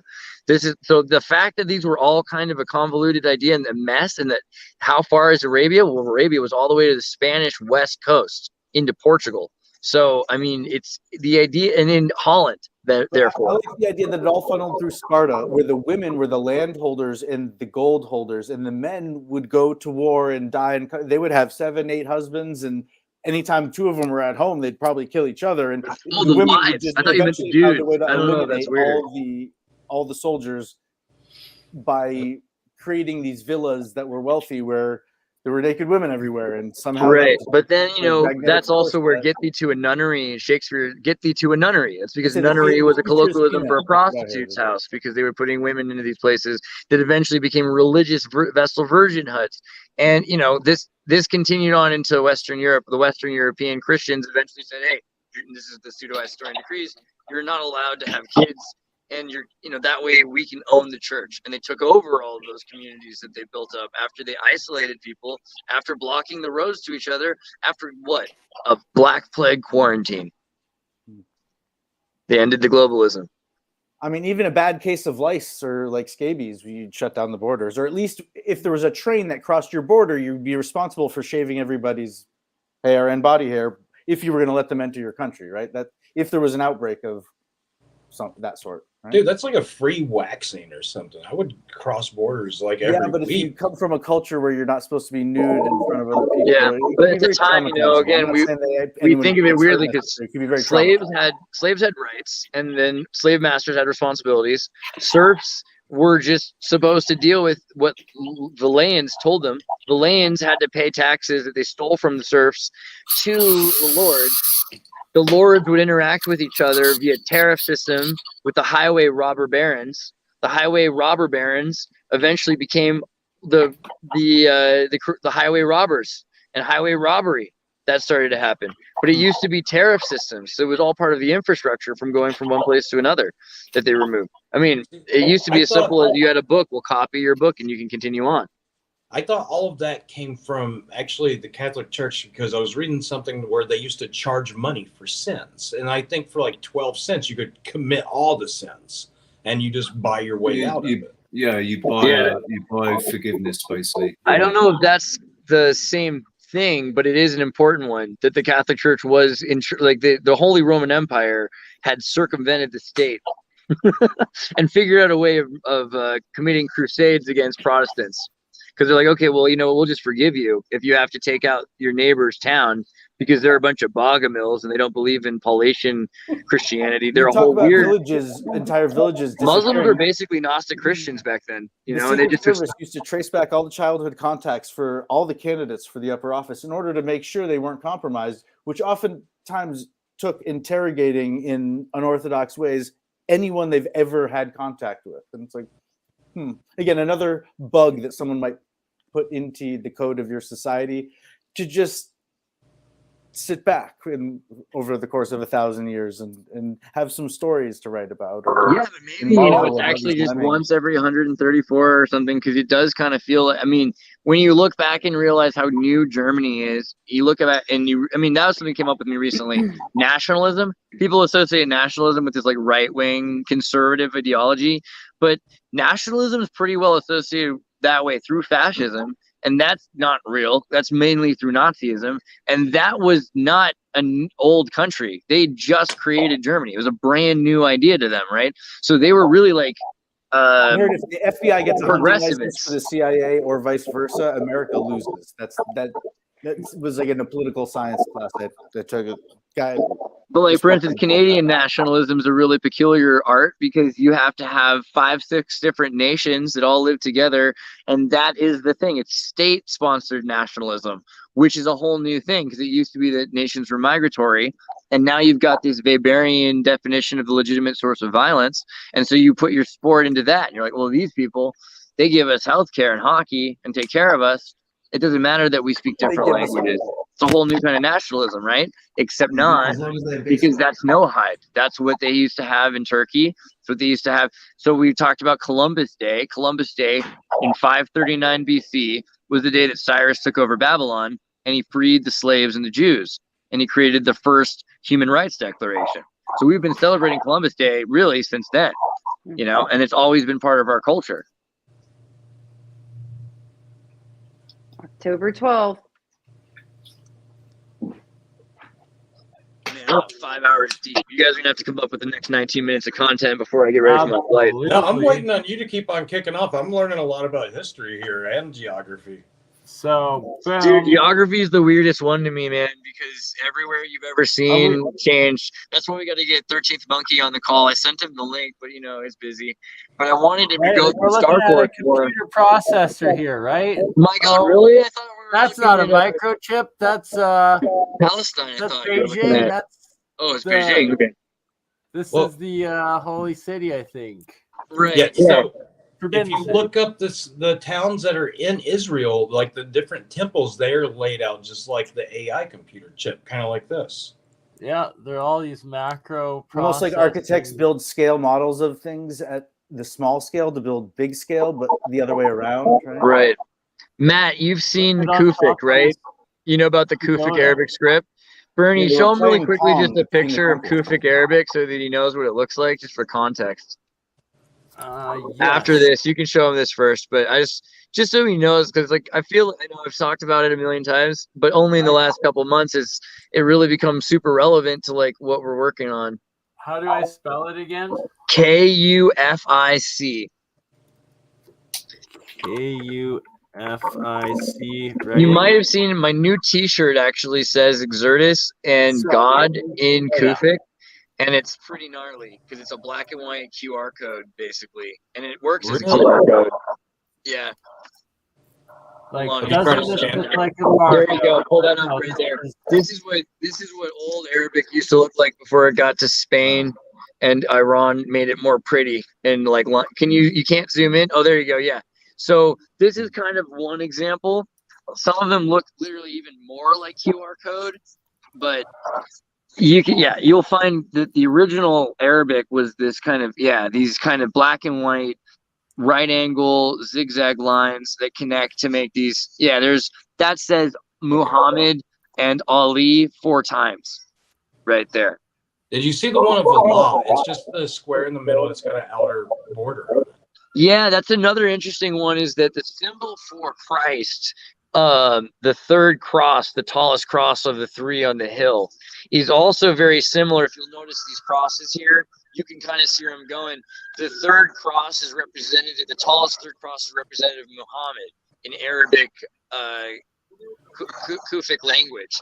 So often people would draw pictures that people thought in Spain were of Jesus, but the reason it was arranged the way it was in order to write Muhammad in the symbols in order to stay alive.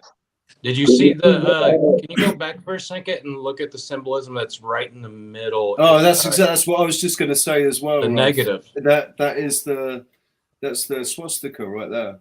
Right, yeah, but that's made up of Muhammad and Ali written 4 times. Pretty interesting, right? So if you think about it, people would have been revering this symbol for so long because it represented Muhammad and it represented following the law of God. And then another group was represented the sun, and then they would have killed each other because they disagreed on what the symbol represented. I find that kind of hilarious, really. Yeah, this is super interesting. I'm going to have to dig into this Kufic script. Yeah, Kufic's really interesting, and the fact that QR code is kind of evolving into Kufic, and I've been trying to mix the 2 together and having pretty successful results. It shows you that, it's clearly also, it's phonetic, but it's also symbolic. So once you get past phonemes, you learn to memorize language. And so these symbols are kind of like McDonald's or something. They stick out once you memorize. I'll tell you what it is, right? You know how they've been giving us truth through games and through movies and cartoons. If we go back and look at all of the Pac-Man screens, that might be Kufic script, and there might be a message written in the Kufic script that is now Pac-Man mazes. Right? Absolutely. There's so much. I want to get AI on learning these different languages. If we can get AI for Sumerian and for the runic languages and the Etruscan. they recently decrypted Etruscan with an RNN, which was fascinating because I had put in my first video how I hypothesized that it was reverse sounds of like satanic reversed sounds of Latin. That Latin is the satanic reversion and inversion of sounds of Etruscan. It's starting to look like that's correct. Because as far as we can tell, I mean, A, all the symbols are mirrored, reversed, and B, the sounds seem to, you know, from what we understand of different variances of Roman, can correlate with like the backwards sounds of them when we actually record the phonemes. The other one is Sanskrit, but Sanskrit's the first language the computer figured out because that was the most logical language. Sanskrit there was a is BBC one that news we article definitely need with about it, and that I've seen what looks like a bunch of different Proto-Sanskrit languages, as well as Proto-Greek languages and Proto-Slavic on a lot of the different golden tablets and like Father Crested. Yeah, check out Glogolithic. Typing GLOGOLITHIC, Glogolithic. Gloggle. As far as hidden in plain sight, there was a news article with a picture of the parachute that had deployed of something that was landing, I believe, on the moon. In my over my shoulder, and I went, you know, it would be kind of a sneaky thing that scientists might do to encode something kind of in Morse code, because it was a parachute that had a few different concentric layers, and there were orange lines, and it wasn't a symmetric pattern or something. So I immediately saw kind Iron of Man visual Misty chaos. 2 was stuck in an airport. It was crazy. Don't fly Frontier. Even though it was $18, maybe fly Frontier, but be careful. This is Glogolithic. So Glogolithic is this crazy language because very similar to a lot of the alchemical pictographic language. Please, but it turns out it was actually encoded with Guys, I'm gonna have to get going. I think in the next 4 minutes. Let me just like wrap up here by saying, and then we'll cover where they can get your content, and we'll do this again tomorrow once I get out of the airport. But basically, Glogolithic Saint, what's his name? Pope Gregory the 13th studied in Croatia. The Croatian monks, was it Cyril? Saint Cyril? Look it up. But they created this language based on all of the other languages they were interacting with on the Dalmatian coast. So they were influenced by Phoenician variances, Berber, the different kinds of languages that included Hebrew, Old Greek, which was an Arabic-looking language. And Arabic itself was a huge influence, but it was a prototypical Arabic, which we consider what Hebrew and Arabic and a lot of Coptic languages came from. And even the symbology itself, you can see its correlation with Slavic Gaelic, which is what the runes are connected to. So it's a weird, interesting language to use to decrypt things. But dudes, I'm sorry, I'm gonna have to leave. Before you go, dude, what's your email? I can just end it on your stream. I just restarted it like 20 minutes ago on my second channel, so I'll leave it going a little bit. Wait, it's still going on my stream or not? Did you already end it? No, it's still on your stream. Okay. Just tell me when to. Just keep it going while I'm gone. I trust you to keep it going, and I'll hit you guys up because I'm gonna probably land in like a half hour or something like that. All right. But you know what I was gonna say? So no. I'll be quiet. Keep going, Richie. Yeah, what's your email, dude? Yeah, my email is I am at andreas.me or Xirtus@gmail.com. And you can go to andreas.me, www.andreas.me, and you can click on it and find my link there too. But if you write it down here, Xirtus@gmail.com is probably the easiest. XIRTUS. XIRTUS at Gmail. I'm gonna be singing like staying alive, girl. Yeah. Let's do Let's do a show together soon. We'll do a one-on-one, and also let's do a panel anytime you want to do a panel. I know this is late, so that's when, but I might. Somebody in California might be doing some more late ones, guys. And you guys can keep going, but make sure that you show Matt Rife's Real Rife Technologies channel, and go to juliacommon.com, and also subscribe to Crypto Alchemist. And if you need a yoga lesson, Stefan's the greatest yoga professor in the world. And also, he's going to be on this week. Xirtus is the disclosure channel, right? Isn't that but Stefan's going to be on my channel for the first time in a few days. It's going to be the first time he's been on my show before again. So we're going to do that soon. That'll be good. All right. I love you guys. Thank you, Andreas. Bye. We love you, brother. Safe travels. And, Namaste.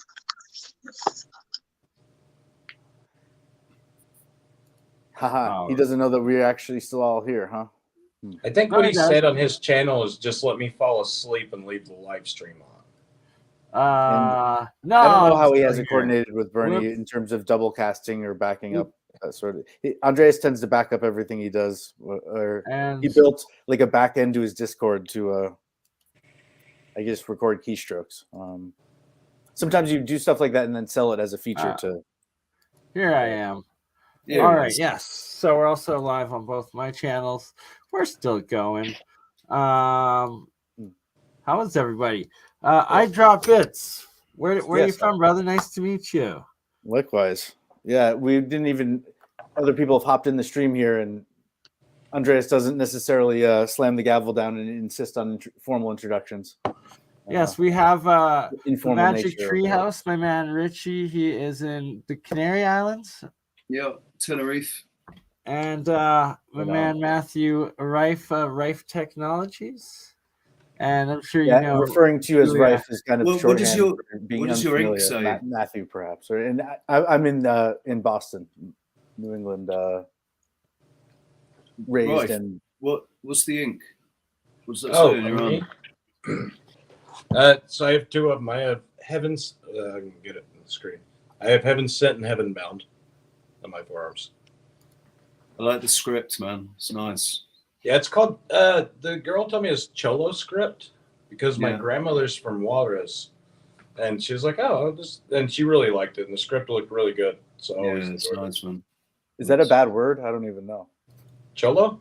It just means like gangster. Okay. Like there's some spin-offs of it that are kind of like I call her like a chola, and chola is like a female gangster, but you say something like chorrito, and it just means like small male appendage. In the Northeast, right, you might call a girl a badass bitch, but it's a compliment, or that's all. And if you say woman to someone might hear that as the most honoring, acknowledging their womanhood, and other people might hear it as woman as like a negative thing. So yeah, here in the South, some of it's reflected in the tone, but we just leave everybody at honey. But honey. That's what they do down south. They get away with that, yeah, for sure. Yeah, and there's different ways of saying it too. Like if you say, "Oh, honey," it could mean like, "Oh, I feel sorry for you." "Oh, why are you so slow?" Or it could mean like an endearment term. So it's kind of like aloha in Hawaii. The only universally applicable term that seems to avoid any cultural misunderstandings, if you're in just a strange scenario with it, is boss.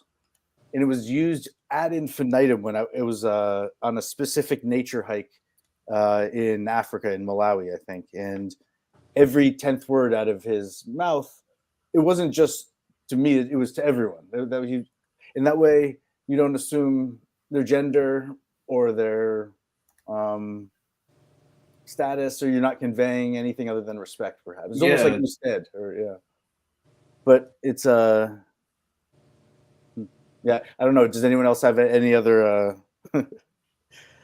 stand-ins for something other than that's gender neutral that way as a boss?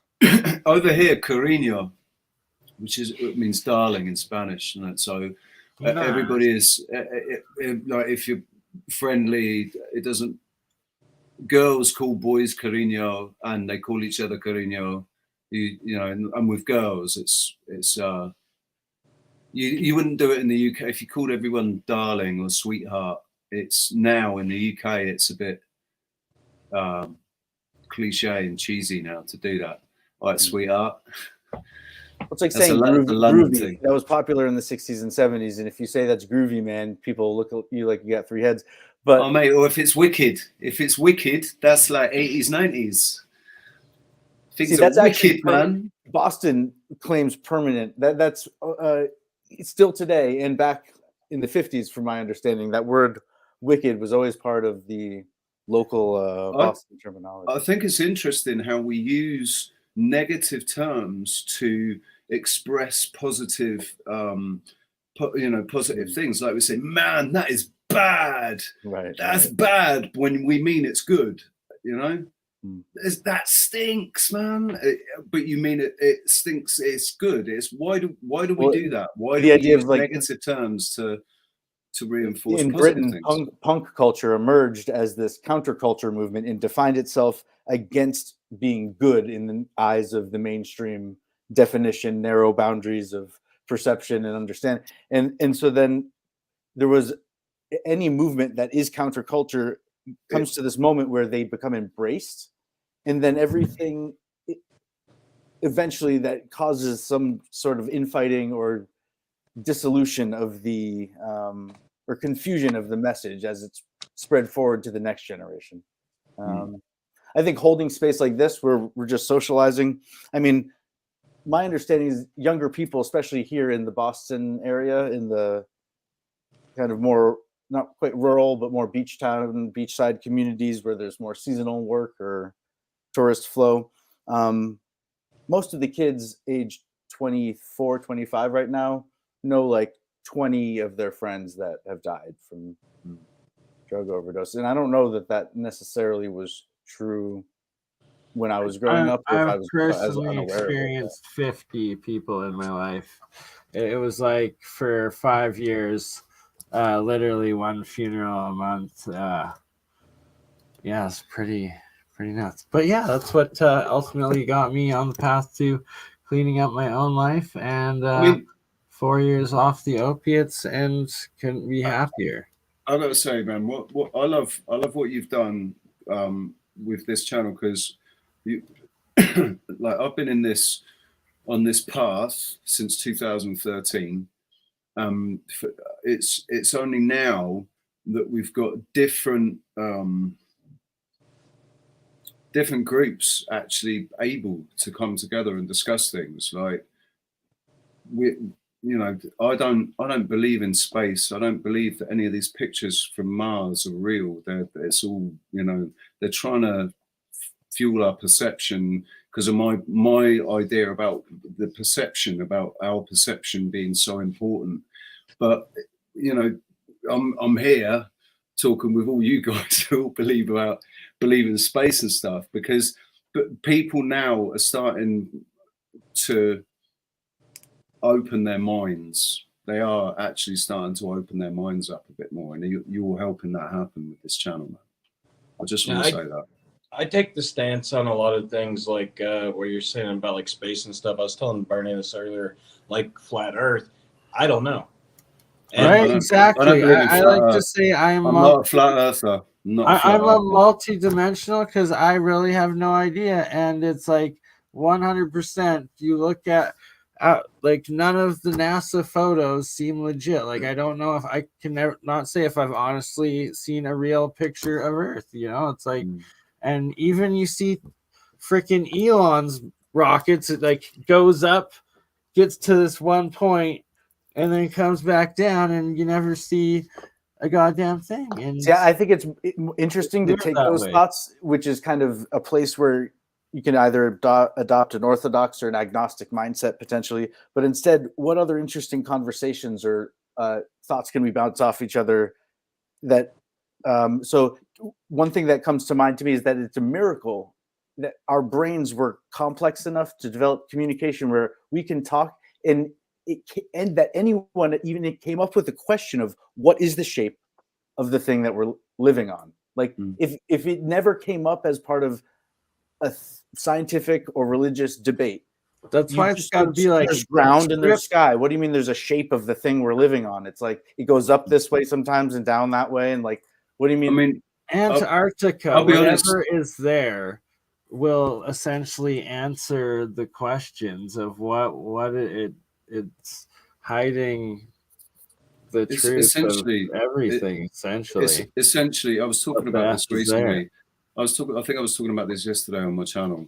Essentially, if the Earth is a globe or the Earth is flat, which one is going to determine how you behave and how you treat other people and how you live? Does it actually matter? And I think that's the whole point of it. Does it matter to us how we live our lives every day? Exactly. What the sun is made of? and how far away it is. You know, well, in the strict orthodoxy requires that you pick one thing and stick to it. Now, the divine feminine kind of exists in the space where it's allowed to waffle back and forth and be ambiguous or change its mind. Whereas, and again, these are kind of, I say masculine and feminine, these are kind of relics in our language from a time when those things were perhaps, there are places and cultures where they are enforced more rigorously or defined differently. But the whole male female, so you know, the brain of the male hemisphere and the female hemisphere. We've always been told that there's a male hemisphere and a female hemisphere. So male and female has always been a you know, it's a fundamental part of our existence. You know, but what is male and female at the end of the day isn't that a form of duality? I always say that the Earth is Vesica Pisces shaped. That's based off of my experience. And like when you open the Earth, it's like that in almost like a Taurus field, and you know, like 3 parallel realities blended into one, past, present, and you know, future. But I always say Vesica Pisces shaped Earth. That's what I sign up to. Who knows what these are? The male is the one that has all the plumage and is supposed to kind of be beautiful, and the female adds to the survival of the species by being able to blend into the underbrush. In a lot of nature, it's the female that's actually the bigger, you know, more aggressive, stronger. What were they looking for?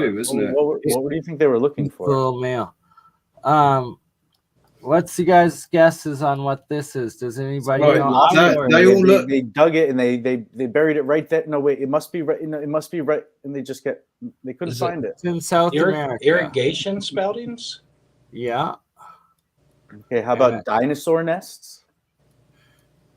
Possibly. It looks. I mean, it looks. Has anyone ever heard anyone mention or suggest that when looking at something that could be construed as a geological feature?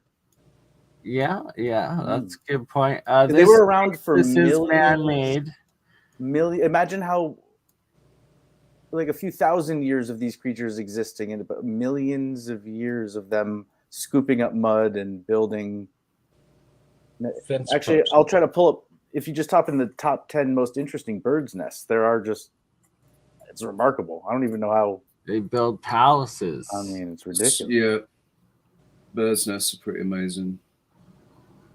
But then, so are wasps' nests. So this and right it's such here, an obsessive compulsive behavior to do this weaving, and then somehow like the songs, they say you have to imprint them on them when they're a certain age, and then they'll remember those songs, and then they can't.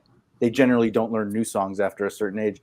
But the weaving technique, for that to be genetically built into their code and then expressed in that small brain, was pretty some dense data storage. I guess like beavers. Where in Peru is that? Nazca, behind in the desert. It goes all the way from the mountains to the coast, and supposedly thousands of years old, made by the ancients, and still has water running through it today, and people are still irrigating crops out of it. It's pretty crazy. Oh, I was right. It's an aquifer thousands of years old. I just looked it up too, and it says that these holes are peppered all throughout Nazca. Yeah, the whole cut through a lot of the mountains there to the coast. See, I mean, if you just scale that up a wee bit. I wonder how close it is to the Nazca line. That looks like they orient them to the sun, and that they connect some of the Nazca lines, like they're just yeah. Has anyone seen the David Attenborough thing with the Bowery bird? How complicated they clear out an area, they build a teepee, and then they lay out colorful items and like present them as offerings while doing this complicated dance. Again, scale that up to 1,000-pound beast doing that kind of mating ritual, right? Because otherwise, mating season or ritual would be a bunch of flying dinosaurs trying to mount and attack each other with their claws and teeth, and it would be a bloodbath. And sure, they would like perpetuate a little bit, but while they were flying teethed beasts, unless there was elaborate courtship rituals around these nesting sites, and how elaborate were they? And right, who carved what out of? And to say that one of them didn't start carving runes with their beak and using them to mark their territory. Humans didn't necessarily. Our brain lineage isn't necessarily the first or only one that could have invented written language. Even when you see the complicated behavior like that, and look how small their brain is. Yeah, I get what you're saying for sure. Like almost in the sense of, oh gosh, darn it! Was that an ancient wife beater? Look at this, and like. Look at like this sacred geometry stuff. This is high-end hyperdimensional physics, mathematics, fractal geometries, like magic square. Like this is insane amount of encoded knowledge. Like what is this? Birds also bury seeds. They bury thousands and thousands of seeds during the season when they're harvesting the fruit, and it's an obsessive thing like squirrels do as well, and they become farmers, and they could have become, they have large cordoned off areas where they bred humans to come up with the symbols so that have the rest you of the seen some of the universe would tribes understand that what they were have doing. like certain indentations like on their body like that? Could you make that if you wanted to? How do you make a structure like that? One stick at a time. That takes. I don't know. How do we make a structure like this? I want one of squares, these. man. They all fit together. The sticks are chaos. You know, geometry and regularity and symmetry is easy. His brain came up with this. What? And then yeah. I don't know. To me, there's more than meets the eye sometimes. But I mean, when you think about it, yeah, there's definitely something very strange in birds' behavior, especially the ones that have the really intricate dances. Yeah. Like that's great. What have you seen? Have you seen the one? I used it in my observably flat video. The birds of paradise. With the bird that goes like that with there's a meme made out of it where he's going, "Can't see me, they can, they can't, they can." Yeah, it just fans its wings out. Like put them into a trance or I can't remember what it's trance called. dance. I mean, because it's a shapeshifter. When they talk about shapeshifting creatures, this thing walks around looking like this, and then all of a sudden it does that, like a peacock. Yeah. And if we're gonna, Andreas is big on. He pulls up Wikipedia now. It doesn't say that dinosaurs evolved into birds. It says that they were birds. Okay. It reminds me of like on Jurassic Park at the end of it, where it's got the animal that comes up and he flares out and spits in that guy's face. Yeah, where and then the shaving cream full of genetic material gets buried in the mud. Yeah. All right. Well, I hate to do this, but it's 8:18 here. I still got about that time. Fair enough, my man. We have been going for 5 hours and 10 minutes. So I still got a bunch of. I did 6 hours yesterday, man. Come on. Right. But yeah, I appreciate you having me on, Bernie. For sure. Yeah, we can take it to 5:30. Another 20 minutes. But yeah, right. If you want to do another one tonight or tomorrow, I'll give you a message when I get up, and we'll figure it out. Yeah, let's shoot for one tonight. I have to go get some echocardiograms and everything today, so that'll be a lot of fun. And these are all things that we're taking. If anybody wants to come see us at the MDNM show in Anaheim, California, come on out. Oh, that's right by me. Is it? You want to come down? Yeah, I'm in Laguna Beach, so I'm like 20 minutes from there. Okay, yeah, so we're going, it's going to be February 7th through 9th, and we're flying in on the 6th. Okay, yeah, send me your info. Yeah, for sure. I'll put it in the chat really quick. And Bernie, I've been trying to get on Andreas to start a quasi 24-hour news network because like Alex Jones talks about how he pays all this money for bandwidth, but I'm pretty sure we can do it for free. You know, it's like we might not reach as many people. Yeah. So I first started out by doing weekend at BurnEye's 48-hour live streams. It was like 20 channels. Each channel gets like 2 hours scheduled sort of thing. And definitely down for getting that going again. Matt, do you want to post your website quickly? And I will look up your YouTube as well. And now, Bernie, have you noticed on YouTube that there's sometimes a button underneath the videos that says clip, and you can actually pull up to 60 seconds out of the video and create a link to post to social media or even send in a text message. It creates your own little URL. Yeah, I noticed that. I was trying to figure that out the other day. I'm glad you bring that back up. I just noticed there was like that way if you super chat someone, it's a way you can clip out that moment and kind of begin to inventory them instead of having to go find them in the video or click through the comments. But it's funny when you start making comments that are too poignant, that, you know, when you start saying the things that aren't supposed to be said out loud, they try to kick you off to Rumble, and then they just take that feature away, apparently. But. No doubt. All right, so Andreas is a good boy. I don't think he gets any strikes. Other channels, I think you're allowed like 12 strikes a year or something like that. I try my hardest to also not get these strikes.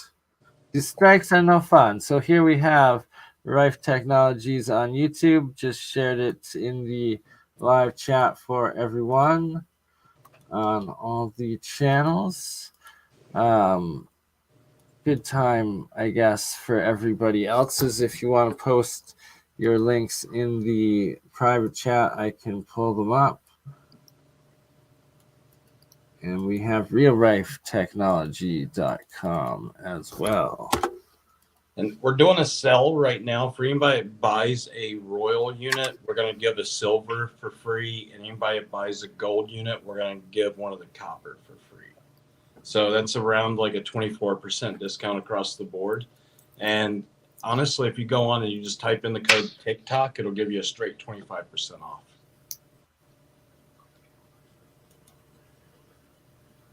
And I only know of Rife. He started appearing more recently on Andreas's channel. I don't know if you've been on other parts of YouTube, but he speaks very highly of you. I know he's kind of a discerning and not super skeptical, but I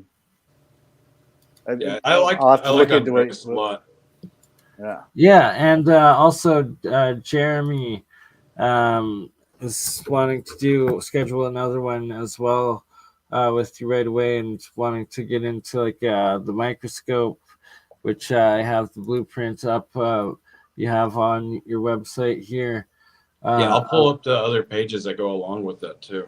For sure, that will be amazing. And yeah, we're basically going to be doing a whole series together. We're also going to be doing some on agriculture, and I'm going to be starting planting a bunch of seeds here by the end of February.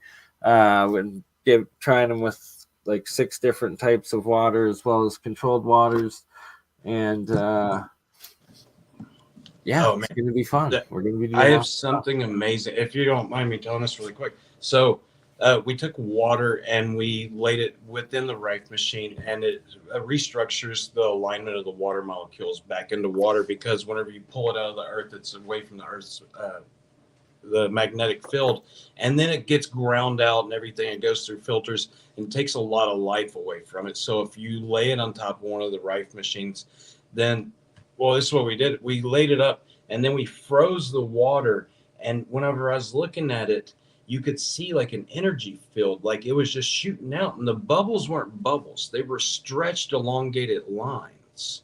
And it was really odd, and you could see it going throughout. It's kind of like the torus fields, but all the way around, where it has like an electromagnetosphere in the middle. And I know a lot of, so it gave know water. Exactly what you're talking about. Like I've created the exact I've got pictures of what you're talking about that I've done in my own electrolysis. It reminds me actually of Yeah. meridian charts from certain 3-element, 4-element, 5-element systems. Going back to what you were saying, is the Earth flat or is it round? And what are you going to do with that information? How's it going to affect what you're working with? In the same way, if a 3-element system isn't working to resolve the issue you're having, you get, which is, you know, maybe just Earth, Kapha Pitta Vata, like the Ayurvedic system. And then there's earth, air, fire, water, and then sometimes it includes metal or other types. And you kind of change the lens. And because it's such a diametrically opposed thing, we see Earth is flat or Earth is round. But with the meridian lines, you're talking about the elongated bubbles. There are the meridian lines that we have imply that our nervous system was kind of built while walking on all fours, more or less, and that they're in that there are certain kind of, they're not quite stretch marks. They're things that are visible under ultraviolet light. That, like one of these giant birds that if you raised it, a lot of birds, if you raise them from right out of their shell, they imprint on you as their mother. And then it can be, you're not supposed to do that and handle certain bird species that ways because they won't learn to feed themselves. That's how you domesticate them. Well, right, but then there's a responsibility implied, or at least that's what I was taught when I was little. As of course, there's a responsibility. But if they grew to be very large, again, they may be able to identify someone from afar. That all these people kind of look the same, but to them, they can actually see the differences in these ultraviolet patterns that we have. Even it's like our iPhones can probably tell us apart that way. So the patterns, I would say, is just more. It's like linear fibers that we have within our body. It shows a little bit of life. If you look through anything, any kind of structure that has life in it, then you're always going to see linear lines that predict and they show the form of life. You're also going to have the the golden ratio built within it as well. But look at the fibers on a tree, how they grow straight up and down. These are fibrous objects, just the same way that we are.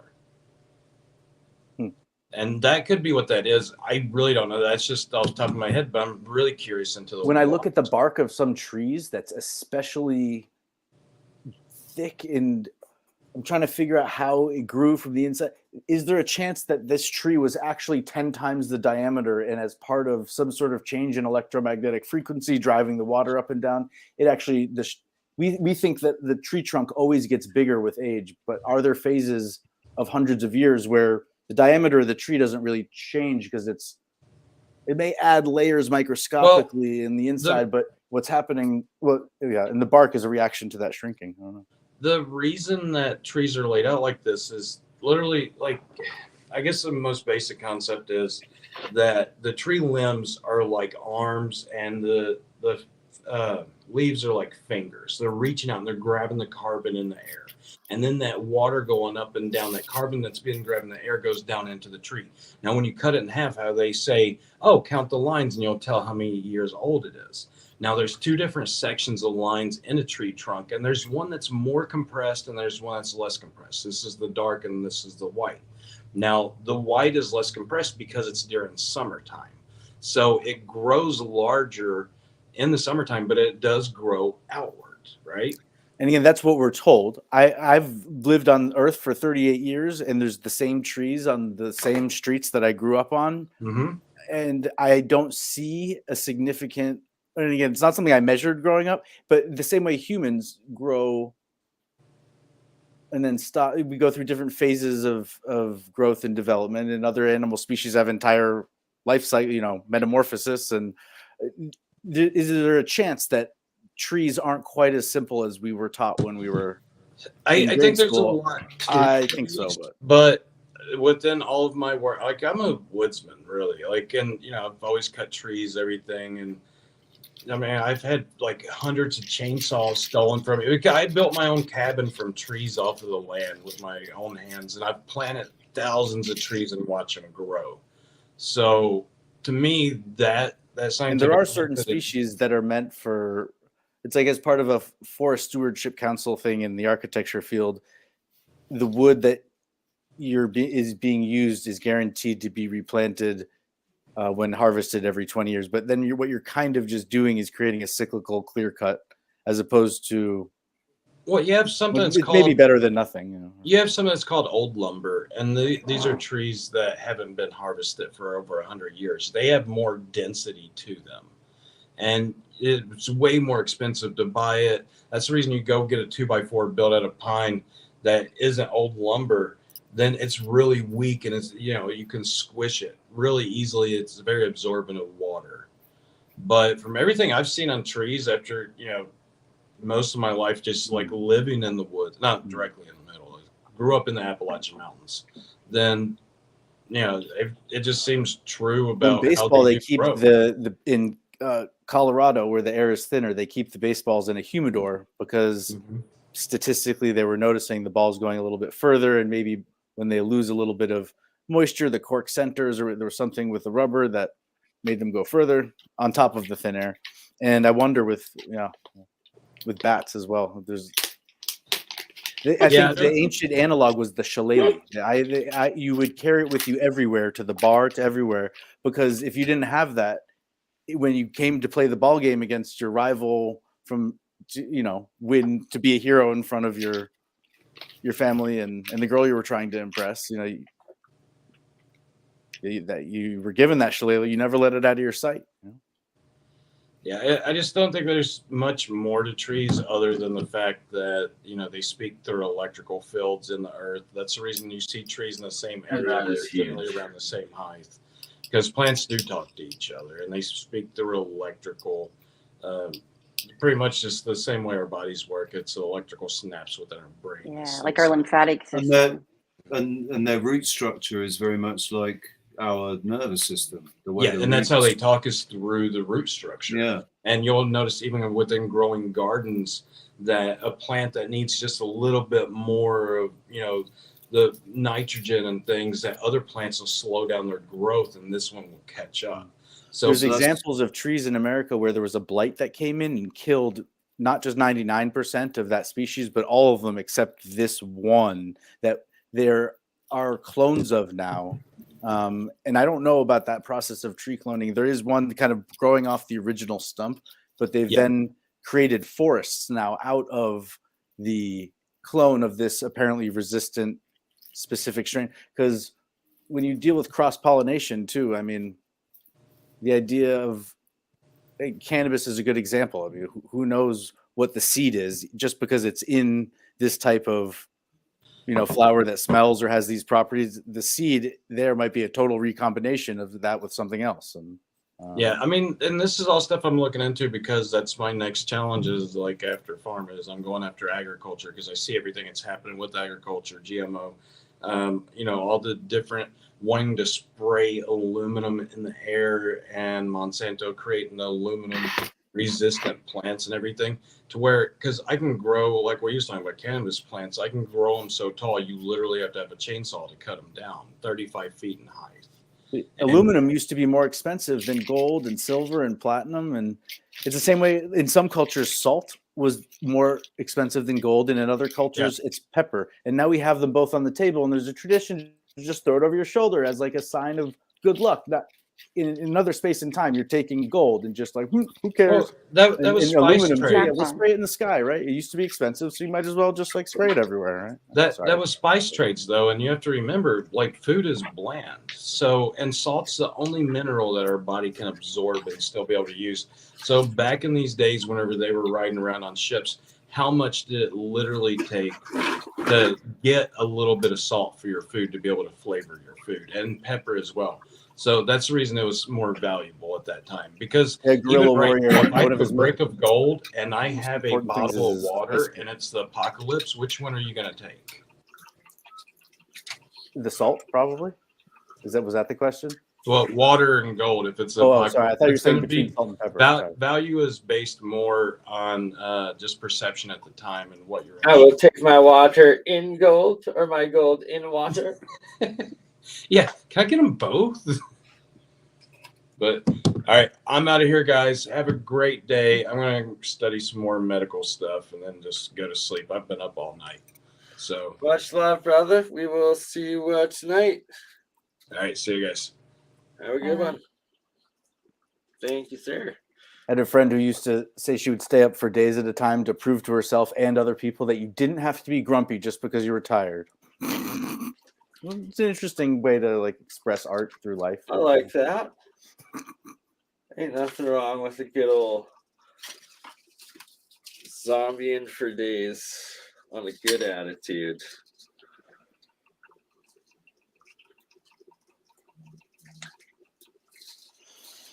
Sorry, just doing a little alchemy here. I feel like we're in one of those moments. It's like, no, you hang up first. No, you hang up first. Or at least that. Oh. I tried making my own what the heck is it? Ferrofluid earlier tonight. Is it going over? There we go. This thing. And I melted or put some neodymium magnets as the anode, as well as like a iron ferrite nail, thus expecting it to make a bunch of soft particle magnetic material. And to the surprise, it actually lost all of its magnetism in total, which is quite fascinating. Oops, not sure if the camera's I had heard of Dianetics, but then there's magnetics, but paramagnetism, like aluminum and apparently sodium and calcium. I've got these older jade or jadeite or nephrite or artifacts that I've been finding on eBay. And some of them are very dark colored, but I wonder if it was made of a porous type stone. And then if you're using it like an ink stamp, or you know how sometimes you take a rubbing by putting something over it, and like if a ferrofluid, like you were discussing, is sometimes used as ink in ancient documents, the reason that it turns brown is literally because the text has rusted. And I wonder if over time, if something gets used so often that whether it's the magnetic force of the jade and the chemicals in there that pull in the iron from the ferrofluid ink and eventually literally changes the matrix and the crystalline nature of the stone itself. Just thinking out loud. Trying to sound as smart as Andreas.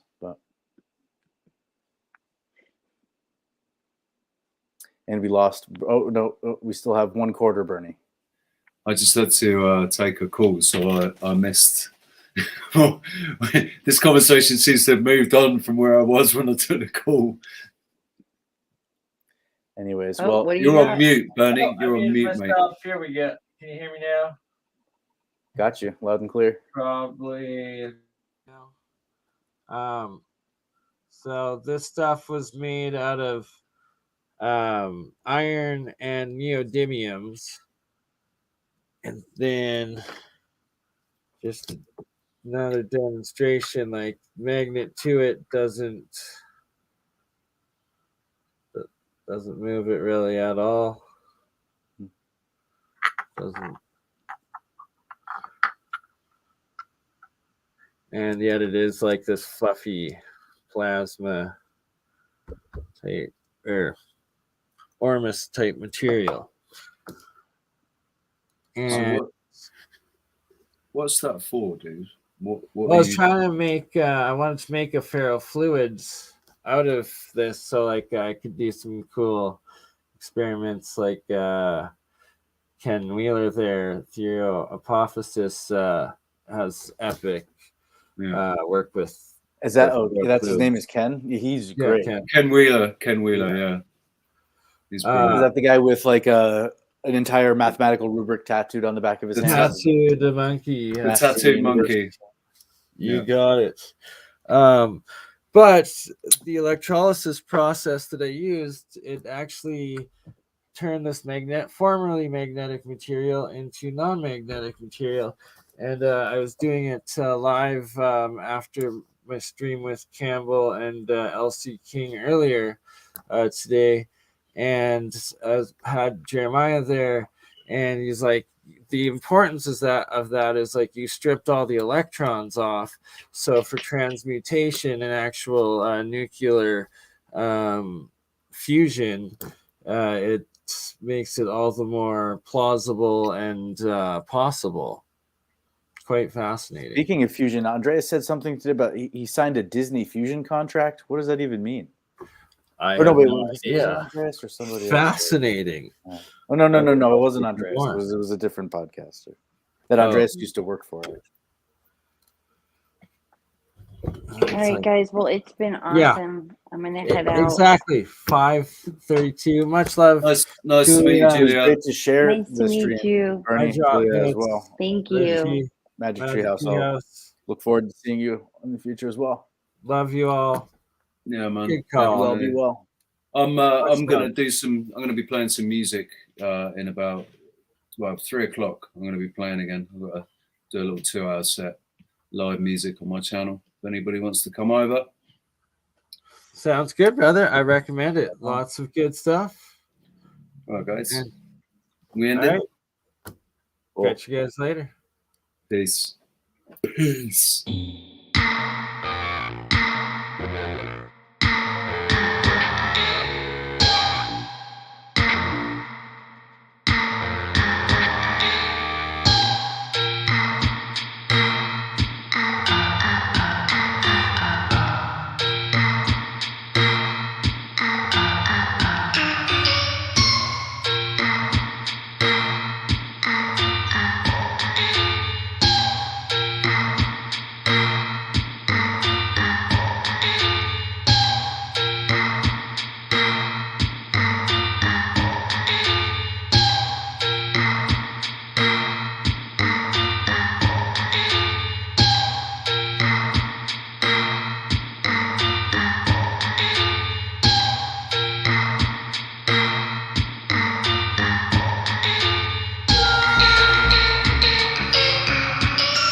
Got 2 dubs because I made it out of actual neodymium magnets. Like that material that I was showing is literally material with the anode loaded into the fluffy and the iron as well. So it's like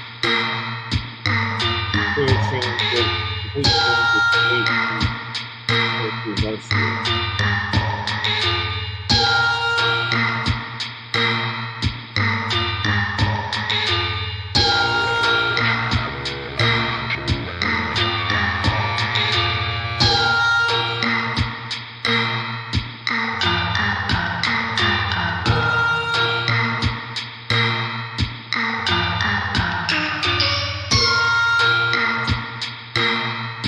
Let's fix this channel. Very good.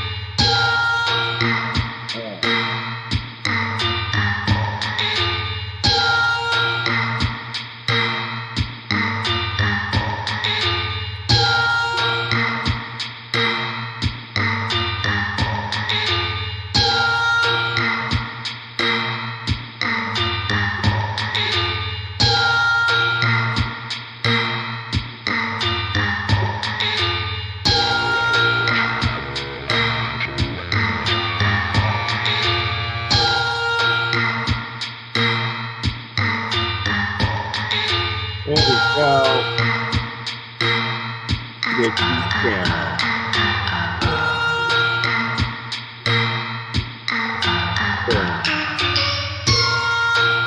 Well, y'all have a blessed day.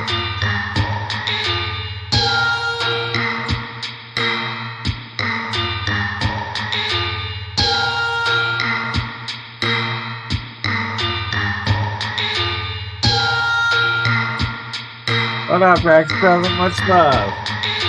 Everybody go subscribe. League Project. And make sure. What up, CJ? So yeah, let's go. I'm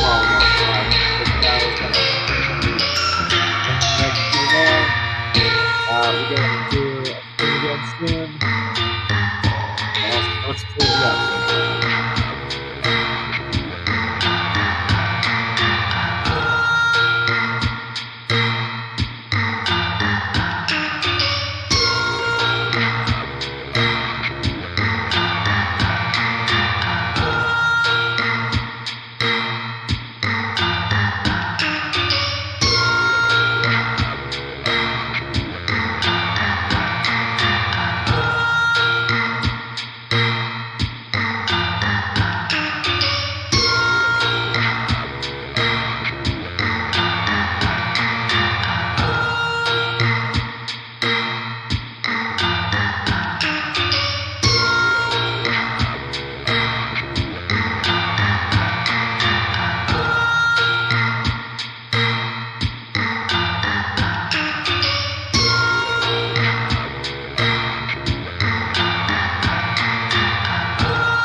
Oh, please and thank you.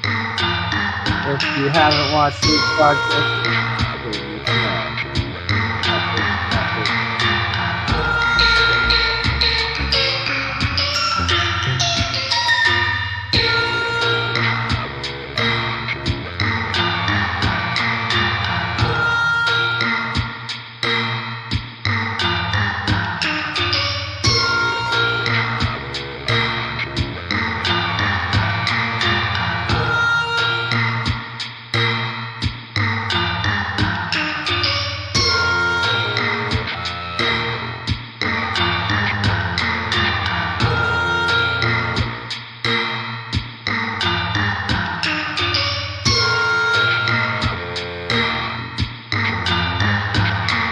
Fantastic.